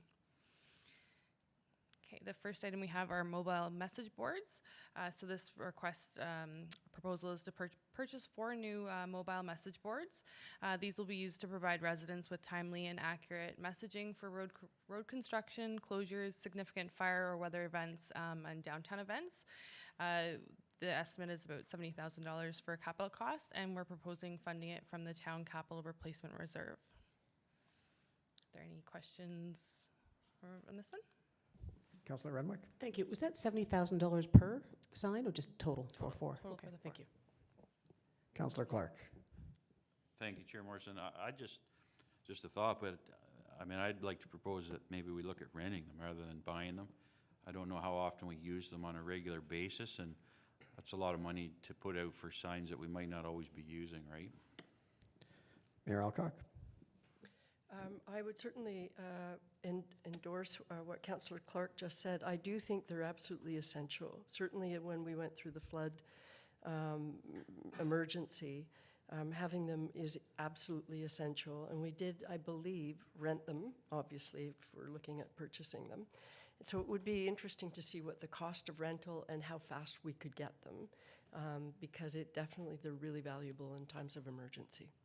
So maybe if we had those comparative numbers, that would be helpful. Okay, I'm going to go to Councillor Fitzgerald and then Councillor Stone. I think as a service to our constituents that we don't look at that option, because we can't rent signs when we need them on a Friday night. We can't rent them till Monday. This is the issue we ran into with flooding and fire and alternate routes for emergencies before. And 2 days can make a huge difference in the safety of our community. What's the cost? Good point, Councillor Fitzgerald. And could you put the slide up one more time? How many, what is it again? How many? It was 4, okay. Councillor Stone? Thank you. So I agree renting might be cheaper. It's still expensive, but the time lag is a real problem. When we had all that smoke in town, and we tried to rent some so that we could send a message out to the people, it took us 2 weeks before we could get those message boards up. And if we had these to be used in many different ways, when we're making great changes to a particular area or changes to a road, put that at the entrance of the road, and instantly the people are all well informed of what's going on. And I think it's highly useful to have at our disposal. Mayor Alcock and Councillor Clark. I really appreciate what Councillor Stone just said, and followed by our following Councillor Fitzgerald. I absolutely agree. I wasn't fully aware of the lag in that situation. So no, I think it's absolutely essential. In times of emergency, we have to have them right now, and we need to know they're there. And I guess to your idea, Councillor Stone, that there are lots of situations we could use them. No, so I'm sort of rolling back a little bit of what I said. Thanks. Councillor Clark? Thank you, Chair Morrison. So just a couple of things. Maybe we do need to look at some, but maybe the question is, do we need, how many do we need? Do we need 1 or 2 that we have here that we can have access to at any time, and supplement it with the ability to rent them? As far as flooding is concerned, I mean, we know when flooding's going to happen every year. So as far as renting them, we can have, you know, we're going to know when flooding is going to occur, so we can prearrange them to be on site far ahead of flooding. And then as far as smoke and things like we dealt with this summer, I mean, that might be where you could use the ones that we own that we have ready to go.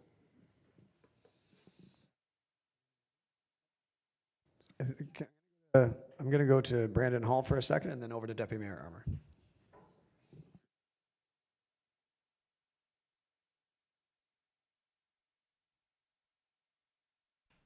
Thank you, Chair. I just wanted to clarify the request of this. So these message boards, not always just used for emergency services. It started with an emergency services request. These things are used largely for messaging. Messaging is key. We're all experiencing that. Will be largely used on projects. They can be towed around with a vehicle, so you can put it out for each road. As you're using them, you can program those messages from your office, and they can change. And it would be used constantly through emergency services. It's messaging to your community. We can message whatever we want to, and we can put it wherever we want. It can be used for events. It can be used for emergencies, construction projects, essentially whatever we need. You see them out everywhere. So yes, you can rent them. I can report back on cost for renting versus purchasing if that be the wish. At a minimum, I would say 2. We are looking for 4. I know emergency services would be using them quite often, and that's just training, you know, educating the public. So that's where we were going with that business plan, and that's how that request came about. So. Maybe stay put for a second, Brandon, and we'll go over to Deputy Mayor Armour. Thanks. I'm just going to say one of our biggest things we've heard in the last few months is about communication. So this really would open those lines of communication up. My question is along where would they be stored and who would access them, and what's there any maintenance cost after we get them? That's you, Chair. Maintenance we can look into. They're battery powered, solar panel type operation. I would assume Public Works. You know, we already have these portable traffic control devices that are there. These go within those types of projects as well. I would assume Public Works still be determined with Director Ukivi, but it definitely can be stored in a safe place and accessible to all. So. Follow up? Yeah, just that, so they could actually be stored out in the yard and in the weather, so that would be fine for them, or would they have to be in enclosures? That's what I'm thinking. Through you, Chair, they can be stored outside. We do have a building over there that they could probably fit into. When you do go to the rental suppliers, they are stored outside. Any other comments? What I will say is, as that debate started, I was probably in line with renting, and when I listened to Councillor Fitzgerald, Councillor Stone and whatnot, and with the fact that we no longer have a printed newspaper in our community, I think this could be a great way to, people are driving by these signs and they're not getting a newspaper in their house anymore. So yeah, I can see the merits of having that, Brandon, and thanks for the clarification. Thank you. Back to you, Julia.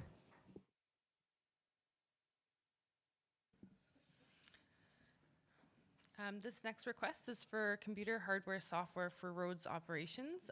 These are rugged laptops to be used in roads operations vehicles to integrate with our service request software.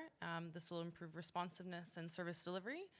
The total cost for this would be $71,000, and our proposed funding would be from the Canada Community Building Fund.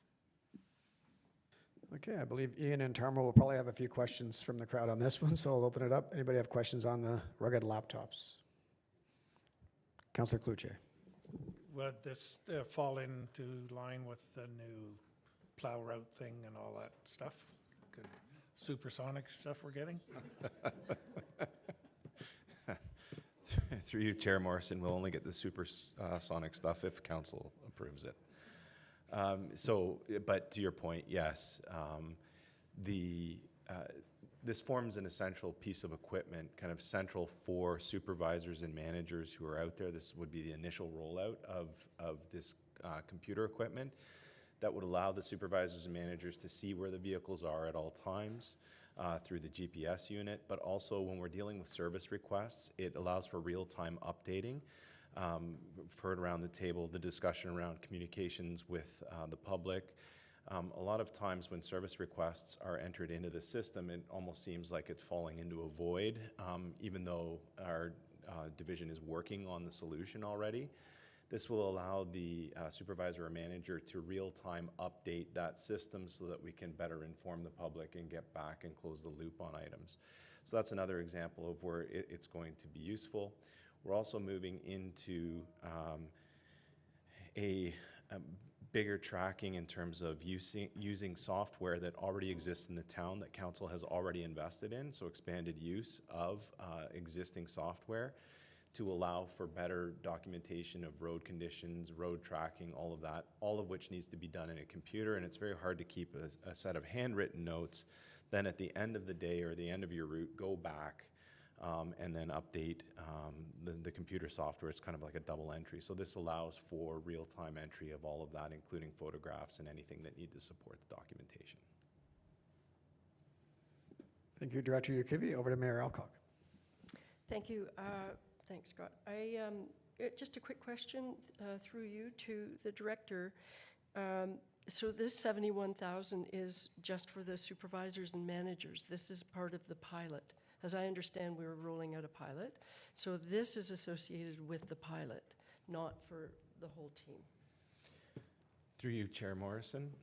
Yes, that's correct. It is a first, I wouldn't call it a pilot. This is an initial rollout to what we would call in kind of IT world super users. So these are the people that are going to get the program up and running. The intent would be to have these computers in all public works vehicles so that at the end of the day, the public works crews would also be logging their work, their hours, their materials use, everything like that electronically, so we can get better costing, better tracking on exactly what all of the work is costing the town.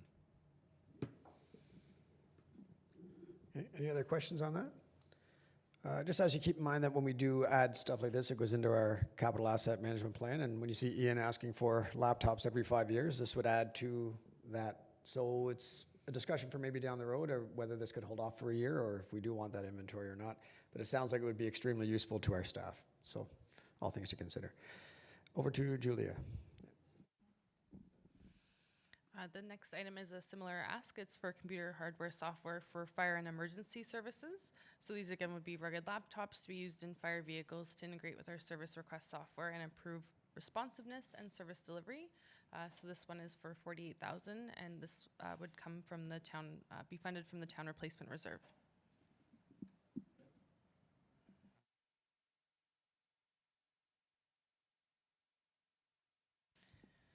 The next item is road patrol data collection units. This ask is to purchase 6 road patrol data collection units to proactively address deficiencies in the road network and provide supplementary data for capital roads replacement and maintenance. This would be $30,000 worth of capital and then $30,000 annual operating cost, which would be added to the operating budget. And we are proposing to fund it from the Canada Community Building Fund. Any question on that spend? Councillor Renwick. Thank you, Chair Morrison. Is that the idea that this would actually, like a computer would look at the roads and actually report back to us? Maybe it's, Director Tarmo or Director Yukivi that could answer this. Director Tarmo. Through you, Chair, yeah, the suspended rules, right? Through you, Chair, yes. This is what an artificial intelligence module where it actually proactively scans the road. This would go into, we're looking at 6 units, so 6 vehicles of our divisional team that are out on the road routinely doing roads inspections. The background software does a lot of analysis, so the $30,000 ongoing cost is actually for licensing of all of this equipment and storage of huge volumes of data. It's video and photo data that we actually get. Showing where potholes are. It then does a whole analysis of heat mapping to show us which roads are worst in town, so it will allow better scheduling for maintenance work, where instead of going out fixing one pothole in the north end of town, then going down to Port City to fix another pothole, which can be very inefficient, it will allow us to do entire stretches of road all in one pass based on priority order in terms of which roads are worst. Thank you. Over to Deputy Mayor Armour. Thanks. Could you put this slide up again? I just want to. Thanks. So, is there added cost to this? I see an annual operating cost of $30,000. So, I'm assuming these have to be installed in the trucks and all that stuff. Is that all included in the capital cost? And after we get the data and it goes into our database, who then's going to be the keeper of the data? Through you, Chair Morrison, I'm going to try and answer this in 3 parts. So, first part, there's an upfront cost of $30,000 to purchase the units. The units themselves look like cell phones, medium to large size cell phones that actually get dash mounted like a dash cam or windshield mounted like a dash cam. So that's where it sits, and that initial expenditure is predominantly for the hardware. The first year of licensing would be included in that. The ongoing $30,000 cost is for the storage of data and for the licensing of the data. So or licensing of the use of the software to do the analytics. So we have the storage of data. As I said, it's a very large volume of data because it's photo, video, and it's not just photos and videos, but it's photos and videos that have been enhanced by artificial intelligence. So it's a huge storage cost. Licensing cost. Finally, at the end of life, if we were to leave the company, there would that covers us to be able to download any of the data that we have captured into our own servers for storage for however long we would retain information of that nature. Follow-up? So the roads manager would be ultimately responsible to monitor this and review it before giving out work orders, et cetera. And is that what I'm thinking? Is that? Through you, Chair Morrison, we would be, we have a process in place where our administrative support team reviews all of the service requests. That would actually trigger, they would be monitoring this in addition to operations manager and other potential team members in the division related to roads inspections. They would have a look at this, they would prioritize and categorize, and then the service requests would get generated, which would ultimately lead to work orders and so on. Thank you, Director Yukivi. Any other comments on that? Okay, moving on. The next item is traffic counting hardware and software. This will assist with developing a data-driven approach to roads maintenance and capital projects and use, so counts, speeds, vehicle types, etc. $40,000 would be the capital cost of the hardware and software, and then a $4,000 annual operating cost. The proposed funding would be the Canada Community Building Fund.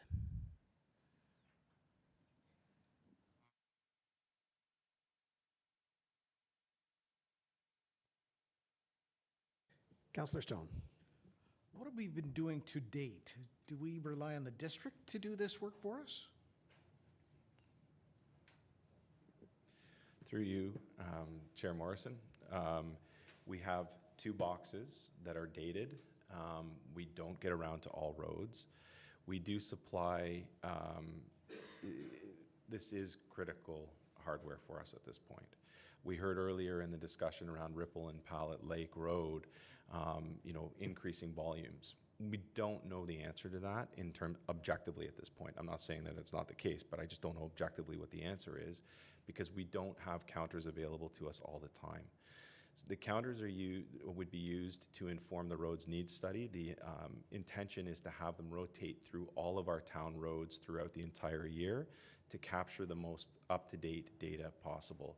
These are efficient, very efficient traffic counters, more than what we have currently today, in that they they capture 2 lanes of travel, both oncoming as well as passing.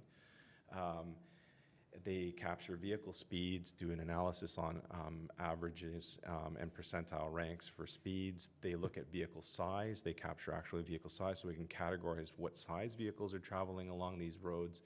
And then this would keep our asset management plan up to date in terms of the most relevant information. So that roads need study data wouldn't just sit stagnant for 5 years with counts from 5 years ago. We would have up-to-date counts throughout the year, each year. I'm sold. I think it was Deputy Mayor Armour and then Councillor Renwick. Dan, you still have a question or no? Okay, over to Councillor Renwick. Thank you, Chair Morrison. My question is, how many actual counting boxes are you looking at for $40,000? Through you, Chair, this would be 6 units.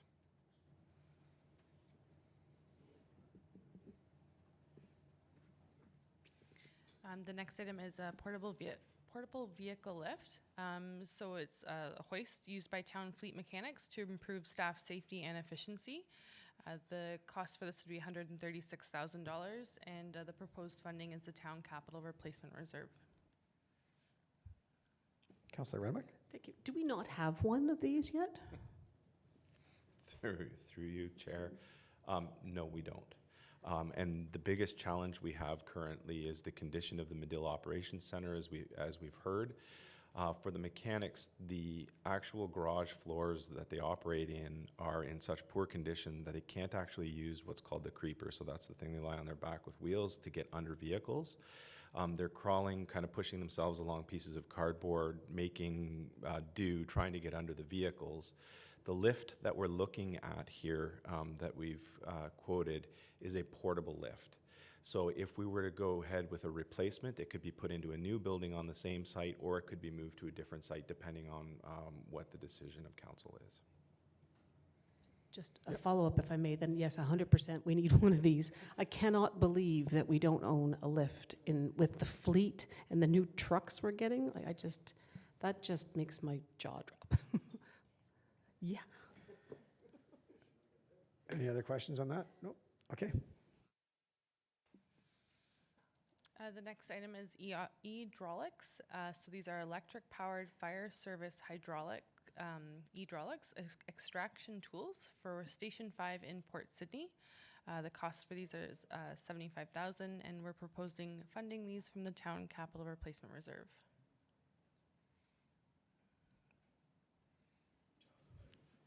I just love asking all these questions. We need answers, right? These are extrication tools. So is it like the jaws of life? Okay, thank you. That's all I need to know. Thank you.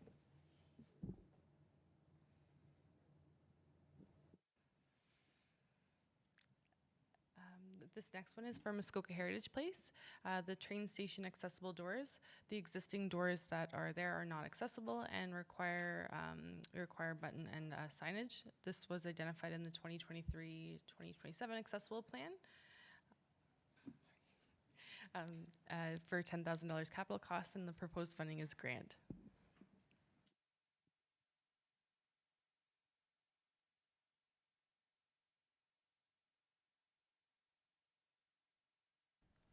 Sorry, there's one more accessibility project listed here, and that's for the accessible doors on the main building, and that's for, sorry, is that the one we just did? Yeah, no, and that's for a cost of $35,000. And again, we would go for a grant to see if we could, to try and get money for both of those projects. One other project we just want to speak about that was identified by the Accessibility Committee was the potential of providing sledge hockey at the Canada Summit Centre. This project is still alive and is being investigated by staff. And we will bring forward a staff report in 2024. We need to look at the business case for this project for committee's information, to look at the costs, the operational costs, and the expected use of that. So this will be a consideration for 2024 to be into the 2025 budget process. Mayor Alcock. Thanks, Scott. And through you to Director McKenzie, thank you for that last item because I'd forgotten that I mentioned it earlier.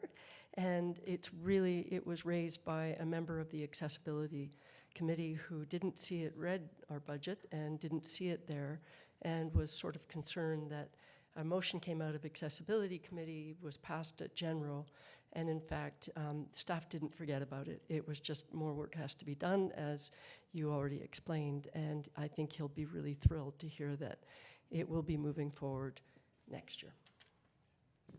Thank you.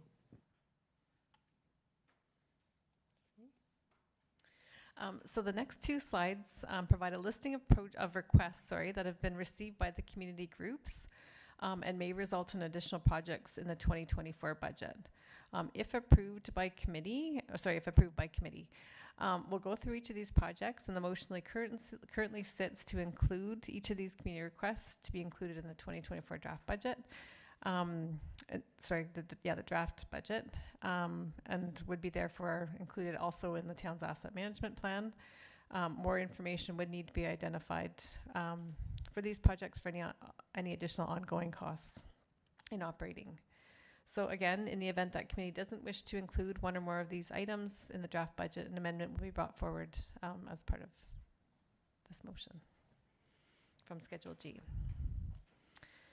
So we'll go through the list. So the first is bike racks, and this was brought forward by the BIA, and this was a recommendation to install bike racks for $10,000. There's a pickleball shed, which is a user group request, and this is to be located at the Macaulay Robertson Recreation Park. There's a Meadow Park tennis court, and this is request to resurface the courts to eliminate the pickleball lines, so that would be $61,000. We have parks batting cages, and these are batting cages to provide practice warm-up at Macaulay Robertson Sports Park for approximately $36,000. The last one on the sheet is field drainage, and that would be for $18,000, and that would be to install drainage to speed up the water infiltration between Diamonds A at Macaulay Robertson. So I can pause here if we want to. Mayor Alcock.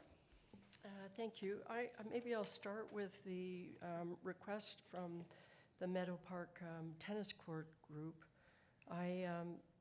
One thing we know about pickleball is it's booming, and I know we have the new courts, but my guess is they're still using the courts at Meadow Park, and so I'm not sure that just because they have 4 new courts, that's it for them, other than Port Sydney. And I'm not sure that I'd be in favor of going forward with that one, just as a start. I have a couple of other comments as well, but perhaps others.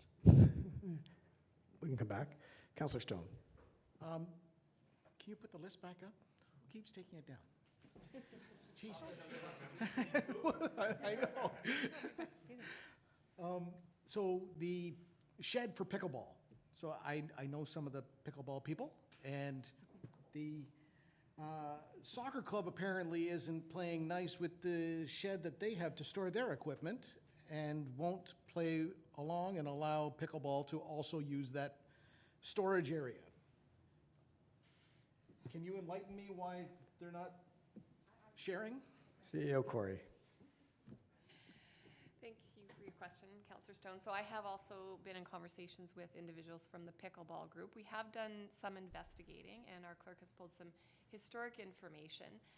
It always has been the storage area for the soccer club, and I haven't had the opportunity to go through all the fine details, but there does look like there was some kind of commitment from the soccer club at the time.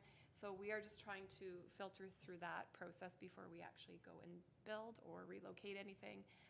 But it is an area that has been utilized by the soccer club for many years.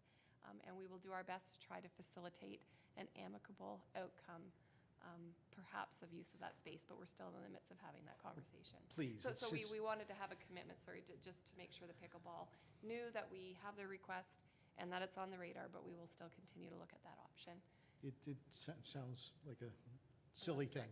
And so presumably the suggestion here is to relocate the hut that was used in Kent Park first and then in Rivermill Park by Nutty Chocolatier. Is that correct? Is that the hut we're talking about? If I may defer to Director Eakin. Through you, Chair, yes, that would be the building that we would be looking to relocate out of Rivermill Park, out for use by pickleball. Now, that building itself is in good condition. Our building inspection team for the town has gone through it thoroughly to make sure it's in good condition.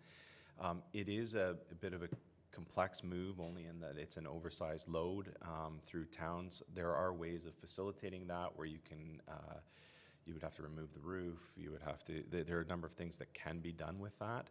We're still determining exactly what, getting quotes and getting the exact cost. This is the highest quote we've received so far, is what's represented here. And we're also looking at alternatives for not moving it in terms of building something smaller scale. What we have heard from the user groups, and our parks team meets on an annual basis together with our community services team members to hear in July what all user groups are interested in.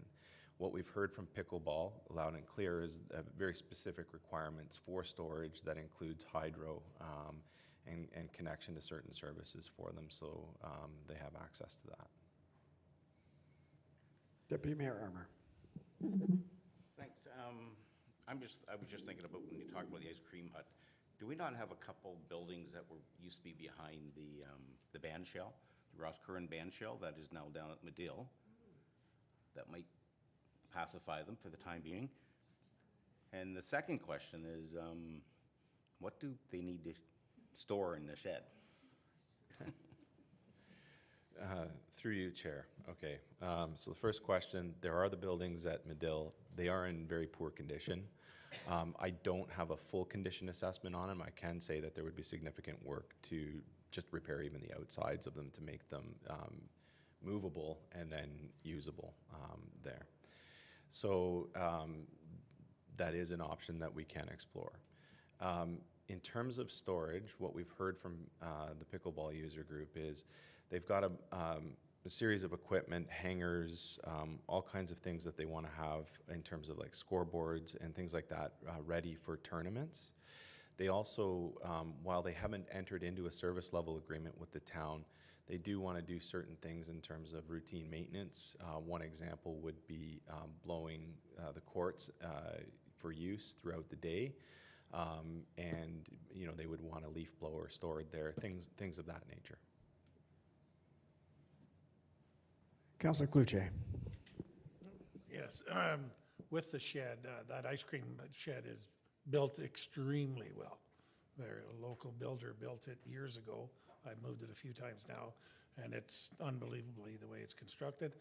The Meadow Park tennis courts, like, do they play pickleball there anymore?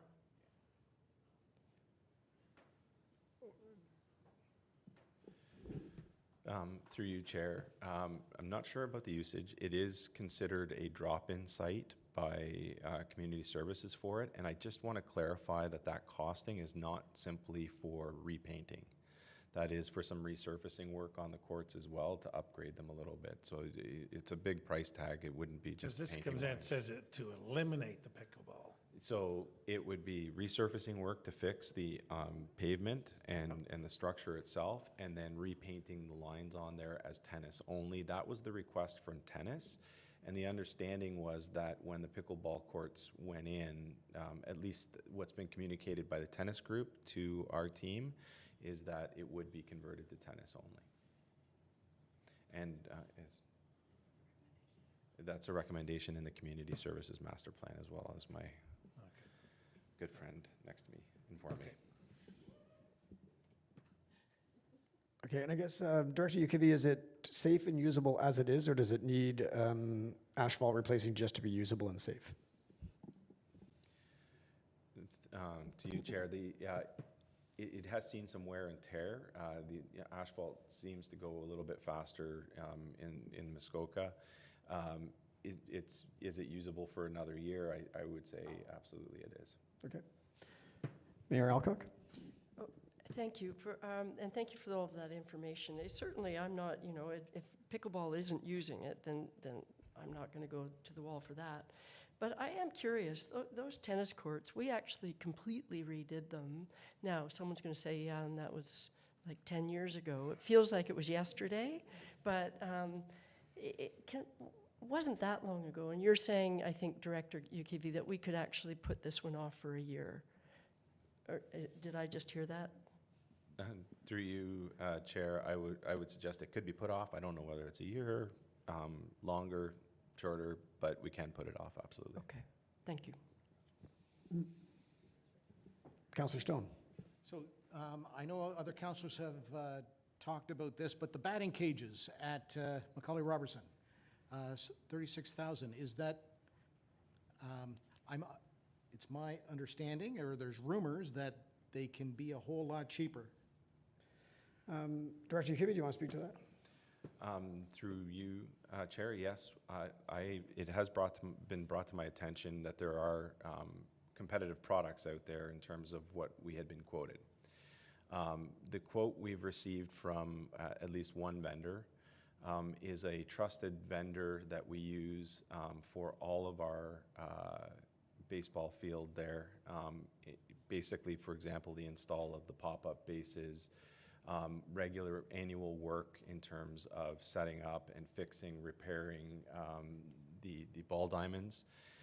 This includes all of the delivery, the materials, any kind of installation the installation that's required. It's all incorporated into the cost. When looking at some comparable prices, some of the cheaper models, the materials that it's made of, not the same quality. They would be fairly easy to remove from the ground, subject to vandalism, are quoted in US dollars, do not include the customs fees, do not include delivery fees, and don't include the installation cost. Mayor Alcock? Maybe I should hold off on the comment I want to make, because there are more items on the next slide with respect to Macaulay Robertson. And but maybe because you started it, Councillor Stone, with the batting cage and the field drainage. And I don't want to sound anti-baseball. I really don't. I think it's a tremendous asset, and I support everything that the organizations do. I think it's important to our community. But if you add up the requests, then it's over $200,000 if you're including batting cages, field drainage, and the players' benches. And so $229,500. And I look and I think, someone said recently, these are needs or these are wants versus needs. And I look at a recommendation like bike racks, and I think $10,000. We need bike racks. We don't have any bike racks. Well, maybe we have one. I don't know where they are. We have two. And that's, to me, a need. We actually do need that if we're promoting more active transportation, all of that stuff. And I asked for the numbers, and I'm sure that we'll have them when we really drill down on our budget for approval. But we've spent a lot of money at Macaulay Robertson over the past. We have the numbers, so maybe I could ask what the numbers are at Macaulay Robertson for one particular thing. Again, not anti, it's fantastic use of dollars, but I'm putting it against some of the other requests. And to me, I would put some of these categories in, it's a want. And that's just how I feel about a number of the requests related to Macaulay Robertson. Okay, I guess I'll quickly, just before we get on to Director McKenzie, to clarify that we're talking about baseball. The benches are not baseball, that's soccer, not baseball. Yeah. And the drainage, we decided, Councillor Armour and I discussed around the table last week that the drainage is not a user group request, that's a maintenance item. The fields have been majorly upgraded, but part of the reason so much money's been spent out there is because it had to be spent. Should have been spent maybe years ago. The drainage between the two diamonds, I witnessed it, and yes, it was an extremely heavy rainfall, but it made the fields unusable even though it wasn't raining. So that to me is a maintenance thing, not a actual user request. So the real only two things that you could say baseball are asking for now are the batting cages and the bullpens. And the batting cages has been discussed since 2016 or 2017. Obviously, I'm a baseball guy. I've had my kids play there. Macaulay Robertson is a gathering place for our community. Bike racks are amazingly needed. I would love some because I bike myself, but maybe not as critical as where the community gathers on a regular basis with their families, plays baseball, plays soccer. I think we should do both, but I also do know that the batting cage that the user group would like is only $4,700. I think that is American US dollars, or American dollars, and they would love to do the installation themselves. Now, Julia's gonna say, liability, let's not let them touch anything, but our community has been built. Member Redwood was here recently. The band shell in Rivermill Park, there's many things around this community that were built by user groups. So we have a user group that's willing to install it themselves. The model they want, that they think is most suitable for their needs, is only $4,700 American. And it is really important for bringing tournaments to town. I've been told when they go to certain places for hardball tournaments, they have batting cages and bullpens. And it's just something that would be of a pretty big value add. Now the bullpens is a whole nother story, that's more expensive, but we're talking about a $5,000 batting cage, not 36. Mayor Alcock. Thank you, and thank you for that response, Councillor. My comment is, and that's all great, no question, if they can do things cheaper, but I'm looking at what's before us, and what's before us is a particular number, which implies we're going to spend it, right? And so that's why I respond to that, right? And whether or not they're willing to spend $4,700 or help out and all of that, that's not on that slide. So I'm looking at what's on the slide, and for me, I'm looking at, I just think we need to look at equity, and maybe it would be nice to show what we've spent in the last 5 years at Macaulay Robertson. Hopefully, it does include the $2 million spent, and rightly, we needed to do it, no question, but we did. And it was a big decision. It's a lot of money.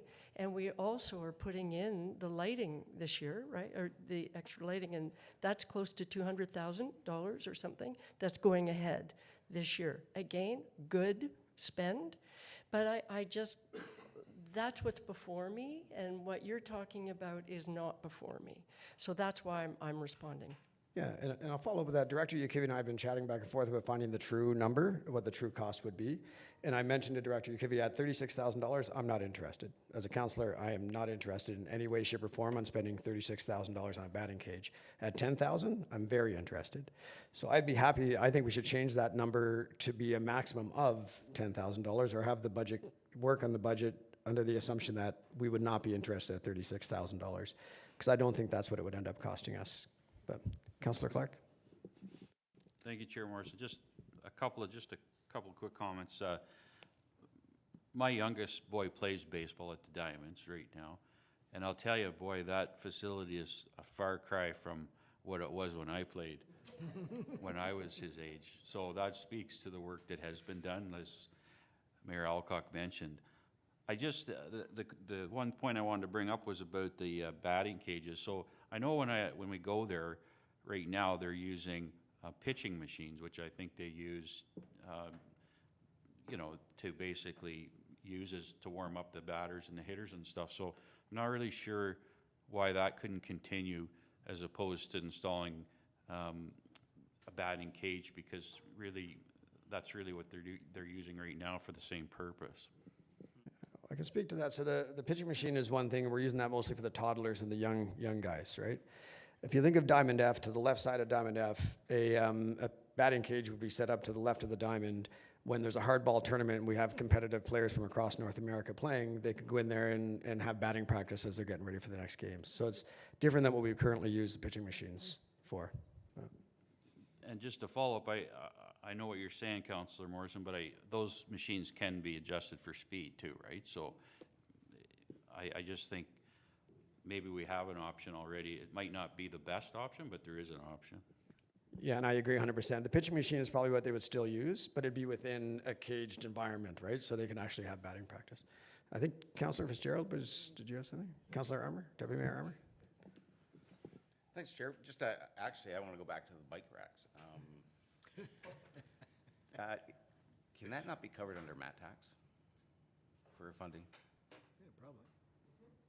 So I'm just curious why we're dealing with stuff that, if it can be covered under mat tax, maybe we should have another slide that says mat tax. Director McKenzie. So we haven't actually included any funding sources on any of these items. We were first looking for direction from committee to see if they were interested. So these aren't staff requests, these are the community requests. So that's why they brought forward. To Deputy Mayor Armour's mention there, even the batting cages could be a mat thing, because we're talking about bringing more tournaments to town, right? It is a value add, it's a service level upgrade there. But that could be something, the bike racks, maybe some other items that we could look at going through mat tax. And we're gonna have a meeting soon where we nail down the actual protocol of where the mat tax money goes. But I agree, and I do know the user group has said that they would like to approach HMATA, but to do the batting cages, but they first need permission from the town to say that they're willing to let them even build it. And again, this is something that's been discussed for 5 or 6 years, so that's the reason it's come forward. Any other questions on the community requests? I guess one question directly, Kivy, about the pickleball shed for scoreboards and whatnot. Is there room over at where the concession is for the ball diamonds, in behind the concessions where the bathrooms are? Is there any room in there that they could use? If they're just storing a leaf blower and a couple of scoreboards, I don't think we need to spend 14 grand so they can store a couple of things. Just a thought. To you, Chair. Two things there. First of all, there is no room. If you go in there, there's massive storage of baseball items. And so just one example of the many things that are stored in there, there's quick dry that they use, and we buy that by the pallet load for them to dry the field. So that space is well used. Sorry, I've got my colleague here writing notes for me to help me. There's, and in terms of, there's no space left in there. Pickleball, the other comment that I wanted to make is the pickleball user group in communications with us wants it on site next to the courts, as opposed to having to go to the concession and walking that distance back and forth to get their equipment and store their equipment back. Okay, I hate to sound harsh, but I think they can walk a few minutes with their equipment. I'm just thinking out loud. For a lot less than 14,000, we could build a little something off the back of the concession stand of the baseball, and they could walk the 3 minutes with the leaf blower. You're right. What's that?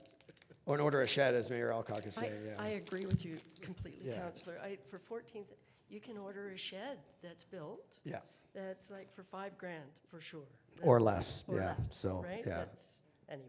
But I agree, I want to support that community because it's getting everybody out there active, and it's a very growing sport. So yes, I want to support it, but if we can find a way to do it cheaper, it'd be great. Any other questions on this slide? I think we've gotten Bob into a Snickers out of it, so back to you, Julie and Suzanne. Sorry, yeah, and just to reiterate, we have the capital amount in here. We don't have the funding source, so we could, council could, or the committee could direct us to go back and look at the funding source or see if it's something HADMATA would want to take on, or have the user group talk to HADMATA about. We could look at that as well. So there are some options here. So the first on this slide is a Conway scoreboard for $91,000. That would be at Conway Park. Disc golf tee pads, $69,000. Pave the parking lot at the Port Sydney Community Hall, $64,000. Players benches, and this is for 3 covered benches per field at Macaulay, Robertson, and Conroy Park. So that's $175,000. And then the backdoor roof cover at the Port Sydney Community Hall. Any questions on that slide? I got Councillor Cloutier and then Mayor Alcock. I have to ask, what is the disc golf tee pads?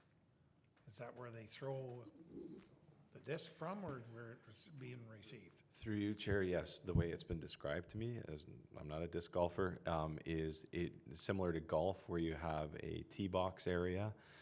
This is now not a natural grass tee box, but rather an artificial starting point to actually start your first throw on the hole from.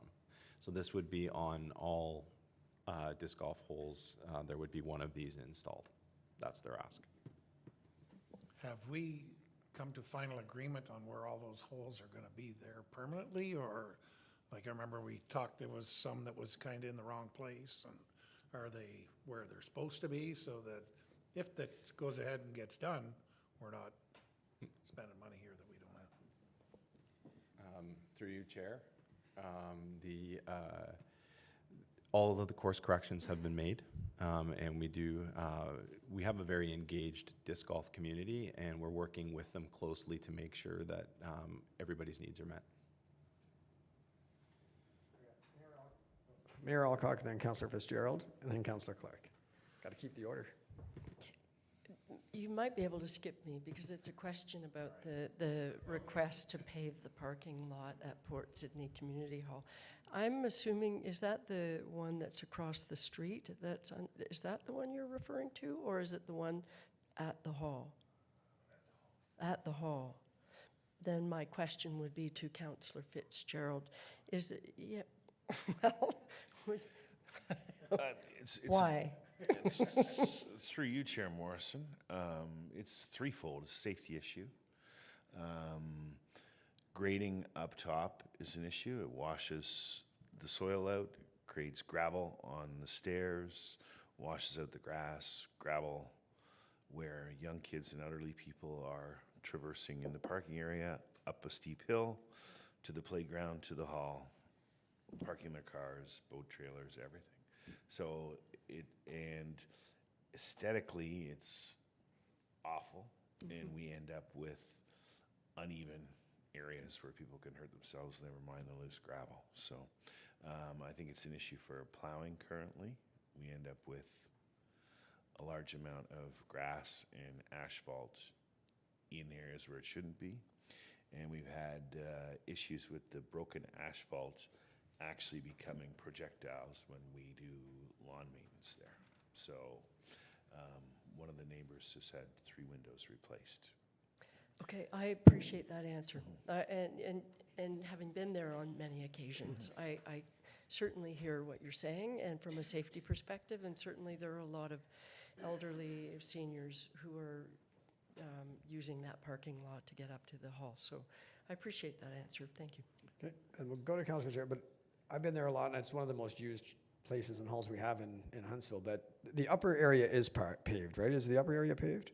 Just so I can visualize it. It is paved through you, Chair Morrison. Yeah. It is paved.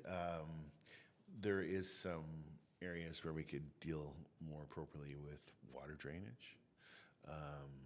And it has been addressed in there, I think. don't know the finer details of that budget item exactly, other than that area and fixing the washout problems down the hill. So, and I think that's it. So that addresses your comment as well? You're done? It was probably that. You're probably going to beg us for a parking lot. Councillor Cloutier?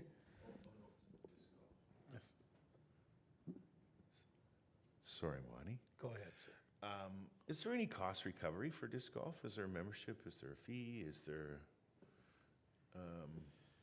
So the disc golf group, they do have a group that's organized, and they do, I guess, organized events. I would have to rely on my community services colleague to get the exact details about that.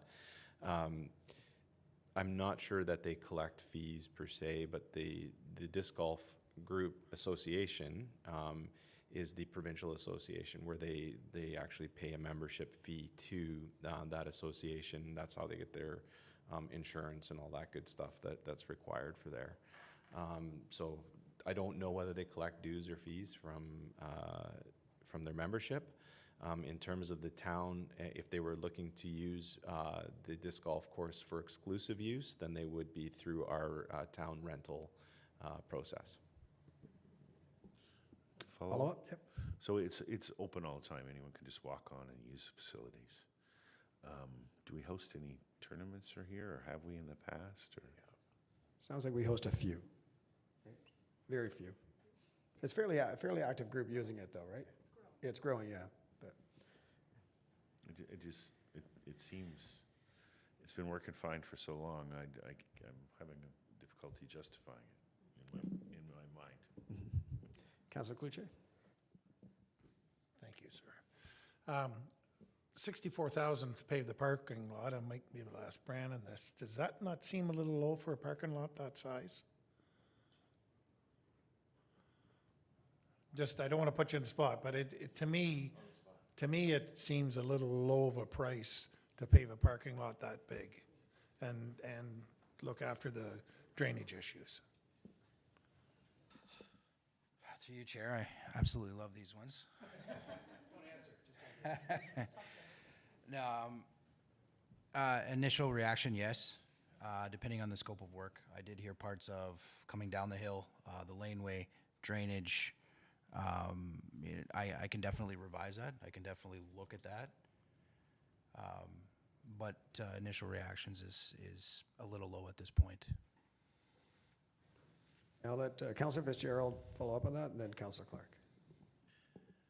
I think in original discussions with facilities that some of the drainage undertakings were going to be done by staff, spring cleanup, that kind of thing.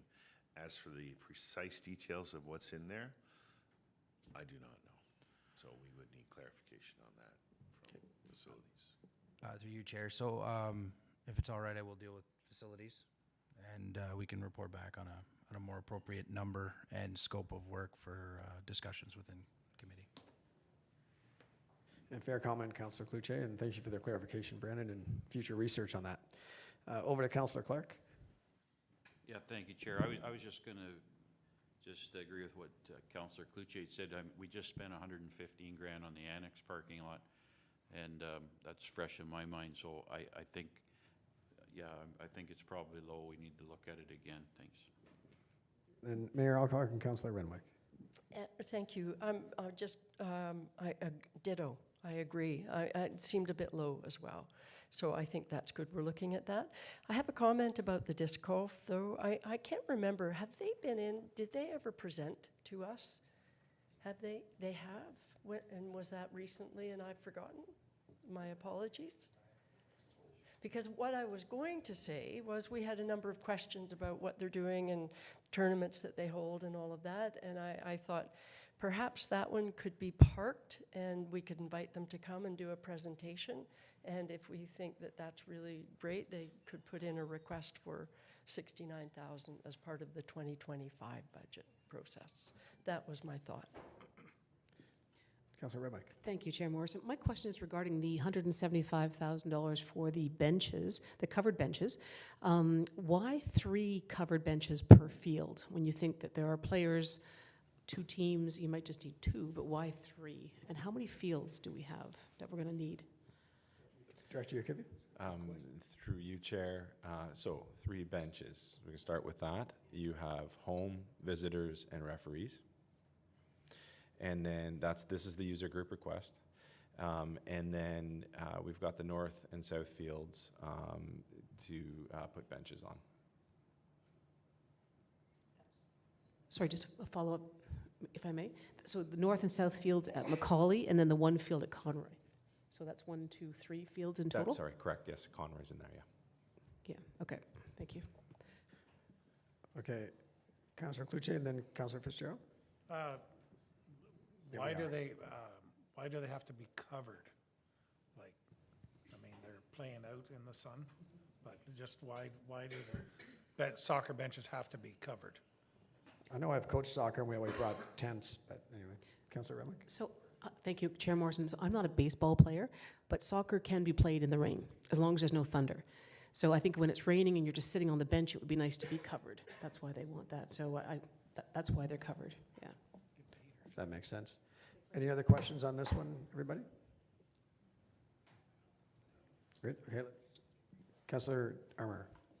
Just along with the benches, I have a grandson who plays rep soccer, and I go to a lot of soccer games. They don't have benches.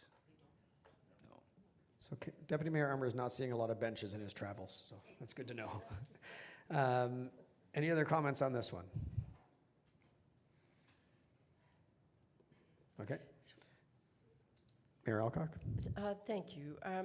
So it's a process question. We've made comments about a number of these, and going forward, I'm assuming the comments will have been placed somewhere, and then when we revisit, when we're really drilling down and looking for where we want savings, like that last one around the disc golf tee pads, we haven't removed it here, but we might defer it to 25. So I'm just saying we can come back to that. We have another opportunity to do that. The comment about the benches, I kind of agree with Councillor Renwick. Are we reconsidering the cost that's before us, or are we coming back to it when we start looking for cost savings?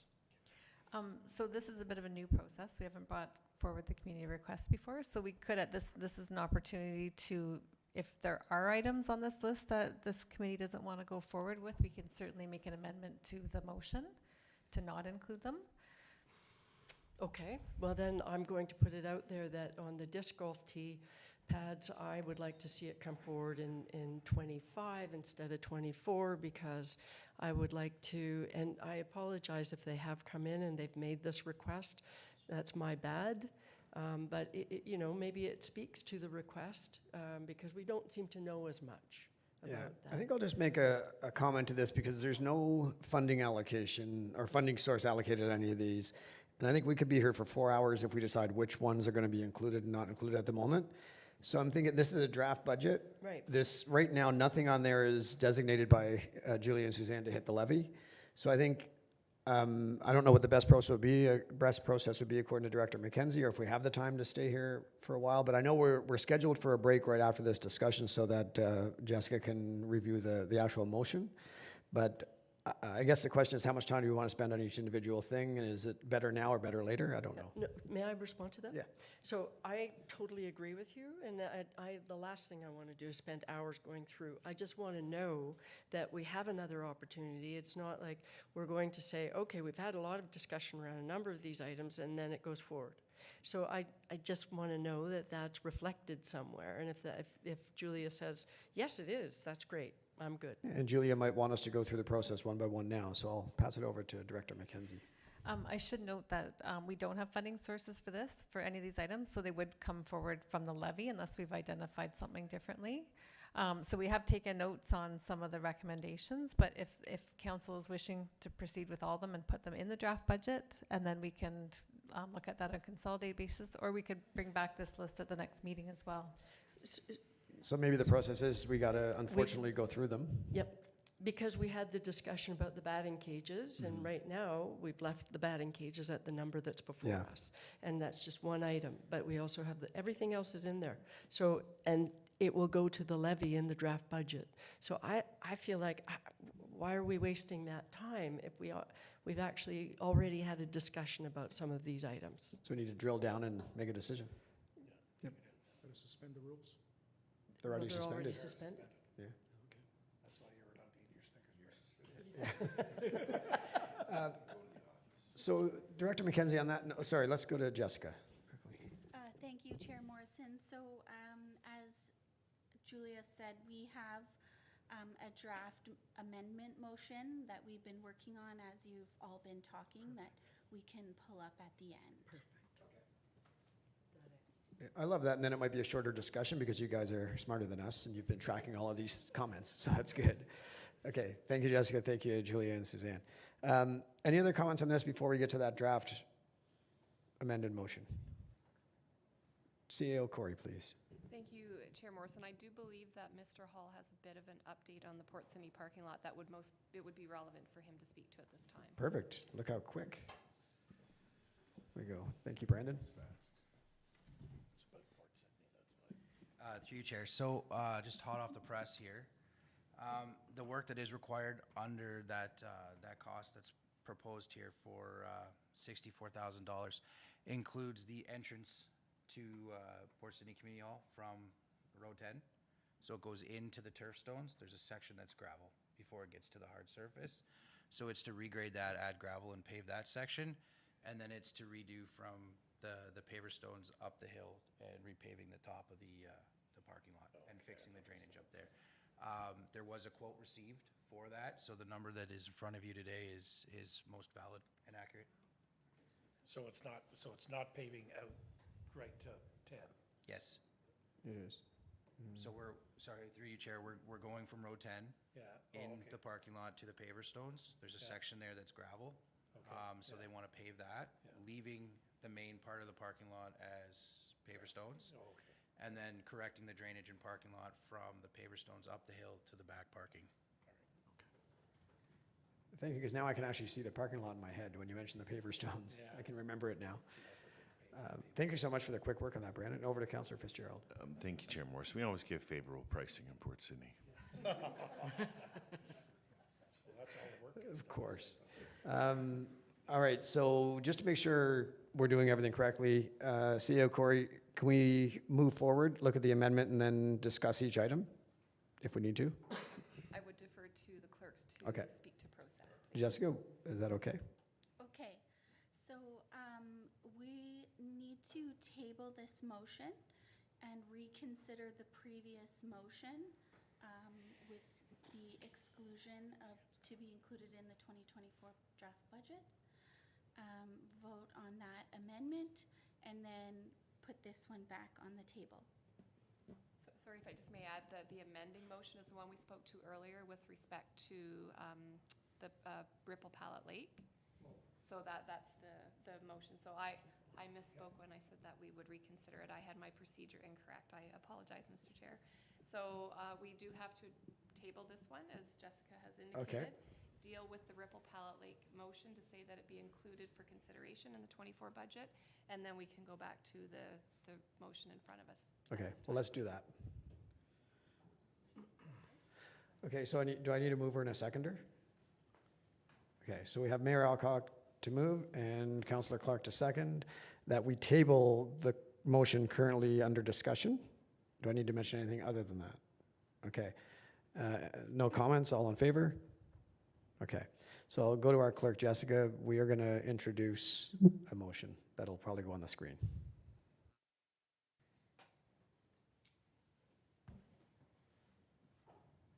It just shows that if left to our own devices, council would be in a lot of trouble.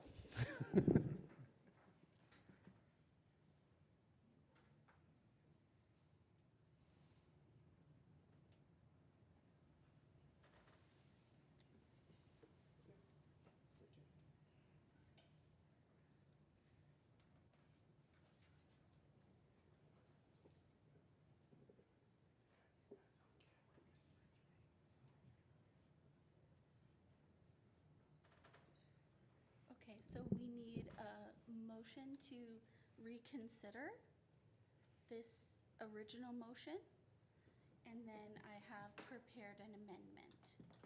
Okay. And so we need a mover and a seconder, or is that the motion to reconsider here? Yes.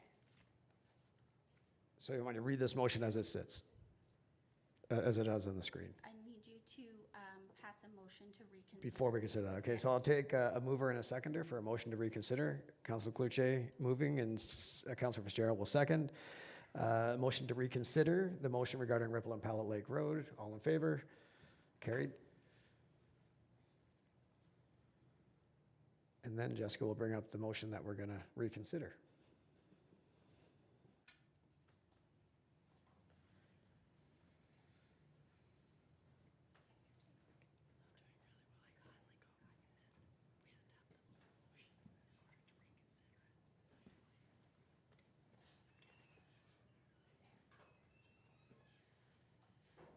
Okay, so we have a motion is moved by Mayor Alcock. We need a seconder. Councillor Clark. And Jessica is just going to give us 1 second. The clerks will sort this out so we look like we know what we're doing.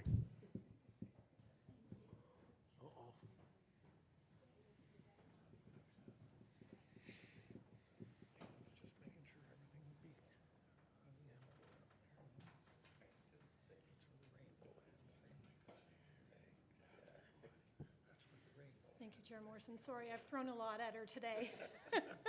She's doing good, though. So we're back to the main motion that you guys passed, which is in your report in the agenda, the original main. We're back to that. So your mover and a seconder. So the person that voted in, because it was passed, the person that voted in favor will be your mover. Councillor Fitzgerald, if that's okay, Councillor Morrison? Yeah, do I move the chair back to? Nope. Chair, I don't need You to, got okay. it, you're so okay. good. And then you need a seconder, okay? As chair, can I You second? I can't, can't, no. I can't, no. There you go. Nandi Helena. Perfect. Okay, so you're back on the floor with the original. Now you're going to do an amendment to add basically the line that says that in further that the matter be considered in the 2024 budget. That's the line that you were missing.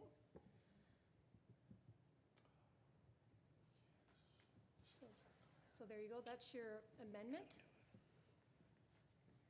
Okay, so this is Councillor Remick is seconding this amendment. So we have a motion to amend, moved by Mayor Alcock, seconded by Councillor Renwick.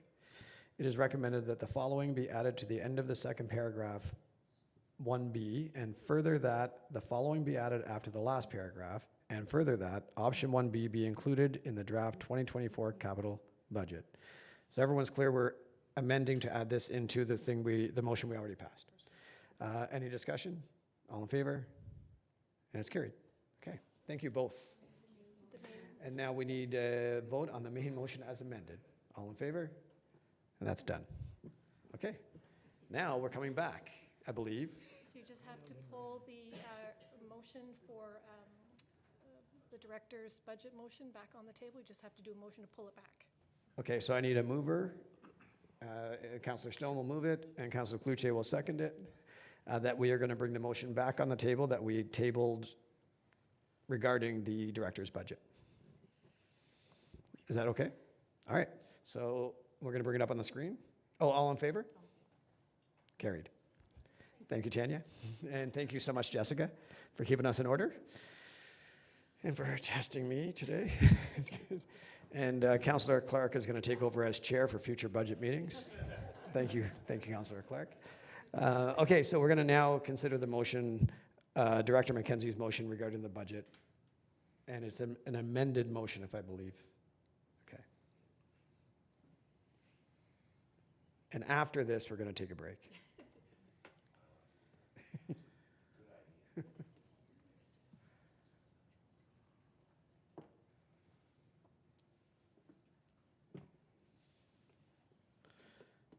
Okay, I'll ask for a mover, Councillor Fitzgerald, and a seconder, Councillor Renwick, and then we'll have some discussion about this motion. once I can see it all.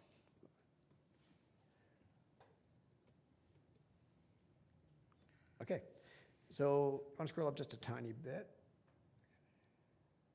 Okay, so this is the motion we're considering. It is recommended that committee approves the following to be considered in the town draft 2024 consolidated budget as outlined in report Corp 2023-71. The draft 2024 capital budget projects, Julia wants to. Oh, okay, I thought she was gonna help us out. The draft 2024 capital budget projects and department reserve contributions as presented in Schedule D with the following amendments. Capital item, civic carpet council, proposed $30,000, changed to 0. Port Sydney Hall basketball court, proposed $85,500, changed to 0. That's because it was just a duplicate. 142-05 building service car, proposed $80,000. We're going to change that to $60,000. Number 2, the inclusion of an additional $138,650 reserve contribution to the amounts presented in Schedule E to reduce the town's capital funding gap.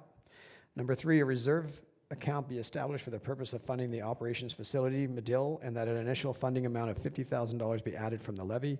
Number 4, the new staff recommended capital infrastructure identified in Schedule F and included thereafter as part of the town's asset management plan with the following amendments. Mobile message boards, proposed capital item $70,000, proposed 4 boards $70,000, changed to 2 boards at $35,000. We can discuss all this, of course, see if there's any other changes. Okay, Meadow Park tennis court, $61,000.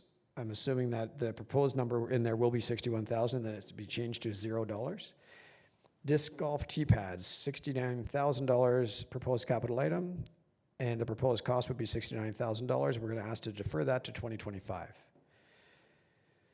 And I would like to also, and we can discuss it, but I'd like to change the batting cages to a $10,000 budget item because I think anything over that I wouldn't be comfortable spending. That's under the Parks batting cage, and of course we can vote and take that right out if we want, but $36,000 proposed and a $10,000, change the $10,000 as a budget item.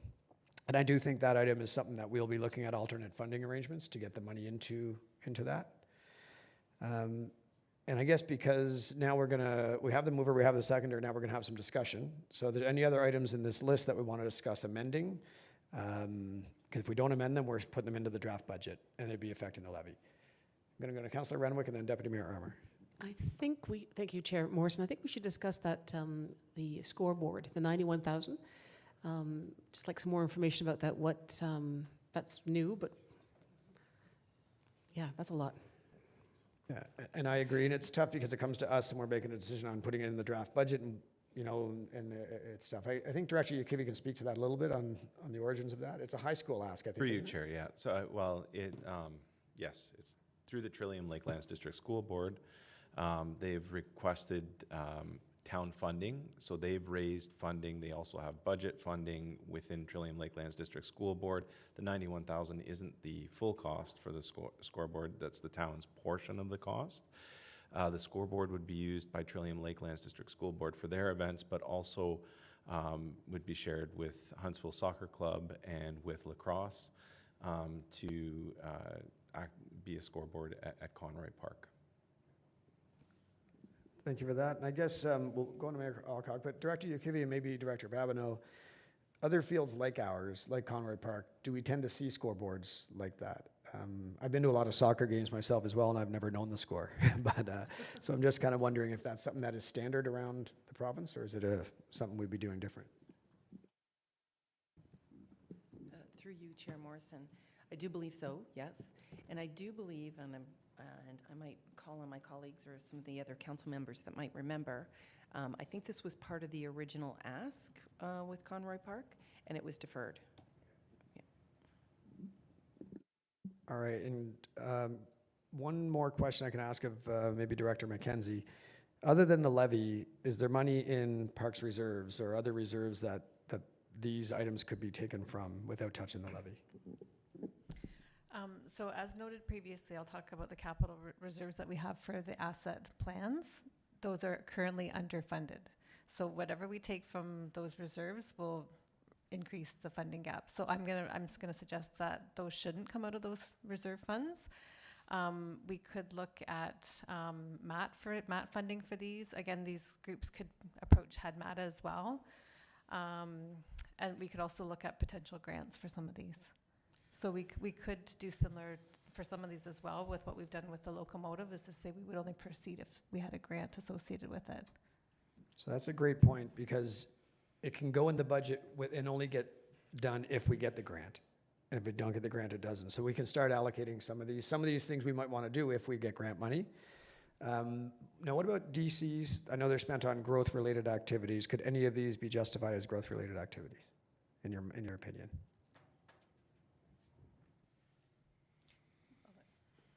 CEO Corey. Thank you, Chair Morrison. So I will defer to Director Mackenzie to respond to that, but I think it's important to note that we haven't determined yet with respect to our capital and operational needs how those things are going to be funded.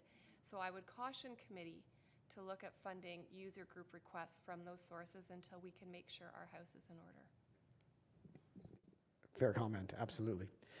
So I guess the only thing is, as we move these forward, we might not be able to pinpoint exactly the funding source, but we should at least have some conversation about that. Councillor Stone?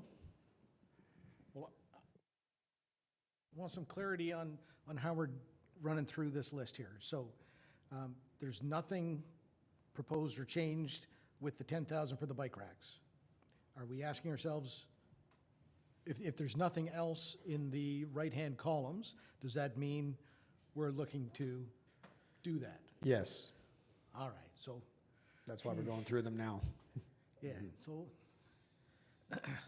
I have a hard time with the scoreboard for 91. I have a hard time with the 175 for the players' benches. Those are two big-ticket items that I would like to take out. Okay, Mayor Alcock? With respect to, I'm directing this back to Director Ukivi with the scoreboards. So I'm led to understand that the Trillium Lakeland School Board has in fact made a commitment that's equal to 91,000. Through you, Chair Morrison, the details I don't have, but what they have done is they have budgeted for a certain number of dollars. This is in some kind of a fund that was budgeted for some time ago, according to the TDLSB people that I've been working, TLDSB people that I've been working with. So it's part of something, but we don't know how much they've allocated. I have to confess, I would defer this until we have more information on it. I'm a little surprised that they have money to spend on this, given they don't spend it on other things. So, and not to say that that's not true. I think personally, I'd like to know more about that. So I'd be ready to defer that one and get more information. And the players' benches, I don't know. I'm maybe we do half. I don't know. I'm not sure about that. And then the pickleball shed, I thought we had talked about maybe looking at 14,000 to 5,000 or something like that we were willing to consider. Yeah, I think I'll speak to a couple of things quickly. I think the players' benches and the scoreboard, I'd be comfortable leaving them in the budget if we get a grant. Like, we can say that we'd love to help you. They'd be a value add for our community, but we don't have the money in the levy right now. And then the pickleball shed, I think we can find a solution that should cost us little to nothing. We just need to store a leaf blower and a couple of scoreboards and whatnot, and we make sure they have something. I don't know what we change that number to, or we just agree to work with that group to try to help them out. So those are those three items that you mentioned. So Julia, can we mention somewhere, if we want to keep an item in but we don't want to spend tax levy dollars, can we just put grant as a funding source? Because that doesn't tie up DCs or parks reserves either. We could we could do two things. We could do deferring it, which is what we've done with the disc golf, and I believe the Conway scoreboard. And then the other thing that we could do too is we could put in that it's to only come from grants, or to only proceed if we get grant funding. We could identify that. Not to say we couldn't agree to fund it. I mean, if it's a decision of the council around the table, we could fund half, we could fund a quarter, we could do whatever, but as long as that's an option. Hearing from Director Babineau that a lot of these fields do have a scoreboard and that we were supposed to have one but deferred it, I don't know if I want to defer that one as much as I want to maybe find a way to help them through grants and other funding ways, but without hitting the levy, which is what Mayor Alcock was getting at as well. Councillor Cloutier? Yeah, with the scoreboard, I think that's an item that only enhances the asset that we have. We have other people willing to pay. I'd like to see the breakdown, how much they're putting in, how much we're putting in, that sort of thing. Did you say the soccer club was putting money in too? Sorry.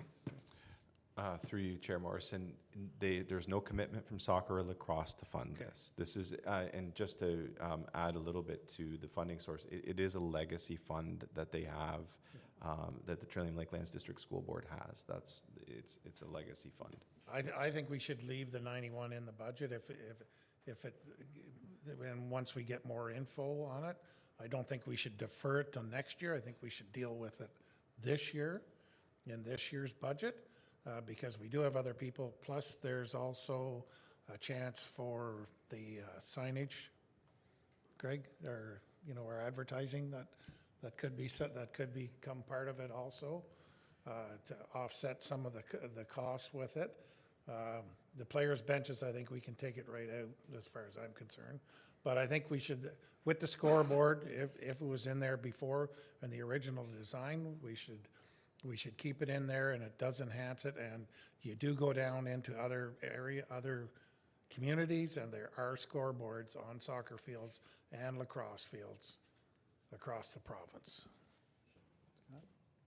Thank you, Councillor Cloutier. I tend to agree with you on the scoreboards. Councillor Stone? So I don't have a problem leaving it in, but I would like it to go to, provided there's grant funding, because we all know that if there's grant funding, there's a percentage that we still have to pay. So we don't have to pay the 91, we might get grant funding. So I would say no unless we find some grant funding. Yeah, like, that's what I mean. Like, if we can, once we can figure out a way to pay for it, I think we should leave it in there. Don't defer it, but let's find a way to pay for it. There's lots of ways that this can be paid for. We have other groups that are willing to help pay for it, so let's work with them and get this done, rather than be pretty embarrassing for people to set aside money for this project, and then we say, no, we're not paying, and it's on our property, so. I agree. So I think we're all in agreement. We'll leave that one in there. The field drainage, I'll ask around the table. I think that could be moved to a maintenance item.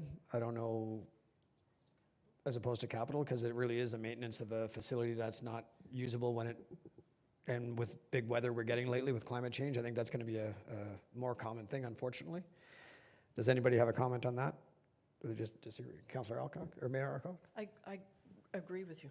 I think that, it is something that we will have to continue to maintain, and it doesn't strike me as a new capital expenditure, just my opinion. Okay. Director Yukivi? Through you, Chair, since the rules are suspended. I'd actually, if I could put Brandon on the spot for just one moment. He actually did a lot of work in research into the drainage on this, and would be able to maybe give us some more detail on that. Yeah, and I will say, Brandon, the solution that you've discovered looks amazing. I've seen the drawing of it. It looks great.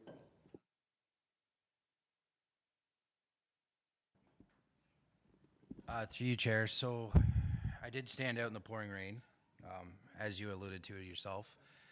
And there is some drainage concerns there, pretty typical for any type of facility of that size. So when we really looked at it, it's so flat that it's hard to do any type of drainage ditches or anything like that to carry the water to an outlet. You'd be carrying it forever. So a solution we came up with was just a beautified infiltration gallery. What that is something roughly 5 feet wide, 10 feet long. You dig down till you get to coarse material in your soils. And then you just backfill it with some sand, free draining material, and some river rock, something like that. You can beautify that. You can put some benches around it, whatever. That would coincide with the beautiful work they did in the middle of the ball diamonds with the gardens and stuff like that. So, but this being a new installation, it might fall under a capital item. Director McKenzie might be able to explain the capital versus the maintenance a little better than myself, but it is something that would have to be installed. So it's not an existing thing that we're actually maintaining. We actually have to install this infrastructure to support it. And it should be noted as well, because of the work that was done on the ball diamonds, the diamonds themselves drain amazing. Like, the diamonds are not the issue, just to be clear. Director McKenzie, do you want to speak to that, or no? Okay. Anybody else? CEO Corey? Thank you, Chair Morrison. So I think I might have a recommendation on how to move forward with some of this. So we have, it's sort of twofold. We have the capital budget that's been presented from an operational perspective, so from a corporation perspective. And then we have the asks of the user groups, which seem to have generated a lot of questions. So if committee would like, we could divide those out. We could deal with just simply the capital matters that have been brought forward by staff with respect to our existing operations. And then we can have committee give us direction on what they would like to see, further information on the asks of the user groups at a subsequent meeting. So it's just a suggestion. If committee wishes to proceed with what they're doing with the now, then that's fine. But I'm just sensing there's a lot of questions around the user asks. And I just think we would maybe need a bit more time to follow up on these. Yeah, and I will say, I just took a peek at the agenda, and I'm not sure who's ordering dinner, but it's we still have a long way to go. But this is important. I mean, for anyone watching at home, this is how much staff and council care about every dollar we spend, right? That every item is being debated, and I wish everyone understands we're not trying to spend money we don't need to spend. So this is important, and I like CEO Corey's suggestion, and I'll take your direction on how exactly we do that, but I think it's a great idea. Mayor Alcock? I do too. The only thing is, I think we're almost through the community requests, aren't we? Aren't we, sort of? Or are we not? Is that, your call, your chair. I'll go to Director McKenzie. Just the only thing that, I mean, it's good, these discussions are great because it's narrowing down what we need to bring back in terms of information, so we don't have to have the discussion over again, because I will caution at the next meeting, it's going to be a long meeting, because we're gonna have the full consolidated budget. So that's why we've broken this out into a separate piece so that we could deal with this. So I do agree with, we can have further discussion next month, but if we can dwindle this list down, that would be helpful for everybody. And I'm okay to stay here until 9 o'clock. I'm more worried about the staff that have already had a long day, but can we just scroll up and just see how many more we have to deal with? Here. We dealt with a lot. Yeah, so that's already done. Yeah, we're past that. So back to the community group requests. Jessica, maybe you can just put them all on one, yeah, so stop right there, yeah. Yeah, right there, okay. So bike racks, I think we all agree we want those in. Pickleball shed, we're gonna make some changes to that one. Are we saying 5 or even that much? Maybe we could suggest we put 5 in there?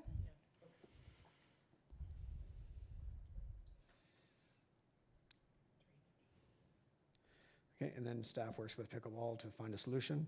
And the drainage, I guess it doesn't really matter if it's capital or maintenance, as long as it's on the list. And Brandon's worked on a really good solution, so we're good to go there. Conroy scoreboard, great. Disc golf, yep. Pave the parking lot, I mean, I'm a fan of doing that in Port Sydney, personally. I'm only one vote, but anybody want that one amended in any way at all? Okay. The players' benches, we all agree. The backdoor roof cover in Port Sydney, Councilor Fitzgerald, that's at the back, off the kitchen? Is that where that is? Back door is the back door. Off the kitchen, yeah. Through you, Chair Morrison, there is always parking issues there when there's an event, and in the winter, snow does not get cleared there. Snow comes off the roof. You can't actually get out the back door. You can't open the door, can't come in the door, can't get out. So through the fire code, it's not considered a requirement, but I think in the human safety factor, if there's a fire, wouldn't it be nice if the 300 and whatever is allowed in the hall had an option to go out that door in case it's required? All the other halls have covers over entrances to the kitchen. Kitchen staff needs a break when they're doing a function too, and that's the only place they can go. So I think it's justified, and I'd like to leave it in and get some support. Councillor Renwick? Thank you, Chair Morrison. I was going to ask, so you're talking about the kitchen door at the back of the building. And are you looking at a, just a little overhang, or is this like a walkway of sorts? It's somewhere that can keep enough snow away, that comes off the roof, just keep it safe, and that they can clear snow. Well, keep in mind as well, it's a metal roof, right? So snow comes off, so we got to be leery of that. It can come off pretty fast. I'm sure facilities has addressed that. Yeah. But I'm even thinking for safety, because you're talking about safety. So it would actually help on safety if you had a covering, yeah. Okay, if there isn't any questions on that, Councillor Renwick? So is that an actual quote then, or is that just like a, it's not a quote, but I mean, is it? Facilities, through you, Chair Morrison, facilities seem to nail the parking lot, and the same discussion was had with facilities about that. Okay. From several user groups that are there, so I'm sure it's being addressed appropriately. And knowing the history of the Lions Club there, I think they'd have a pretty good handle on some of the work that's already been done. Any other comments on Councillor Stone? Well, the roof cover for the back door, I just installed 4 of these at an industrial building. It's just a canvas overhang over the door, and so they were $250. I know you can get them for $300-400 off of Home Depot that have a hard aluminum roof covering to keep the doorway clear. 10,000 seems huge to me in the comparisons that I know. Councillor Fitzgerald? Thanks, Chair Morrison. I don't know your situation there. Canvas wouldn't provide any safe guard against snow coming off the roof and hitting someone. It's not even a consideration. No. I think Director Babineau would like to. Director Babineau, please. Thank you. Through you, Chair Morrison. The quote is actually to put in a little dormer. So it is built into over top of the roof. So like you would put a little dormer over your, right? It's not canvas. It is part of the roof. It's part of the system. It's going to move the snow away. So that way, when it drops off, it comes to the side, not out the front. And then the snowplow can go up and push it out of the way. Okay. Okay, any other questions on that?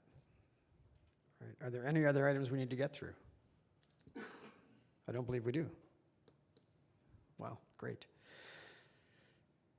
I believe, Jessica, am I right to say that we are through the items and we now would take a break while you review the main motion? No, we're good. If council is good with the amendments, then you can call the question on the amendments and then the main motion as amended. Amazing. So originally I was told I wanted to take a break, but we don't need that break anymore. We're going to take a break because we need one. But okay. All right. Just following my instructions I got earlier in the day. So right now we are going to, do we need a motion to amend, or we already have that motion?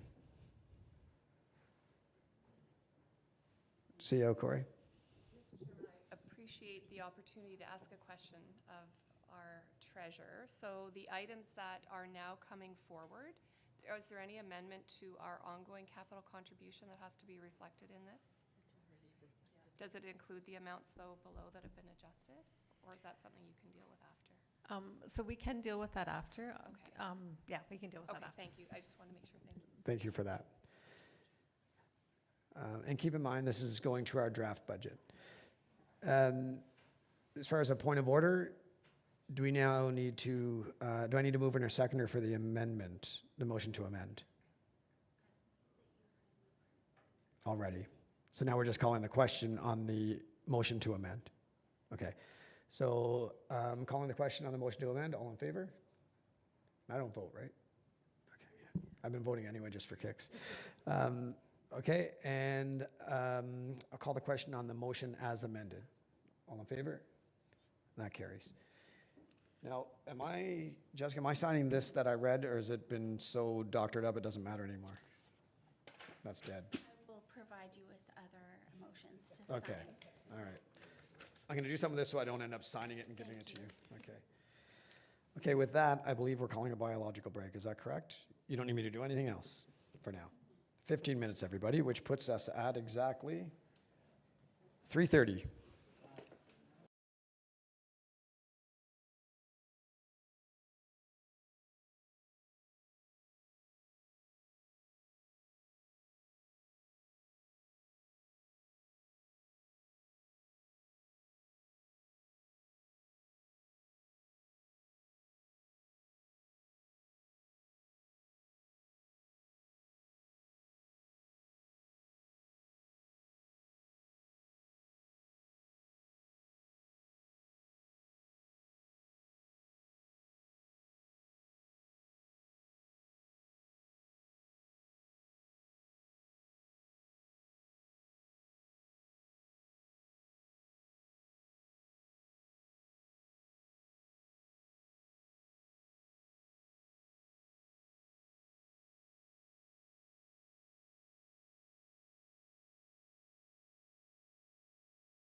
Thank you, everybody, and we're going to reconvene the meeting here at 3:32.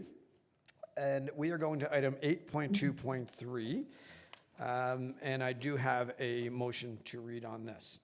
It is moved by Councillor Fitzgerald and seconded by Mayor Alcock, whereas the estimated impacts of the human capital base level budget as outlined in Report Corp 2023-60 will exceed the allowable increase as outlined in the budget and financial controls policy.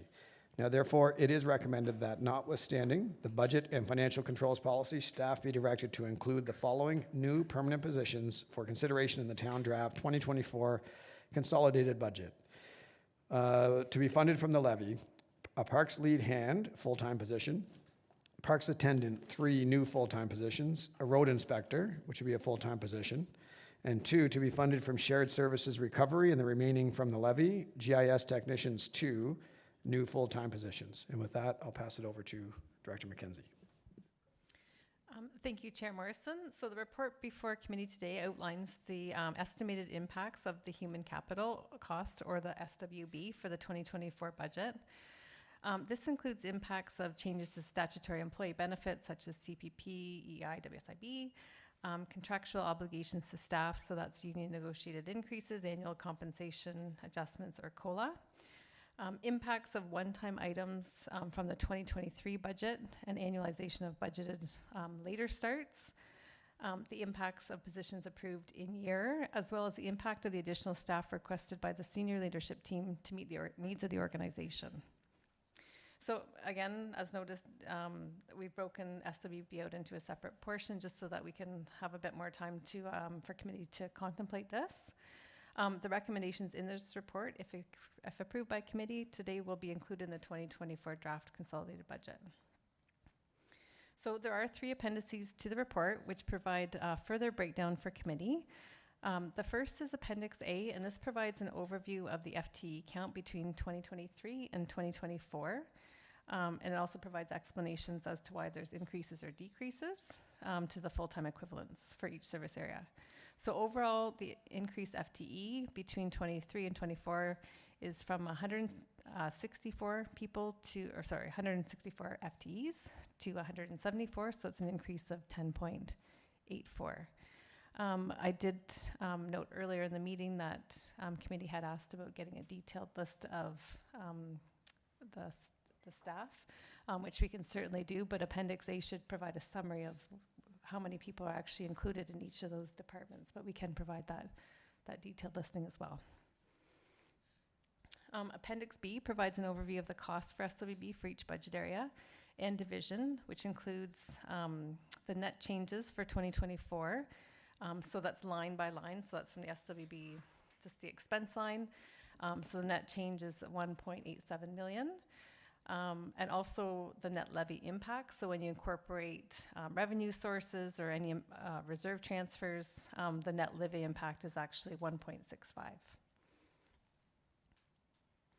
So Appendix C provides a detailed list of the various changes that make up the changes in the SWB from year to year.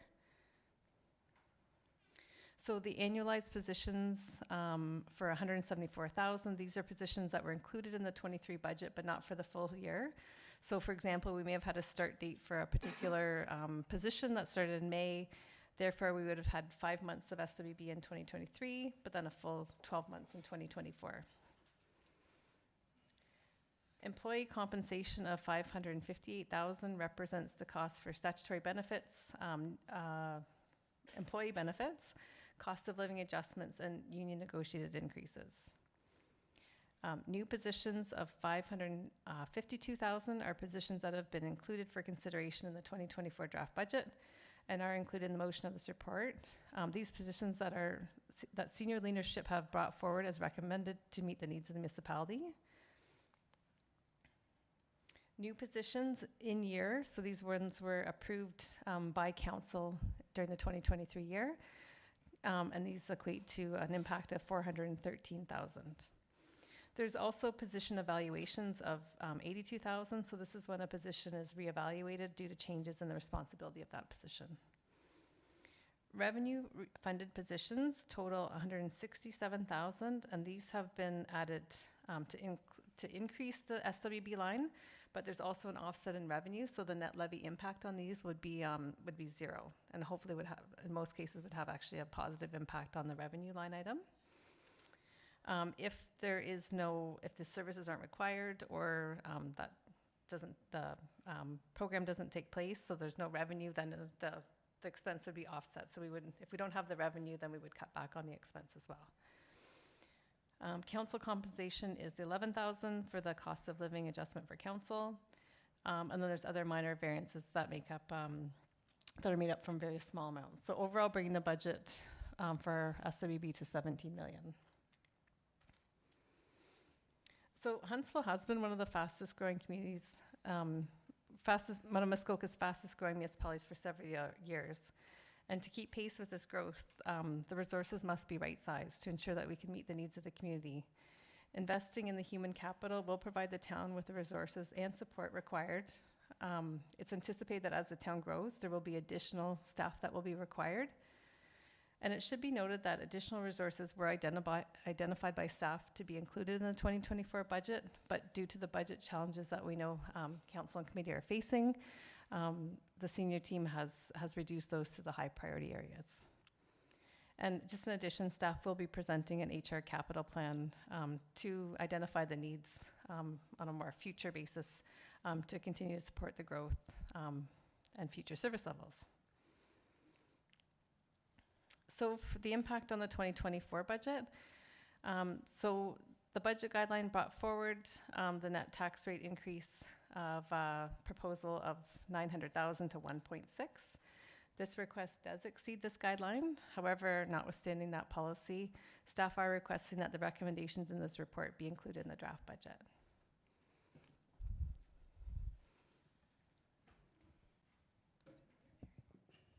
You're okay to open it up for questions now? You ready? Any questions on that from committee?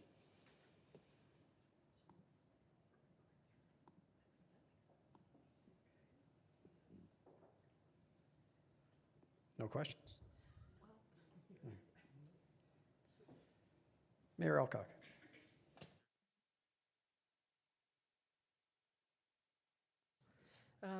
So we're not going through the suggested increases or line by line, or we're just, you sort of, or you're waiting for us to do that? I think what staff are proposing, that this is the budget being presented as a whole. So if there is any items that council wishes to consider separately, then we can certainly have those discussions.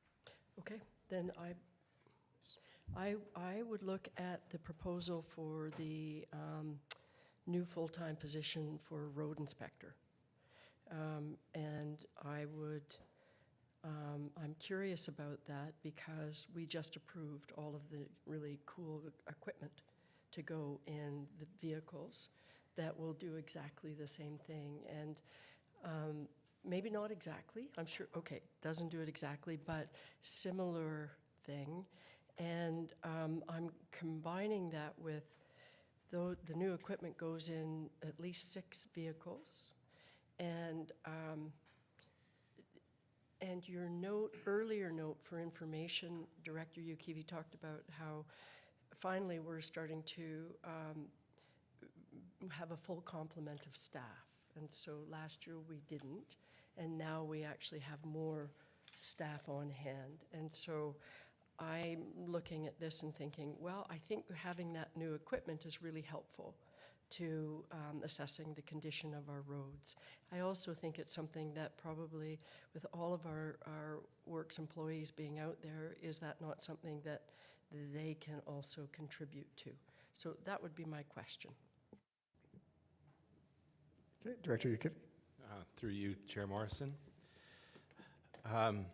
To an extent, the technology that we're talking about is only an assisting aid to making sure that we're trying to get ahead of and plan road works. The minimum maintenance standards in Ontario require that roads inspections be done by a person, not just technology.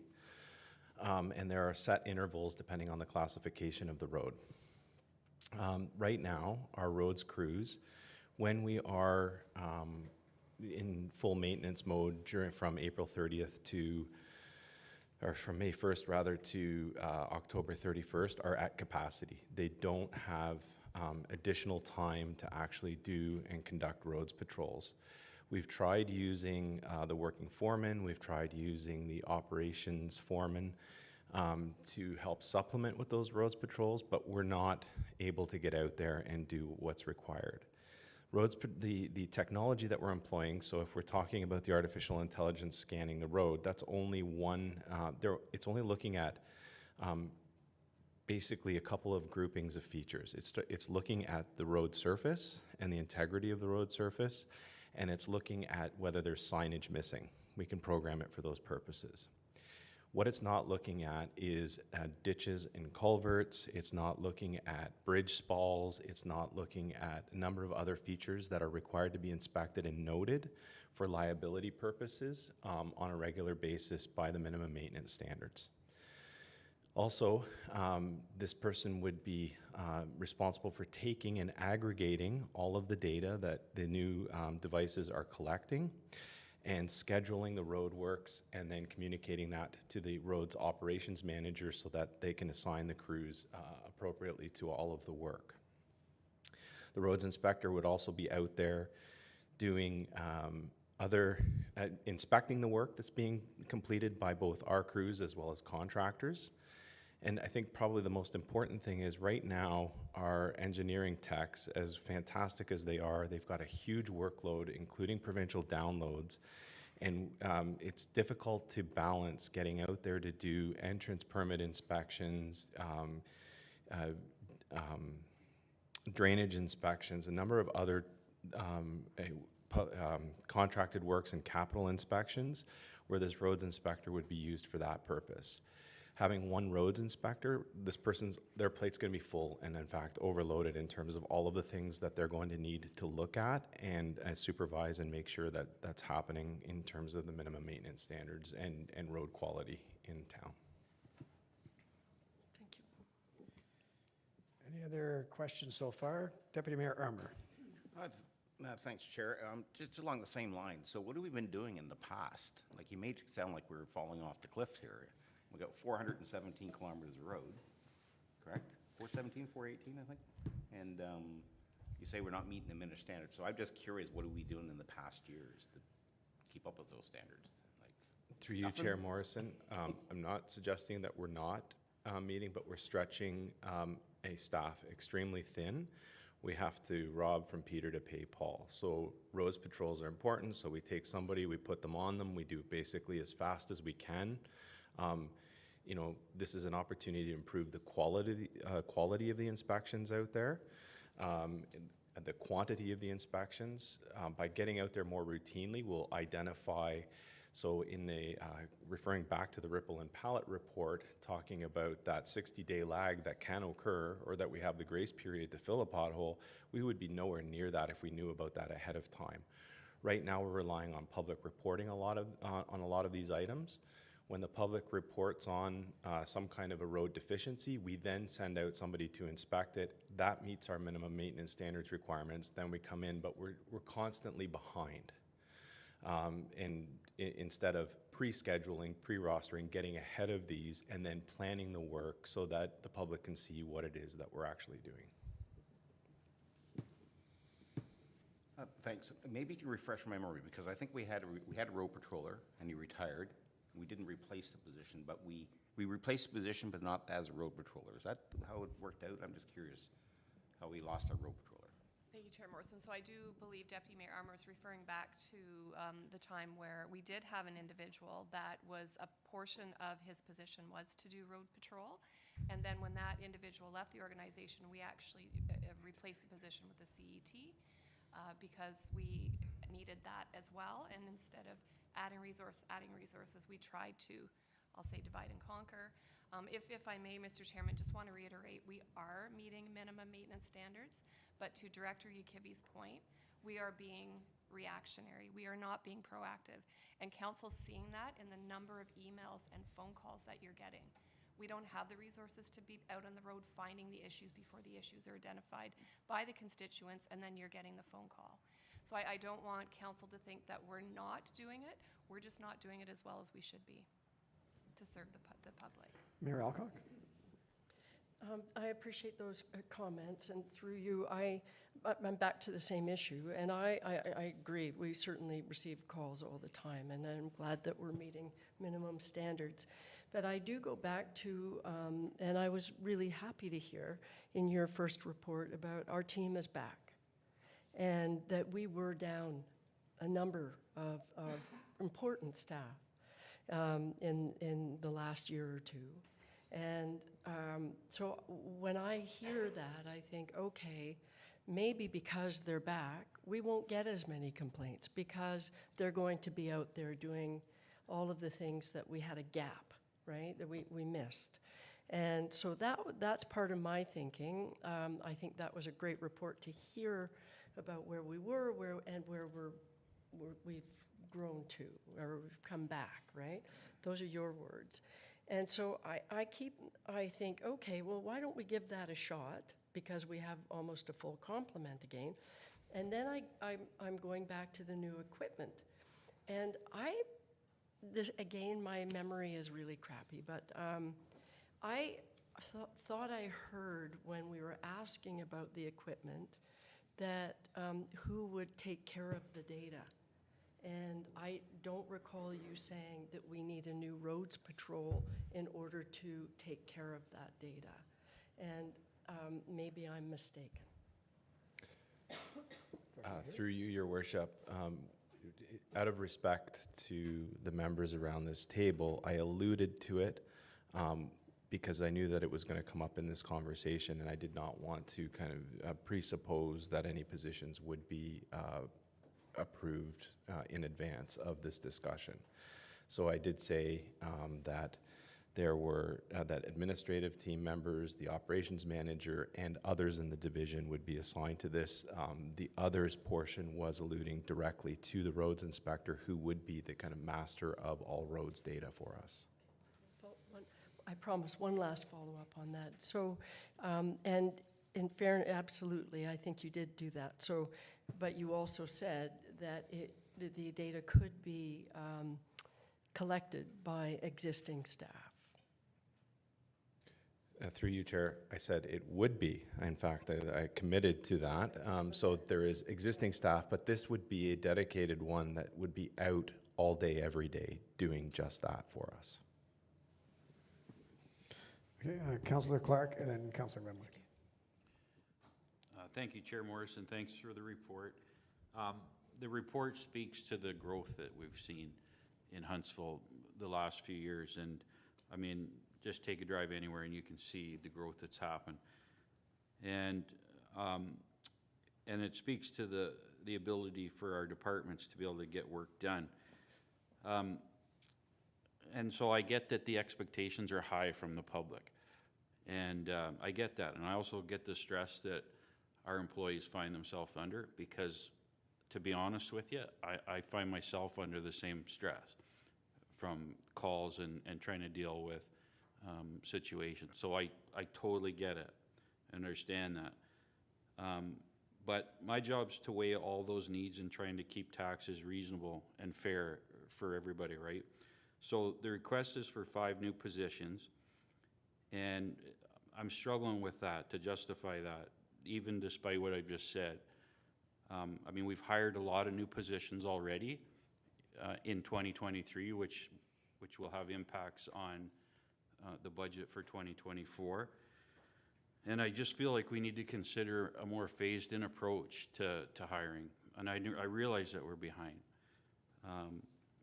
But we're under the gun here for this budget, and I think we're going to be under the budget for the foreseeable future. So I'm just putting that out there. My preference, to be honest with you, I would consider the lead hand position, and I would consider a parks attendant, because I mean, when you consider the amount of work that that department does, they are really understaffed down there, and I understand that. So those are the position I would consider: the lead hand and a parks attendant, And that's where I'm at right now. Thank you, Councillor Clark. Go to Councillor Renwick. Thank you, Chair Morrison. I would agree with Councillor Clark on the two positions that you mentioned. And I guess when I was looking at this, I mean, it is 5 positions. The roads inspector, when we have our crews out there, any of the crews of the 18 different full-time operators that we have on roads and even the 4 full-time that are with parks, are they not also looking at roads at the time, like when they're out there? Like not just our constituents, but when full-time people, any member of our organization, of our team, should be looking out for roads. You know, when you drive to work, everyone should be looking at roads. So if you're going to get feedback, we're all in this together. So you could have one person dedicated, but I don't see that we need to have a person dedicated for that. We have people on the roads that are looking at it constantly. I would agree with what Councillor Clark just said about we need to replace Colleen because she was the parks lead. And I think I would even go as far as to say 2 members of the parks team that could be full-time. So the lead hand and then 2 people, as opposed to having 5 in total. So that would be my recommendation. Okay. As a point of clarification, just the parks lead hand is not Colleen's job. Tina is currently a parks lead hand. Right. Colleen was parks manager. So we're not proposing that here today. That's an already budgeted SWB position. Yeah, so that's not an issue. What we're looking at is giving parks a full-time lead hand and 3 full-time parks attendants. Okay. And Julia? Sorry, I just want to provide one more point of clarification just in the report. So for the 3 permanent full-time positions for parks attendants, there would also be a reduction in part-time hours to offset that. So just keep in mind that if you are getting rid of that, those part-time hours would stay.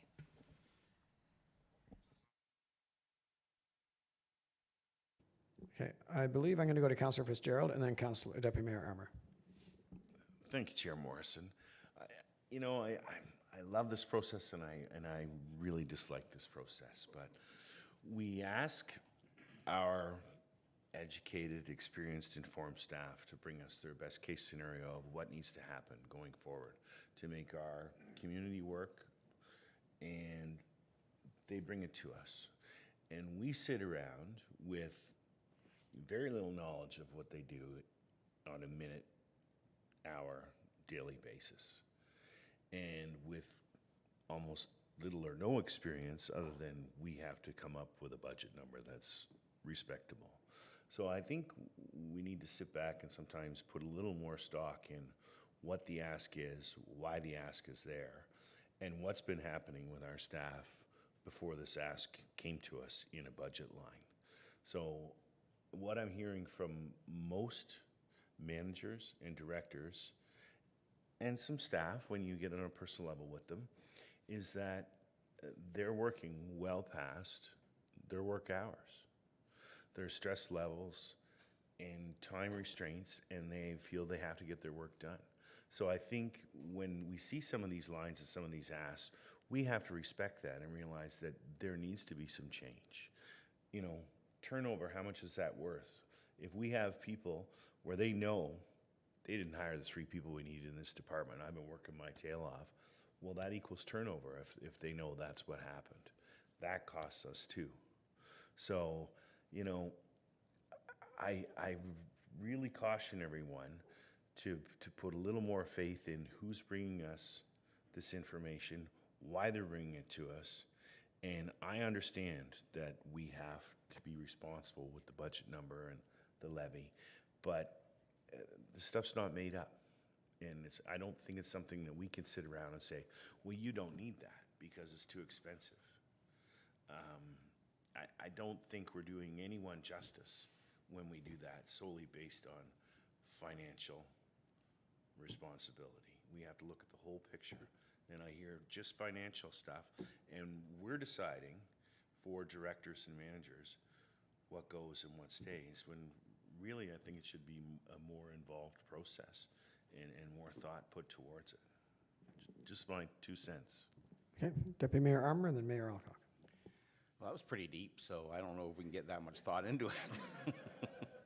But anyhow, just to follow up on Councillor Renwick's, you're talking about, we all have eyes on the roads, and we all drive the roads. Everybody who works at the town drives roads. And we just spent, was it $70,000 on computers to go in our trucks for real time? So there's an opportunity right there. So they drive over a bump, goes in the computer, it's gonna be uploaded right away. So I think that we need to try that. I'm having a hard time with the road patroller. I can support park staff, but the road patroller I'm having a hard time with. Thank you very much. Really following up on what the deputy said, and I appreciate your comments, Councillor Fitzgerald. And one of the reasons why I support the recommendations in parks, and because, in fact, it only is a $154,000 impact on the levy, and that's, correct me if I'm wrong, once you factor in losing the part-time and rolling that in. And I think that was in your note. So for a $154,000 increase, we're getting essentially 3 new parks attendants and 1 lead hand. Is that sort of how that looks, I think? So really close. The parks attendance, you're right, is the 154,000. That would be the net impact for the 3. And then plus the lead, Plus and then the lead plus the hand. lead hand. That's Okay. correct. So from my perspective, and we do know both winter, it's really, they switch gears and they were unbelievably overworked. So that one I actually support. But I do appreciate your comments, Councillor Clark. I was sort of thinking that, and then when I looked at how the other numbers were rolled in, it made sense to me. But I do struggle, like the deputy, with respect to the roads patrol, because maybe if we had had that discussion when we were discussing the new equipment, because in my mind I was thinking, well, that kind of helps. That's not only do we have all of the eyes with a full complement, but we have this new technology that helps too. And so I was sort of thinking, well, let's do that for a year and maybe there'll be a vast improvement. And if not, and it turns out, oh no, we need the roads patrol too, then for me, I would like to revisit it at the next budget year. Thank you, Mayor Alcock. Councilor Cucci? Through you, Chair. I totally agree with my co-partner here. Being vice chair on that side, many boots on the ground make work a lot easier for everybody. With our growth, our community wants the flowers, they want the grass cut, they want the streets cleaned, they want the roads plowed. They're willing to pay. That's what it is. It's more services require more people, and that's what we have to look at here. We can't just keep cutting and saying no, and we're going to lose people, and we're going to be behind the 8 ball again, trying to find people. It's so hard in the world today, as everybody knows, to find staff. If you can keep the staff that you have and treat them properly, they'll stay. But if you can't keep them happy, you're not going to attract anybody else to come here and work. So, I mean, it's something you got to take a big look at. We're not paying them $200,000 a year to cut grass. It's a very minimal job, paying job. And with the parks attendants and stuff like that, it's certainly something I can't see. Yes, it's going to raise taxes, but we haven't had over COVID 0 increases in taxes. You got to pay the piper someday. And we're not telling them to come out and everybody's taxes are going to be doubled, but we certainly have to look after our staff and our, as I said earlier, our buildings which have been neglected. Thank you, Councilor Cluche. Councilor Fitzgerald, and then Councilor Schumacher. Thank you, Chair Morris. And I guess there seems to be a lot of focus on the road supervisor, and I may ask Director Ukivi to add to any of my comments if I'm missing something or I'm misinformed. But I do have one question for him first. Who typically did the road supervisor position before? It was the lead hands and Brendan and Mike when they're out doing stuff, or am I correct in that? Through you, Chair Morrison, it was split duties off the side of people's desks. So it would include the engineering technicians, the 2 engineering technicians, who I'll just add in, have taken on a huge new workload from provincial downloads for environmental assessments, as well as the broadband approvals and inspections related to that. The roads operations manager, the roads operations foreman, and when the working foreman had time, when he wasn't actually working on roads, would also do those inspections. The actual frontline roads operators don't actually have the time to do these roads patrols, given the workload both in winter as well as summer in terms of the work that they're doing. And yeah, I'll leave it at that. Okay. So I was going to allude to the provincial downloads, and that eliminates 2 people out of your 5 people that previously performed that task. And the Mayor, you alluded to the technology, which should eliminate everything. Well, I got one of these, and everyone else has one too. And with it came a big IT department all of a sudden, after we got all these new things that helped us improve our workload every day. So I just, if someone's asking for something, there's a need for it, I think. And I can't see the fact that when regular operations staff are out, I think a lot of them don't have the capacity or knowledge to do some of the things that an inspector or someone who has a higher level of knowledge to realize that. So again, if it's asked for, I feel that it's needed. So I'm still supporting it. Thank you, Councillor Fitzgerald, and it's Councillor Schumacher, then Councillor Clark. Sorry, welcome back late to the game. Yeah, sorry, through you, Chair Morrison. I'm totally in favor of the Parks Department, and I think 3 new full-time positions, that's what we want for our community, right? We don't want piecemeal jobs here and there. We want to be the leaders and employers in our community. I'm totally on board and for the lead hand and the 3 full-time parks. I am a little torn with the road inspector. I mean, we do pay an engineering firm every other year to come in and do an assessment of our roads. I do know that stuff happens in that 2-year mark, so I know that there are issues. We are a growing town, so trucks come in, destroy that road that might need an assessment. I guess for me, the part that I am liking about it is where it says that person would oversee the crews operating and ensure quality and direct work where necessary.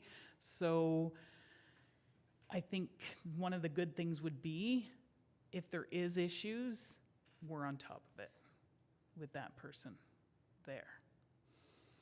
Whereas I think we've kind of been behind the 8 ball sometimes with some of the work that's been done. So I'm moving. I'm moving towards the yes on the roads. Councillor Clark, next. Thank you, Chair Morrison. And just a couple things. Councillor Fitzgerald mentioned about, that as a council and councillors, we need to be more involved in the process of listening to our directors and being involved in the hiring process. And I just want to assure Councillor Fitzgerald and the rest of council that both Councillor Morrison and myself have met early and often and regularly with corporate services staff to try to address the issues that that are before you here. And none of these things we're talking about are easy decisions today, but we've met, and it's always at the front of our mind. So just wanted to put that out there. And I agree with Councillor Cloutier's comments. I like the boots on the ground, and that's the Parks and Rec. That's what that's about, is boots on the ground. So I can get behind that.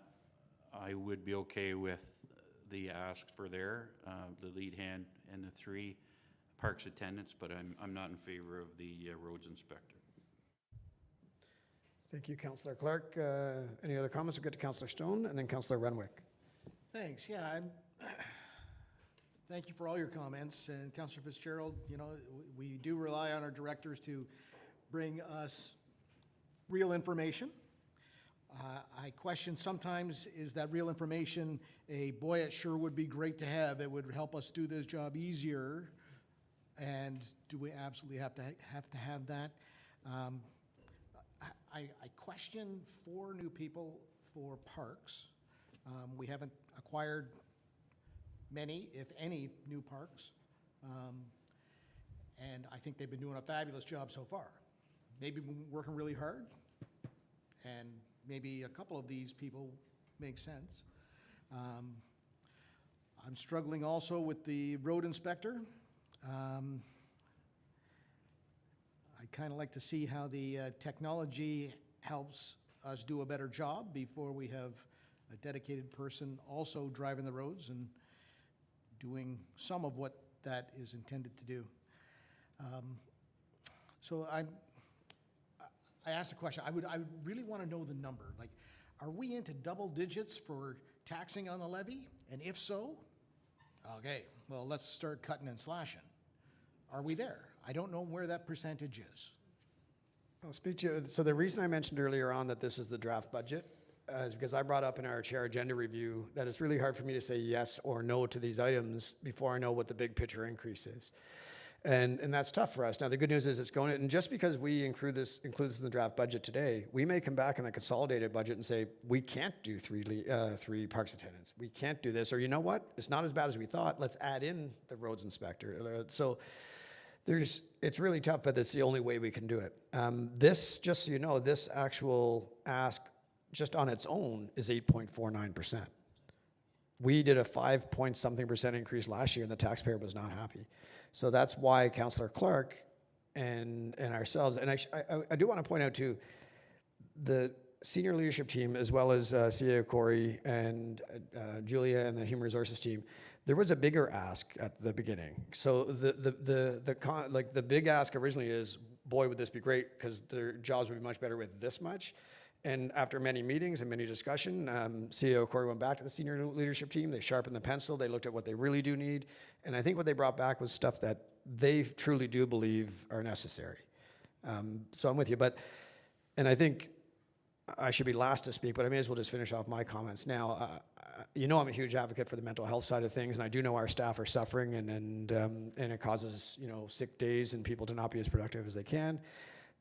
But we're also running a corporation, and it's not our money, right? It is the taxpayers' dollars. And Corey and I think if you want to have a picture of how our roads are doing, you just spend a week in Corey's inbox, and you'll know how our roads are doing. That's really where the analysis needs to be. But in all seriousness, I think I would like to see it phased in. I think if we're going to spend all that money on technology this year, that's a big improvement. And we do need to focus on everything we can do to help the Public Works Department, so that the lift we're buying, the things we're doing, and the fact that we're looking into the building replacement, I'm hoping that's a big boost to them. Adding to parks is huge, huge. We know the person that's in there now, the lead hand, is working way more than she should. She loves her job. She does a great job. Adding the lead hand, and second lead hand, maybe lets her actually have a day off without her phone going off all the time. And that's critical. I'm still just in favor of one, because I want to see this human resources plan before I look into the long-term planning of HR capital. If you think of what we did mid-year, we were told we need more HR and clerks, and we did it, and it was much needed, and it's had a big impact. We need help in planning, and we did it, and it's had a big impact. Well, now, oh, by the way, now we need 5 more jobs. If you count what we already added this year, plus these 5 jobs, you're probably looking at about 11 or 12% impact on the levy. That's just in human resources. Now, I've been told, and I believe it, that human resources has kind of taken a back seat for many years. We've improved X, Y, and Z, while HR has kind of been left to the sidelines. So that's where we got to find the balance. And that's where hopefully the HR plan will help us. But that's my thoughts for now. But I don't support the roads inspector. I'm a 1+1 on the parks. Mayor Alcock and Deputy Mayor. Okay, last thing I'll say, and I appreciate all of the comments you just made, Councillor Morrison, and it's true. We can move things forward, and then when we see the big number, then we can really drill down and say, oh yeah, what were we thinking? But today, for me, I support the recommendations for the lead hand in parks, as well as the parks attendants, for the reasons I said earlier. I think we actually do have more parks, we have more trails. And you know, we've opened up the one from Fairview to whatever, will be full year. So that moves us in the right direction. So to me, I can support that one completely. But I also like the approach when you talked about phasing in, and because it speaks to, I think, what I was trying to say earlier. I supported the technology, and I wasn't even sure about that until today, but I did. And in my mind, when I supported that, I thought, well, that'll help. That'll do something, because it's in 6 vehicles.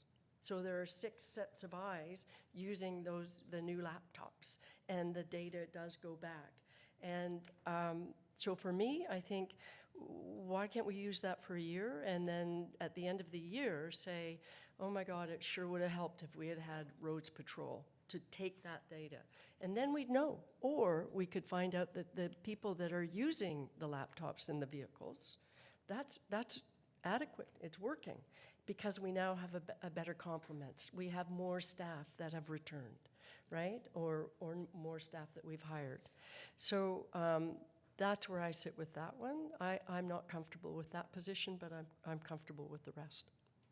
I think it's Councillor Remick and then Councillor Schumacher, and I'm not sure if there's any of the bad boys over there. Thank you, Chair Morrison. So what we have before us is that 8.49% increase on the levy at this point, and that's with the asks that have been there, but we haven't discussed the technicians, the GIS technicians as well, and that's part of it as well. I think we need to discuss that before we go forward as well, if we're going to include that. And Julie, just as a follow-up, the increase to the levy from the capital, what was that number that you gave us earlier? Do you recall? And I know that was in the last, it was also in the 8% mark, was it not? Sorry? Sorry, it was 4.85.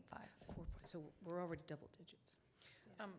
So Yeah, okay. So just to clarify, the increase of the 8%, that would include all the change, everything that's been changed in here, not just the new positions being presented today. Yeah. Can I just say one thing? Absolutely, yeah. So just to make sure with the GIS positions, and of course we can have further discussion on that, but that was a report that was brought at the last council committee meeting. And there is an offsetting recovery on those. And that's why we put those as a separate line item from the first ones, because there is a recovery. So the expected cost on that one is, or expected net levy is 34,000 on that one. And I should say that was, Ian did a really good job explaining that to us, because we're sharing the service with Lake of Bays. But Ian, what he did, he made it, the spend is based on geography, not on population, which I got to give Ian credit for, which has actually allowed us to increase our complement in a very significant way to an already taxed GIS team. So I'm really much in favor of that. Deputy Mayor Armour? Thanks, Chair. Just a quick one back to Julie, actually. I heard you say something, of the overall impact was 8 point. I missed that part. You sort of mumbled and looked at what it, so I sort of, I'm not really sure what you're referencing to, and if I didn't hear it, I'm sure those in the public probably never heard it Julia, either. I'll quickly explain. What Julia did was correct my mistake. I misspoke when I said we added all these positions, and now when we add these, it's another 8.49%. I think what Director McKenzie was saying, the positions we added in year plus this will all equal 8.49. Is that correct? Right, so that's not including what, we talked the capital aspect. That's over and above. Sorry, Just two human separate. resources. Okay, Two okay, just separate. one, I thought you said it was all together, so I apologize. She was just correcting me, as always. CEO Corey? Thank you, Chair Morrison. So this is probably one of the hardest discussions that your senior leadership team has to have, because we watch our teams and listen and observe their needs, and then we have to wear the bigger hat, knowing the tough decisions that council is going to have to make and the challenges that you have with respect to serving the community. We've seen a number of downloads. We've seen service level changes. We've seen service creeps. We've seen higher expectations within our community about service levels. And we have an organization that is full of overachievers. And they honestly will do anything to make sure the work gets done. But what I'm seeing is the effect it's having on them personally. And it gets to a point, as Chair Morrison said, that we did have a list of requests of additional staff just to meet the existing service levels. And the senior leadership team, as we do every year, has to focus on where is the need greater. So we've seen where we've had to focus on finance and clerks. Last year was communications, and I don't think there's any one of us that can argue that that investment in communications has paid off immensely. And it's amazing what happens when you dedicate the appropriate level of resources to something, how well things get done. So with respect to our parks team and the position that we brought forward with Public Works, we as a senior leadership team absolutely feel those are required in order to meet the existing service levels. We have brought forward technology that hopefully will enhance that, but we're saying today to meet those needs, that's what we need. We recognize the challenges that you have. There's lots of things. You have service groups that want things done. You want focus more on roads to see improvements. So there's so many things and there's only so much in the pie. But from a personnel perspective, it's something that we feel that we need in order to move forward at the current level. Now, if council feels that we need to divide that focus a little bit more, we need to go back to the drawing table to decide how we can pull that back, because we actually can't have members of our team continue at this pace because it's not sustainable. So, we recognize that our town and district councillors, you have the same challenge at two different levels. I think you heard earlier this week about a whole bunch of staffing requests. And I think, Councillor Morrison, you were very supportive in saying that you trust and you stand behind staff to tell you what they need. So that's what we're asking for as well, is to trust that we've really sharpened our pencils on this. And we really feel that these are positions that are required just to meet the current level of service. So we appreciate your consideration in this regard. We know you have a tough decision, so we do appreciate it. Okay, Councillor Fitzgerald was first, and then Deputy Mayor Armour. Thanks, Chair Morrison. And I guess this is always, we're victims of our own success here, It was alluded to about our growth, and growth never pays for growth. So now we have to manage this growth in our budget, So we're paying, and we have to make the hard decisions. And I respect everyone's consideration and their opinions around this table. I think it's not something easy that we're taxed with here, and I wonder, out of curiosity, how relative our exponential growth is related to our budget increase, and do they correlate? And I know that's a question you're not going to answer now, but it's not easy. So I appreciate everyone, and I know it's a long day and we get going, but I couldn't agree with CO Corey's comments more, that the senior team went around this and they support it, and we have to try our best to support them in their decision moving forward. That's all. So I won't make everybody wait while I sit and crunch the numbers, but I can just say, in the past, since I've been here, we've had growth every single year, and we haven't been continuing. We take on new parks, we take on new roads, but we haven't been right-sizing those boots on the grounds to complement that growth. So it hasn't been a 1 year, it's been over several years, and we haven't taken those jumps to add that staff.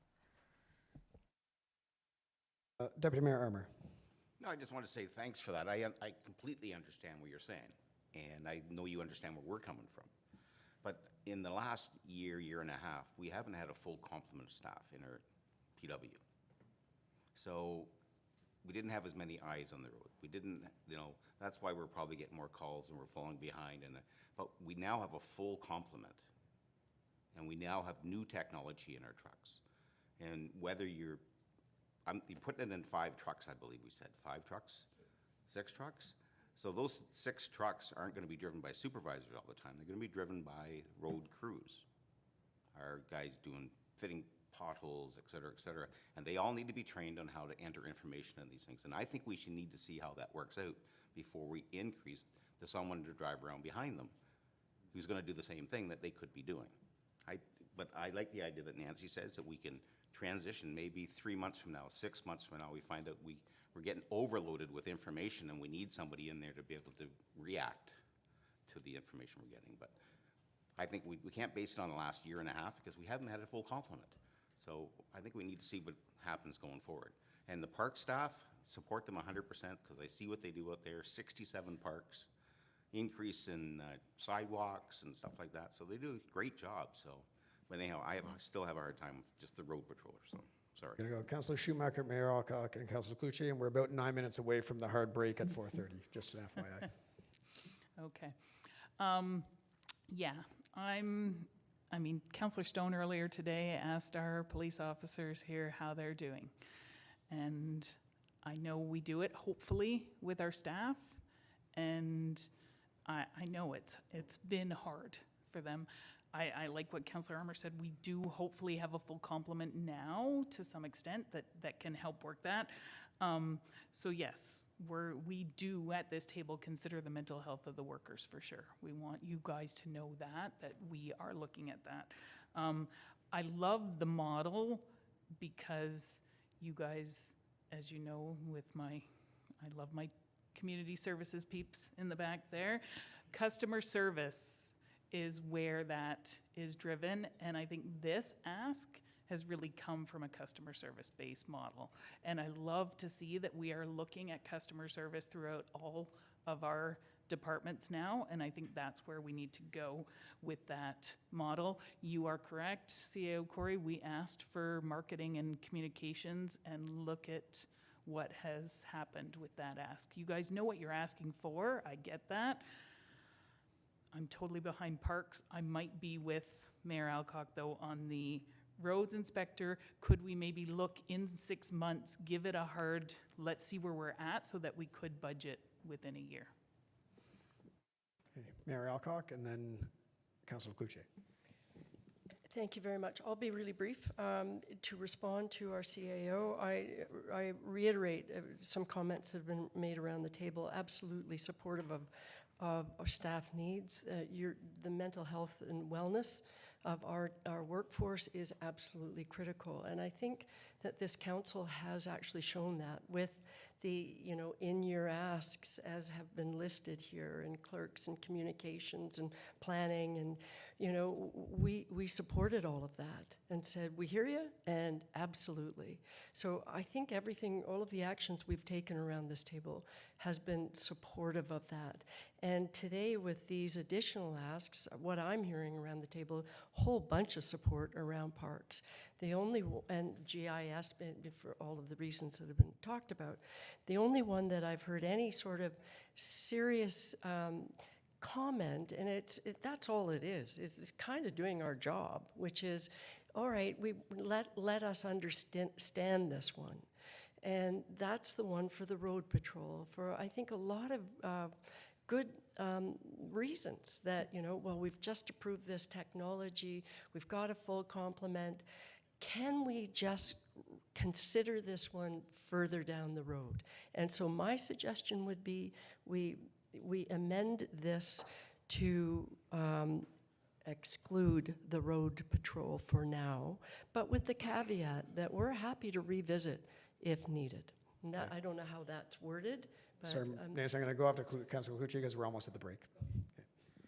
Through you, Chair. I think maybe with the road inspector job, as we said, put it off a bit, but it might end up with our new technology turn into a clerical position rather than boots on the ground. If it's information gathering, which is which would end up being a lesser cost as far as employment, but it could end up in a clerical position. So let's see what information the technology provides to us, and then what we have to do in the long run with that information.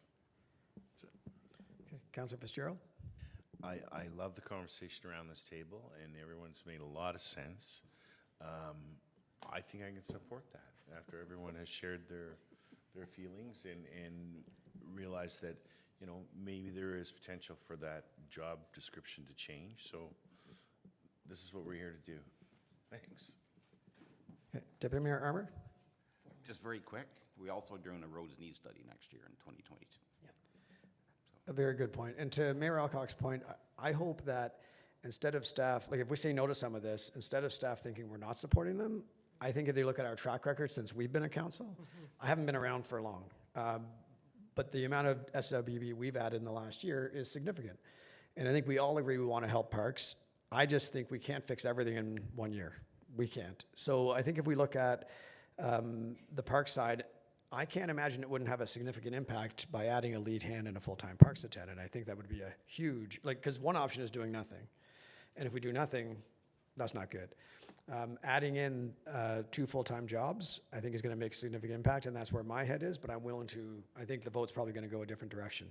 And I'm looking at the time, because we have 3 minutes. I don't know if we have time to vote or not, but CEO Corey, did you want to speak? Just very briefly, Chair Morrison, I just want to let committee know that staff do feel very supported by you, and you have, the past year has been great, and we've seen some positive change, and on behalf of my team, I want to thank you for that. Awesome. That's great news. Great news. Now, And we don't have time to vote. so Jessica, should we take the break right now? And then Nancy will read a message to the public. I'm reading the message to the public right now. Yes, you are. Thank you very much, Chair Morrison. Our broadcast software allows for an 8-hour broadcast window. Our scheduled live stream will end shortly, and given that our meeting will run over the allotted time frame, we will end the current live stream and restart the live stream after a short break of approximately 15 minutes. I'm reading this for members of the public who might be watching this. Please note that this current live stream will display as ended, and the remainder of this meeting will be live streamed as a new meeting. Okay, and I think that's it.